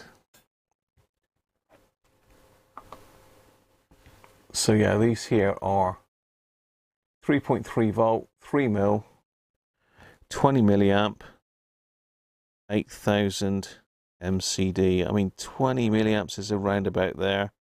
I shouldn't have thought we'd be driving them any higher than that. I say I can put them on the breadboard, can't I, just to check? But I've got some green ones, but they are green, but they're They've just got totally clear lenses on them. They're really, really bright. I mean, 8,000 is mental. 3,000 ones look okay, but they're nothing like the 8,000. I'm going to put these in. I'm going to put the 8,000. You won't be able to say it's not bright. So let's get a couple of those. We'll stick them in the breadboard first, I think, just to make sure that they're not going to pull too much current at 5 volts.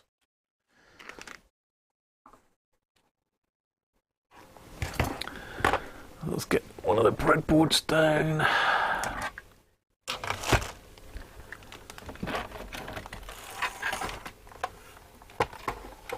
Which one's that? That's the old one. Let's get a newer one down.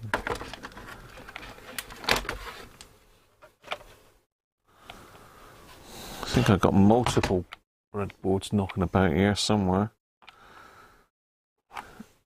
They're very useful for just sorting out a circuit. So we've got our 2 LEDs.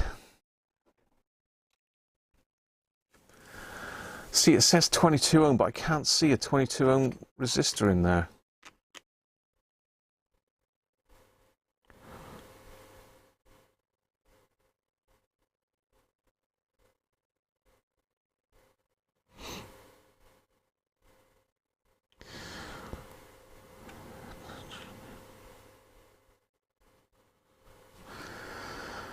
Yeah.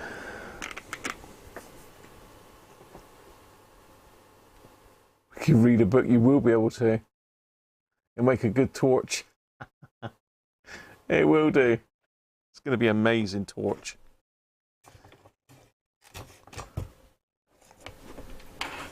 Right, so these have got to go in series, and I've got to think which way around these blimmin' boards go now. I think they're connected in strips that way, but not that way, aren't they? I believe. So we got a negative and our positive, so we just connect our breadboard up. We want 5 volts.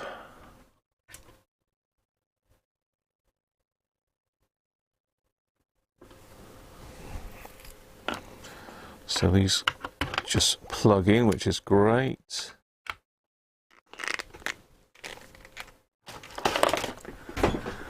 Let's just zoom you out a bit.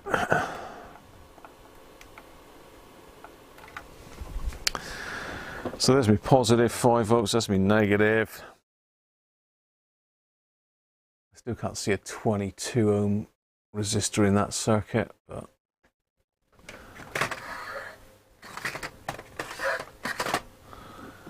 I don't even know if I've got a 22 ohm. Cruncher needs a good memory. I know. I haven't got a good memory. This is a problem. I used to have, but I haven't these days. Oh,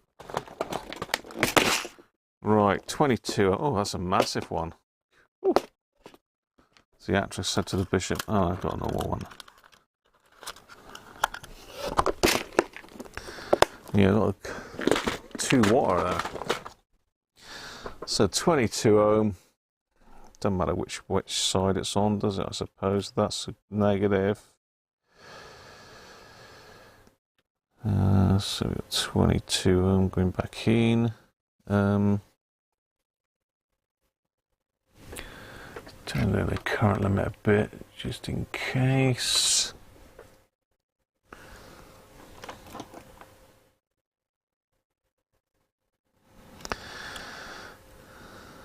I've got to remember, do these go this way or this way? I always get confused with this. Again, I should write it in my book, shouldn't I? Dear, oh dear. Easy way to tell, though.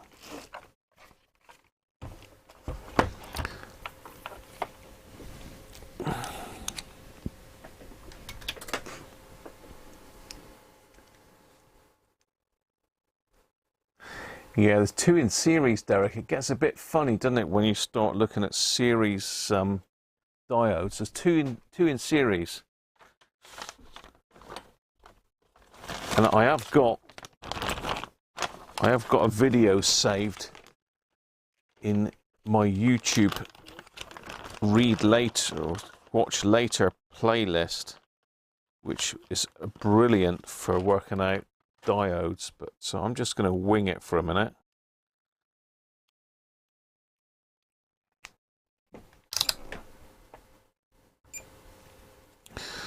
So are we connected crosswise or downwards? Okay, so they're connected crossways.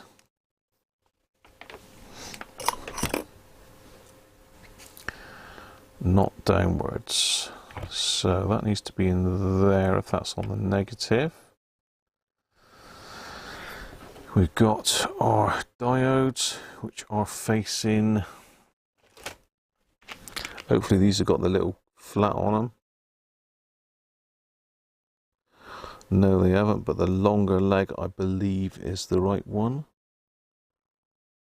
So we've got that one there. We'll go there to there.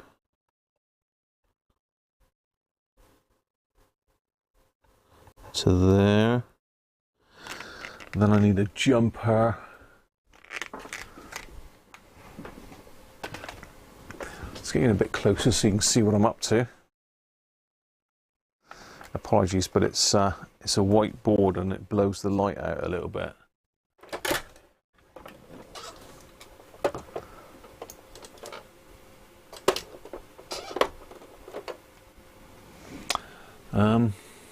Right, what are you looking for, Graham?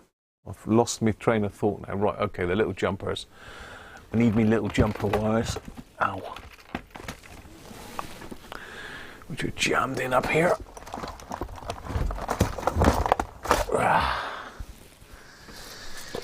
Little box of jumper wires. Jump wire kit. Very useful if you're using a breadboard.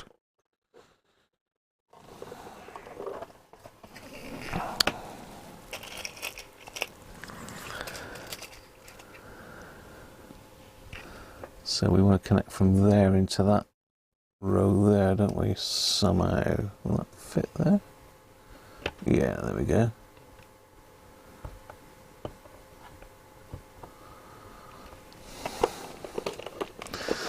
Right, let's stick it on.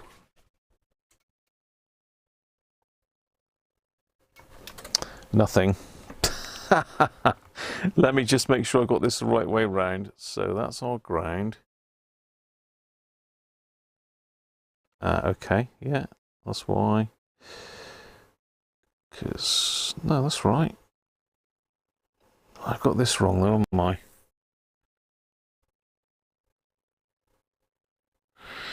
Yeah, I got this wrong. So that needs to go there. That needs to go.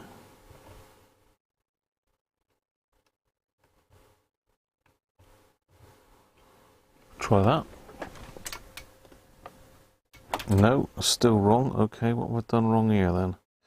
Are these diodes in backwards? I wonder. That's my positive. No, okay, it needs to be there. There. No.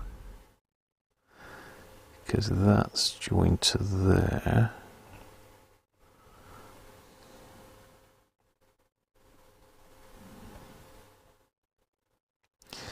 I just got me wires wrong.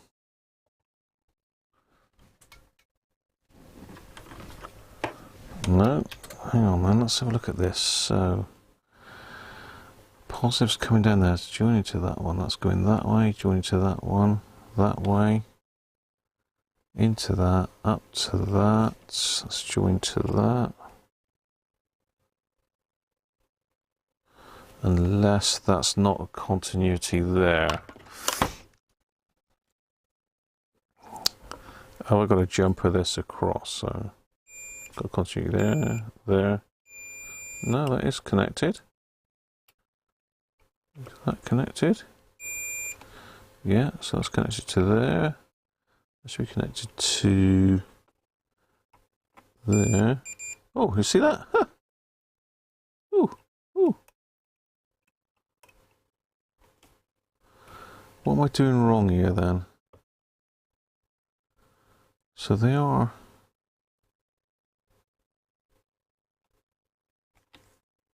I'm not sure there. What's going on?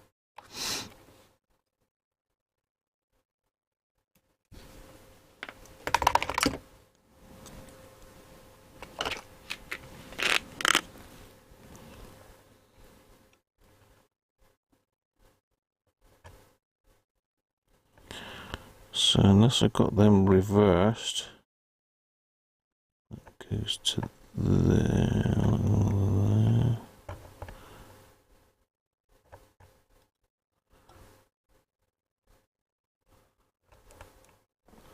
Try that.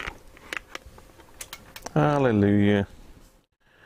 There we go. We're not drawing any current whatsoever, apparently. We've got two very bright LEDs there. Cool, yeah, they are hellish bright, but they're not drawing any current, so we're not driving them.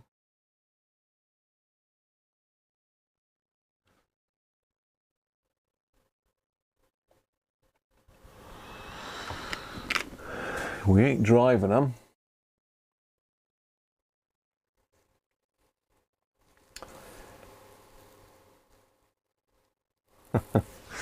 If I turn off some of the light in here.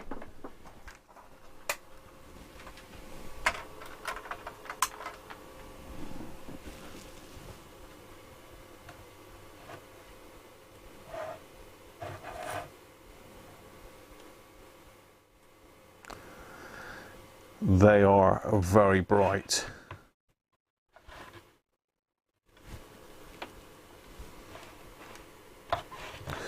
Let's see if we can get them on the overhead camera.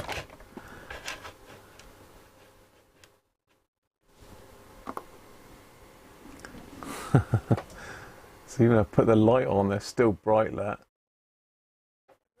I mean, according to that, it's not drawing any current. So what we need to do is put the multimeter in circuit and measure it with a multimeter. You can never trust these. You can never trust these meters on the power supplies.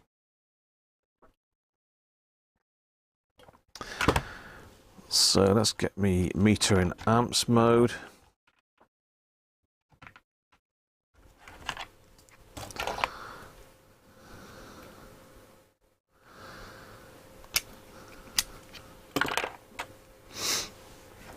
Let's get you in so you can see the meter.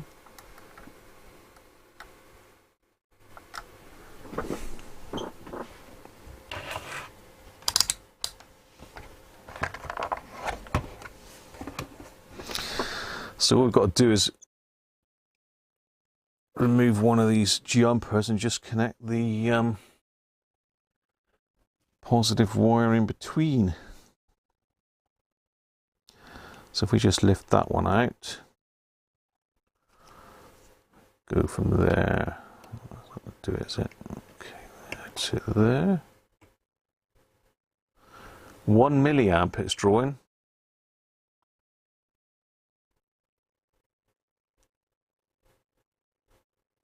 One milliamp at 5 volts.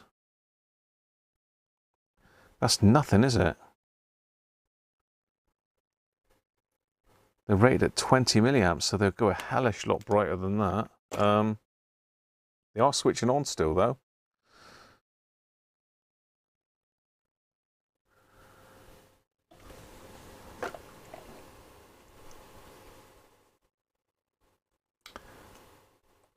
Retinas.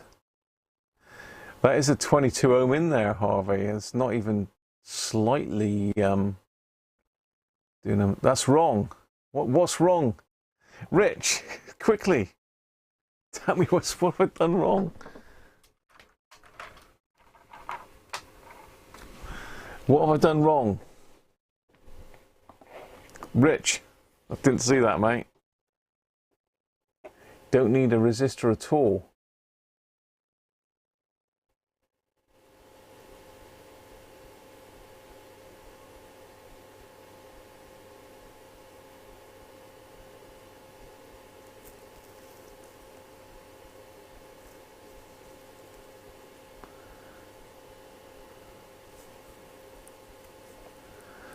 Oh, what's wrong? I'm just catching up with a chat now.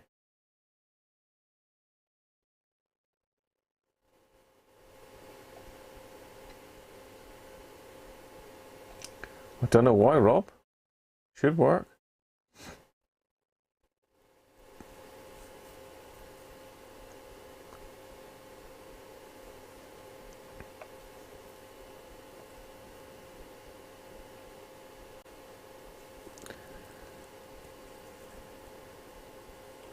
Do a red and green arrangement. You'll red one side and green the other.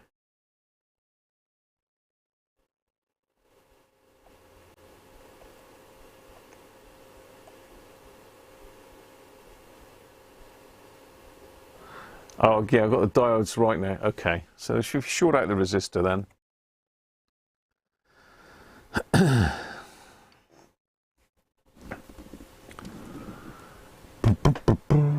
Oh, I'm going to short it out with a massive great lead.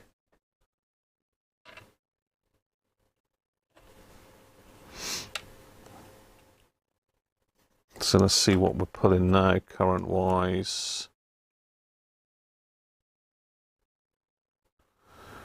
We're only pulling 2 milliamps with that shorted out. It is bright though, I'm blinking green lights now. Yeah, 2 milliamps that.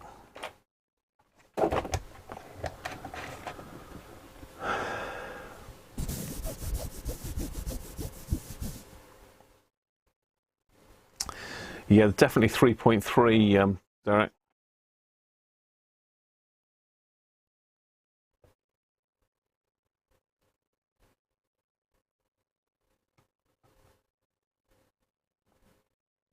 Two milliamps.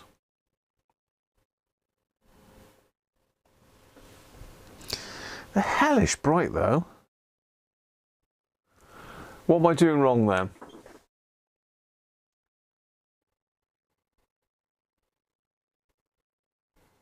I am shorted, it's not making any difference.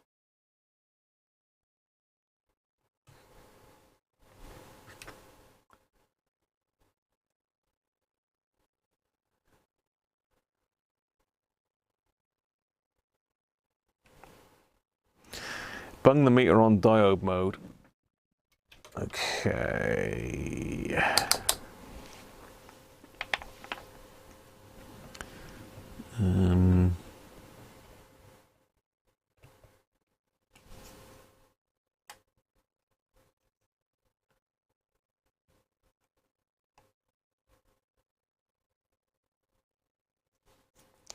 I've got to plug the leads back in the other way though. I always forget that, this meter, you've got to swap the leads over for milliamps.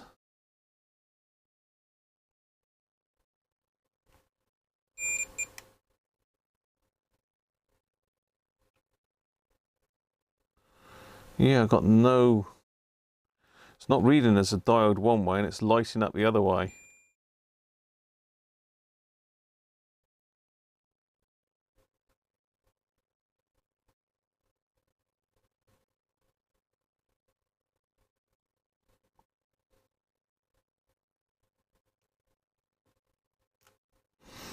No, I'm not getting any reading on the diode mode.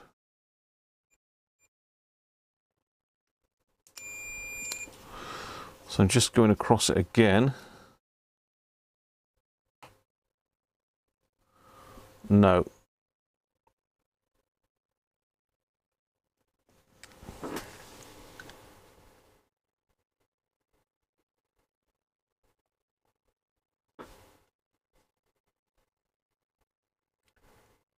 Nothing. It doesn't say anything, Derek.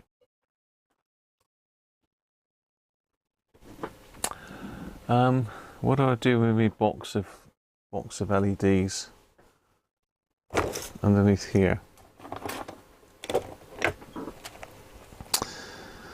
Yes, it's definitely 3.3 volts, 20 milliamps, 8000 MCD.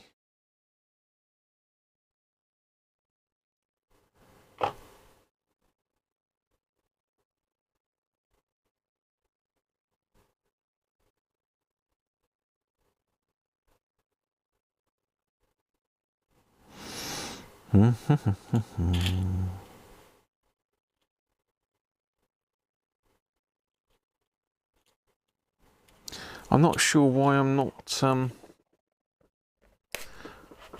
getting the right results off of this. I'm just wondering whether I've got this connected up the right way. I've got them in series, definitely, because they wouldn't be lighting us, would they? I had them the wrong way round initially.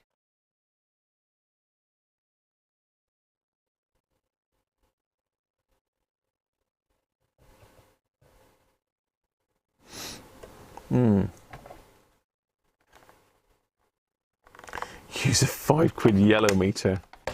Tell you what we can do is easiest way is to just chuck it on the component tester. That'll tell us what they are. This will tell us what they are.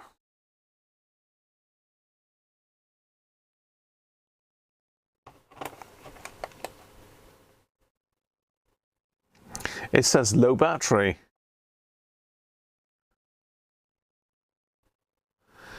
So 2.67 volts at 5 milliamps.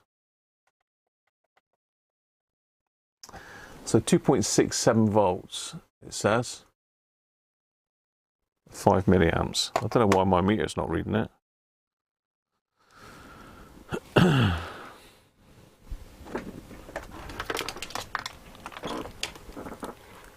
Paddy, how you doing, mate? You shouldn't have them in series, not enough volts. But I've got no choice, Nick, because obviously it's not wired. I've got tracks on the circuit board. Just try the cheapy meter then.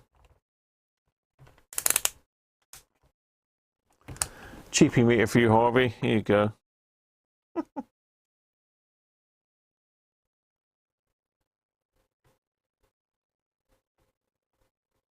Diode mode, nothing that way.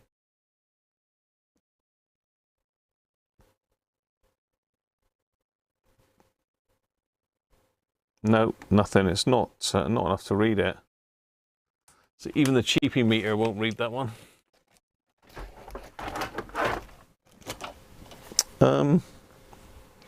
I see what you're saying though, Nick.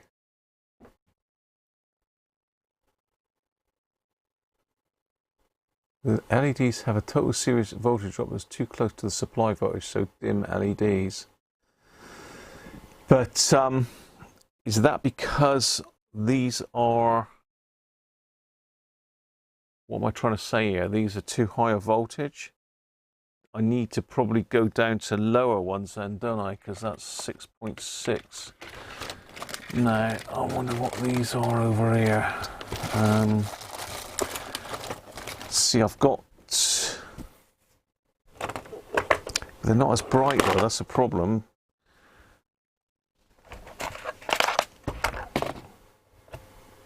Let's take those back out.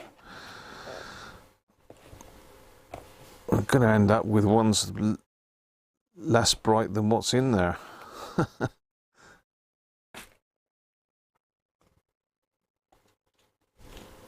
Oh, I see what you mean, yeah. So I have got some 2.1 volt, but they're only 50 MCD. 20 MCD, 40 MCD, 45.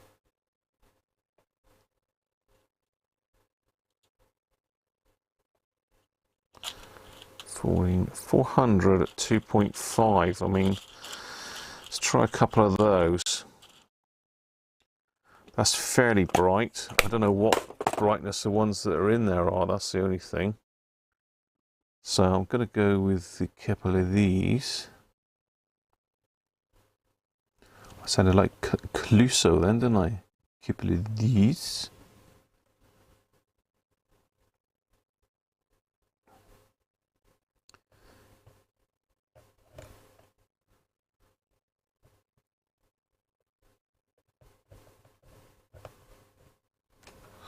Let's put that back in there. See what they do. Nothing. Have I got them in the right way round, Graham?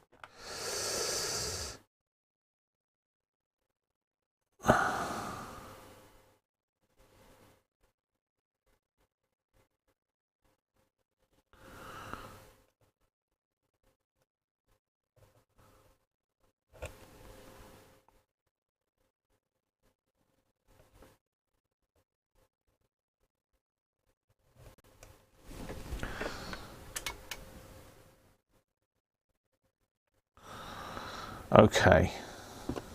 Now, this is confusing.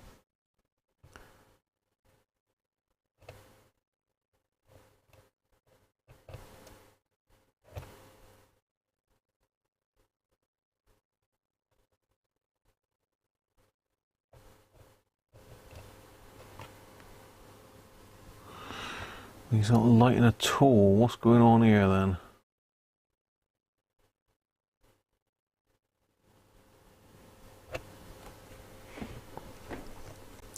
Is it because I got that bypassed, maybe? I don't know.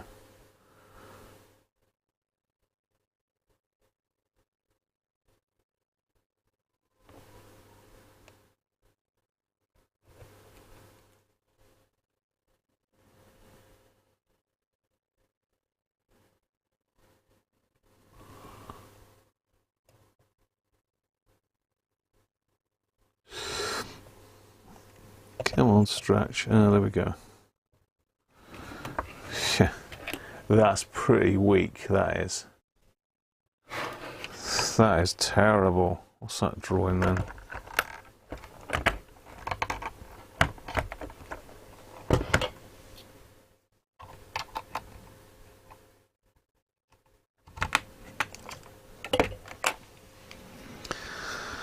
What's that drawing?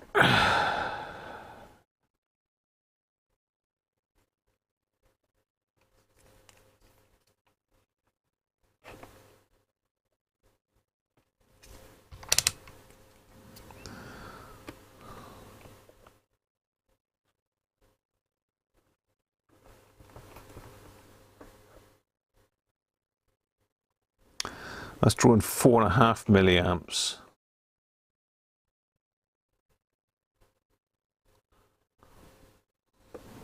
I mean, that's doesn't look much brighter than the originals. They are bright enough, Derek, to be fair. I mean, they're hellish brighter than these. If you look at these, look. We'll just connect the meter back up. Other way around, but... I mean, they ain't great. They're probably better than what's in there, but they're not brilliant.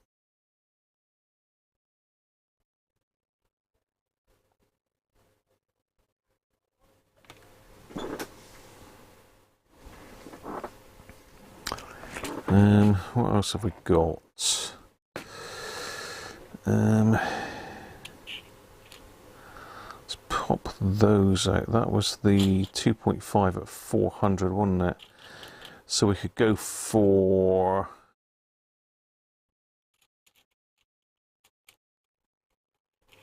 they're square ones. I don't really want square ones.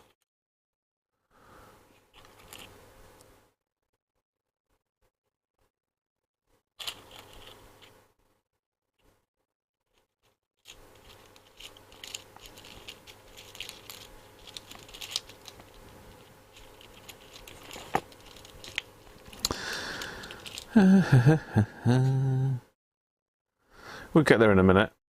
I think we're going to just end up going back with these ones here because these are brightest of all. So pop these back in again. Look, I mean that's with the resistor in.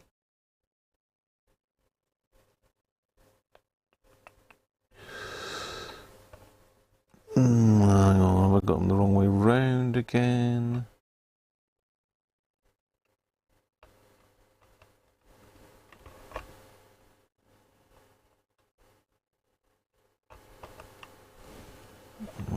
I'm gonna do that. Oh, steady, Christ, I knocked a lot off then.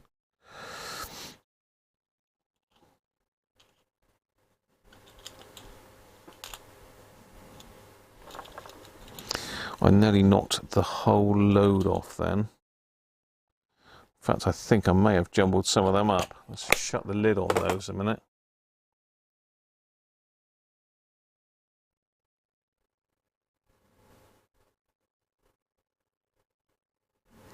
So that is the lead that needs to be going forward. So that needs to be forward, the short one. So that's correct.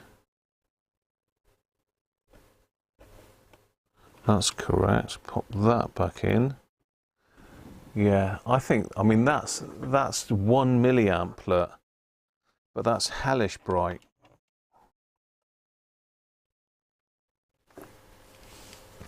Just double check that again. Yeah, 1 milliamp.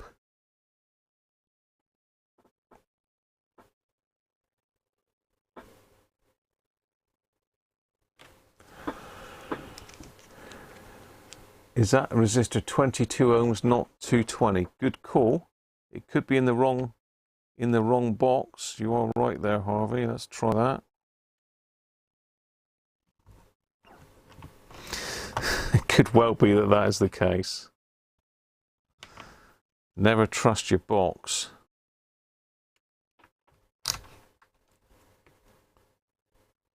$220. Yeah, you're right, Harvey. This could be the issue. We've got the wrong resistor in there. Well, it's in the 22 ohm section,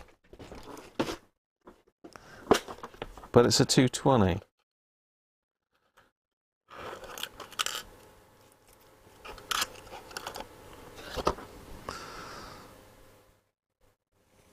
What's the colour on that? It's red, red, brown. Should be red, red, black.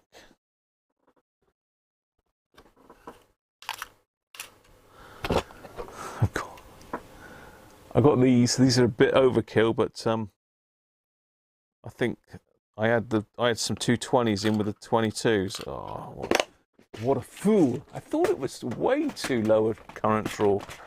Just couldn't work that out. Could not work it out. Right, get your safety glasses on now, because this is going to be bright probably. Whoever thinks it runs that way. So we want it there to there, is that right?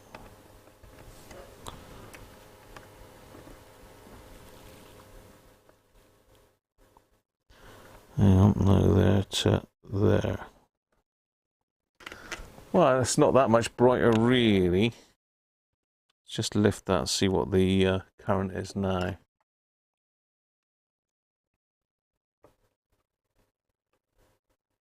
Let's put it on milliamps first. We'll get there.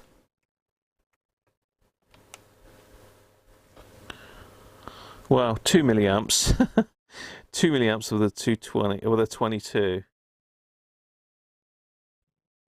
2 milliamps.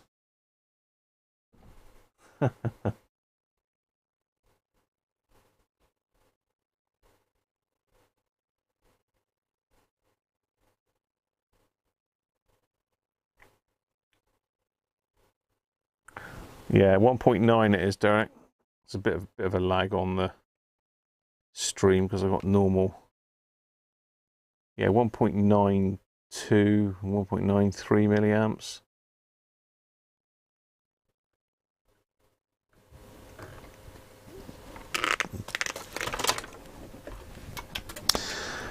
Yeah, I mean, we'd have to bridge that out, like you say.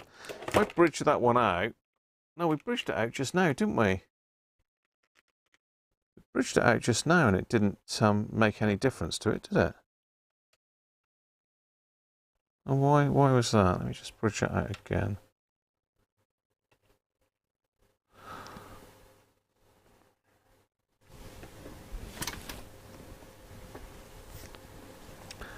So with no resistance and full current going through it, 2.1 milliamps, so that resistor's making very little difference. Oh well. Those two going in.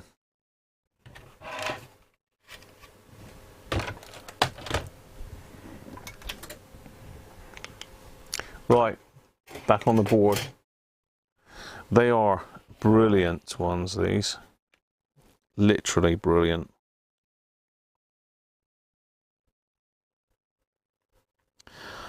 So we said I've got to get my bearings right on this. So the flat bit is there. So that's the shortest leg, goes forwards.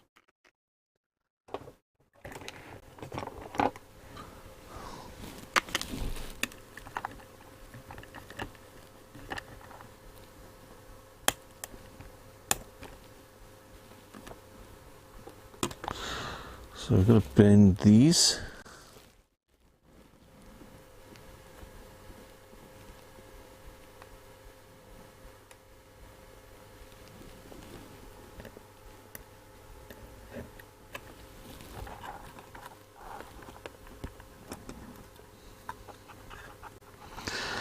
Well, actually could bend them a bit further forward than that, really.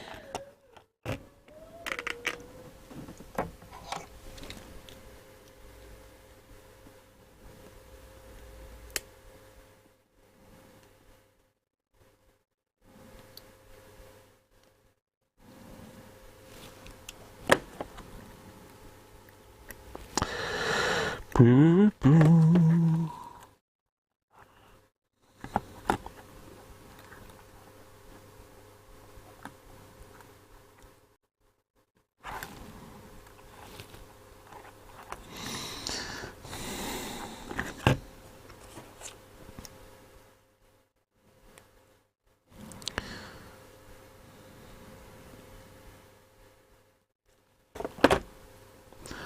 Just need to get me bend right.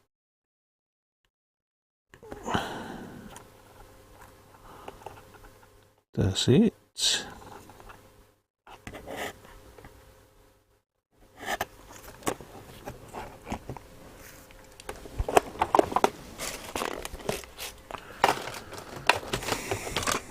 going to be interesting to connect this back up in a second and see what it's like. I'm over time as well. Surprising, isn't it? Time flies by. Helps if I turn the soldering iron on.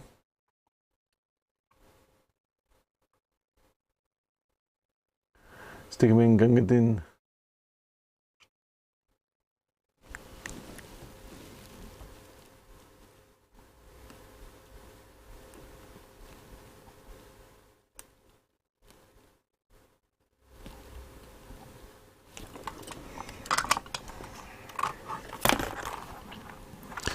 This needs a bit of tweaking to get it lined up.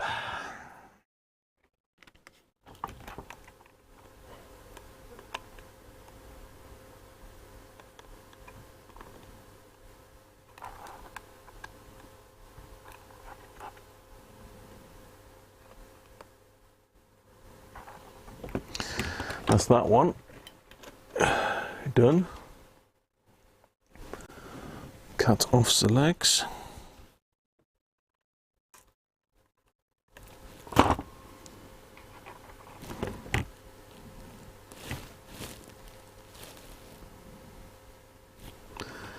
And the next one, so again we're shortest leg that way, in with the pliers.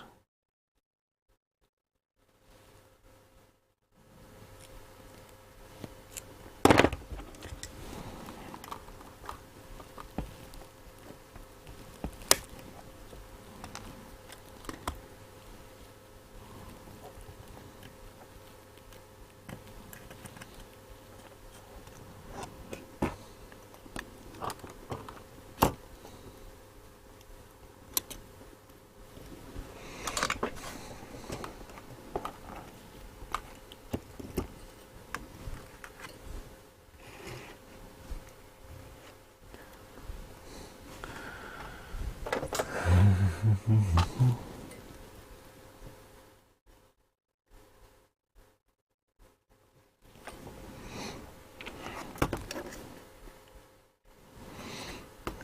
let's go down.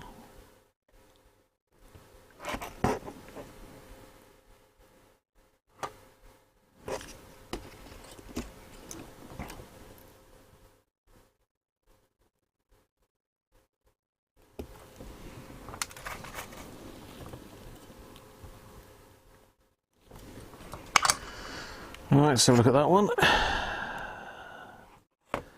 Needs a bit of a tweak. That way a bit. And up slightly.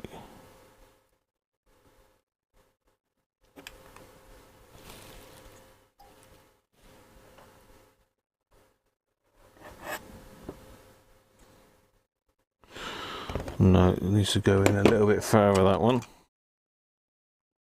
A little bit closer to the board.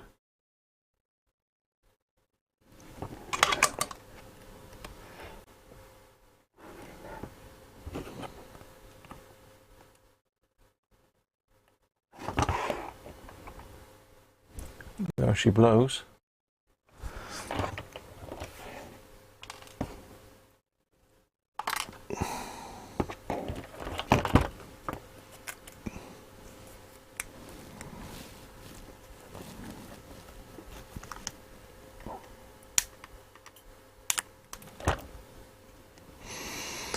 Right, let's just connect this up because I'm not going to put it all back together now, but let's connect it up so as we can check it. Let's hot wire this baby without any RF shielding.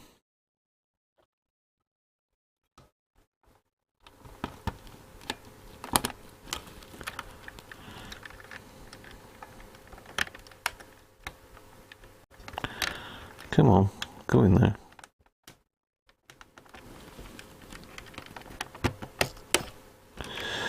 And that one.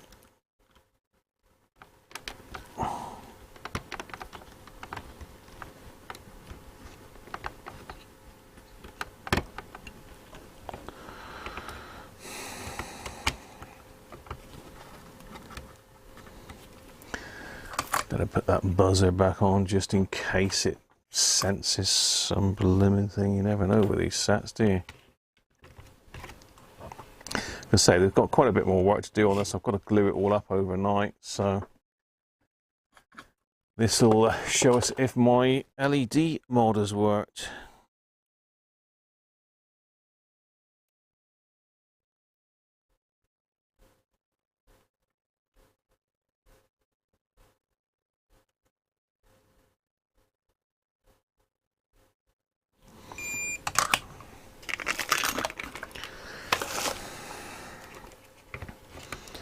Don't think there's anything that can touch there. Speaker, we're not worried too much about that at the moment. Let's just plug my extension speaker in.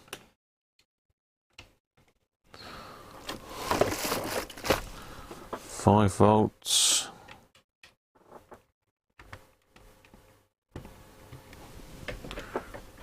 Four in the hole, power on. Whoa! Ho, ho, ho.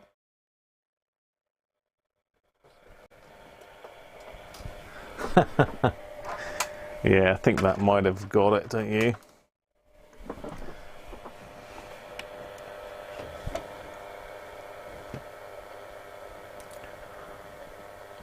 I think that's slightly better than before. God, flipping heck.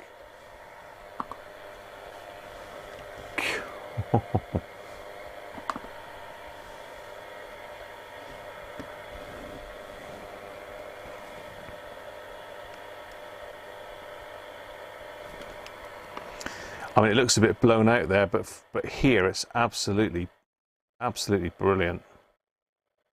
That's a hell of a change. Let me put this over the front to give it a bit better, better idea.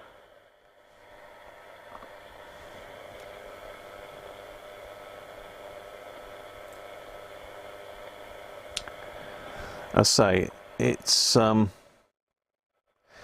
little bit overpowered each side, but really, when you're actually looking at it here, from my perspective, it's fine. Yeah, that's fine.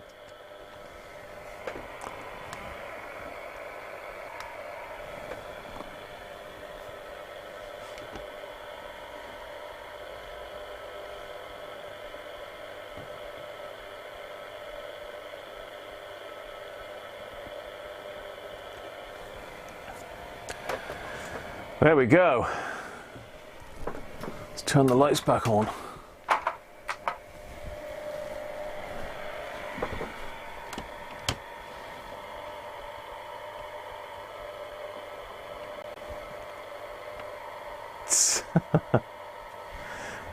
Mad. That's a hell of a lot better.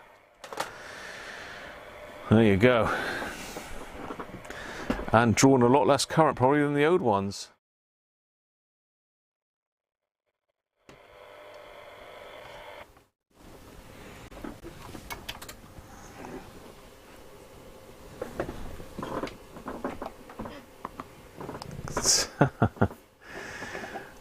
Put black tape over the ends. Yeah. Yeah, it's one of these light channel things. I will give it a play, Harvey, just to see if I can just move them slightly to change the glare. And like you say, I could put a little bit of black over each side, maybe. A bit of black tape. We'll see. I'll have a play about with it. But it's bright, isn't it? It's a hell of a lot brighter.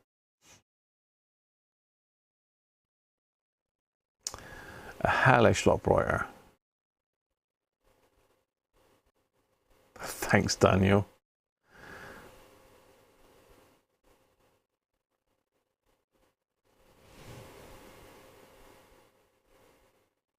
Thanks.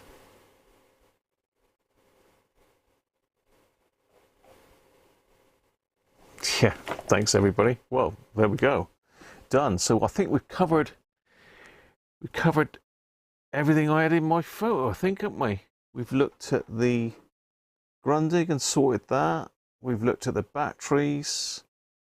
We've looked at the R861s. Yeah, I think I'm done. I think I'm ready to go. So I hope you've enjoyed that today, people. Give it a thumbs up if you have.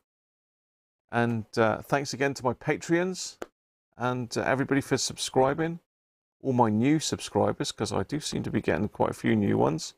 So thanks very much. If you've just joined me, then this is what happens most Sundays. But we've got one more Sunday live stream next Sunday. And then the next time you'll see me will be the 1st of December, which I think is 30 days in November, isn't it? So next Sunday will be the 27th. Sunday. So it'll be not next Thursday, the Thursday after will be the 1st of December, the first of the Christmas live stream. So anybody's got any ideas, put your thinking hats on, and let me know next week if there's anything you want to see in the Christmas live streams. I've got probably about 5 slots left to do something. So if anybody's got any ideas, let me know. You can email me, get me on social media. I'm on Twitter, Facebook, Instagram, and probably other stuff that I've forgotten all about. So you can message me on there. So have a good one, people. I'm going to go down and see what Mrs. Cruncher's been up to, and have some tea. So bye for now.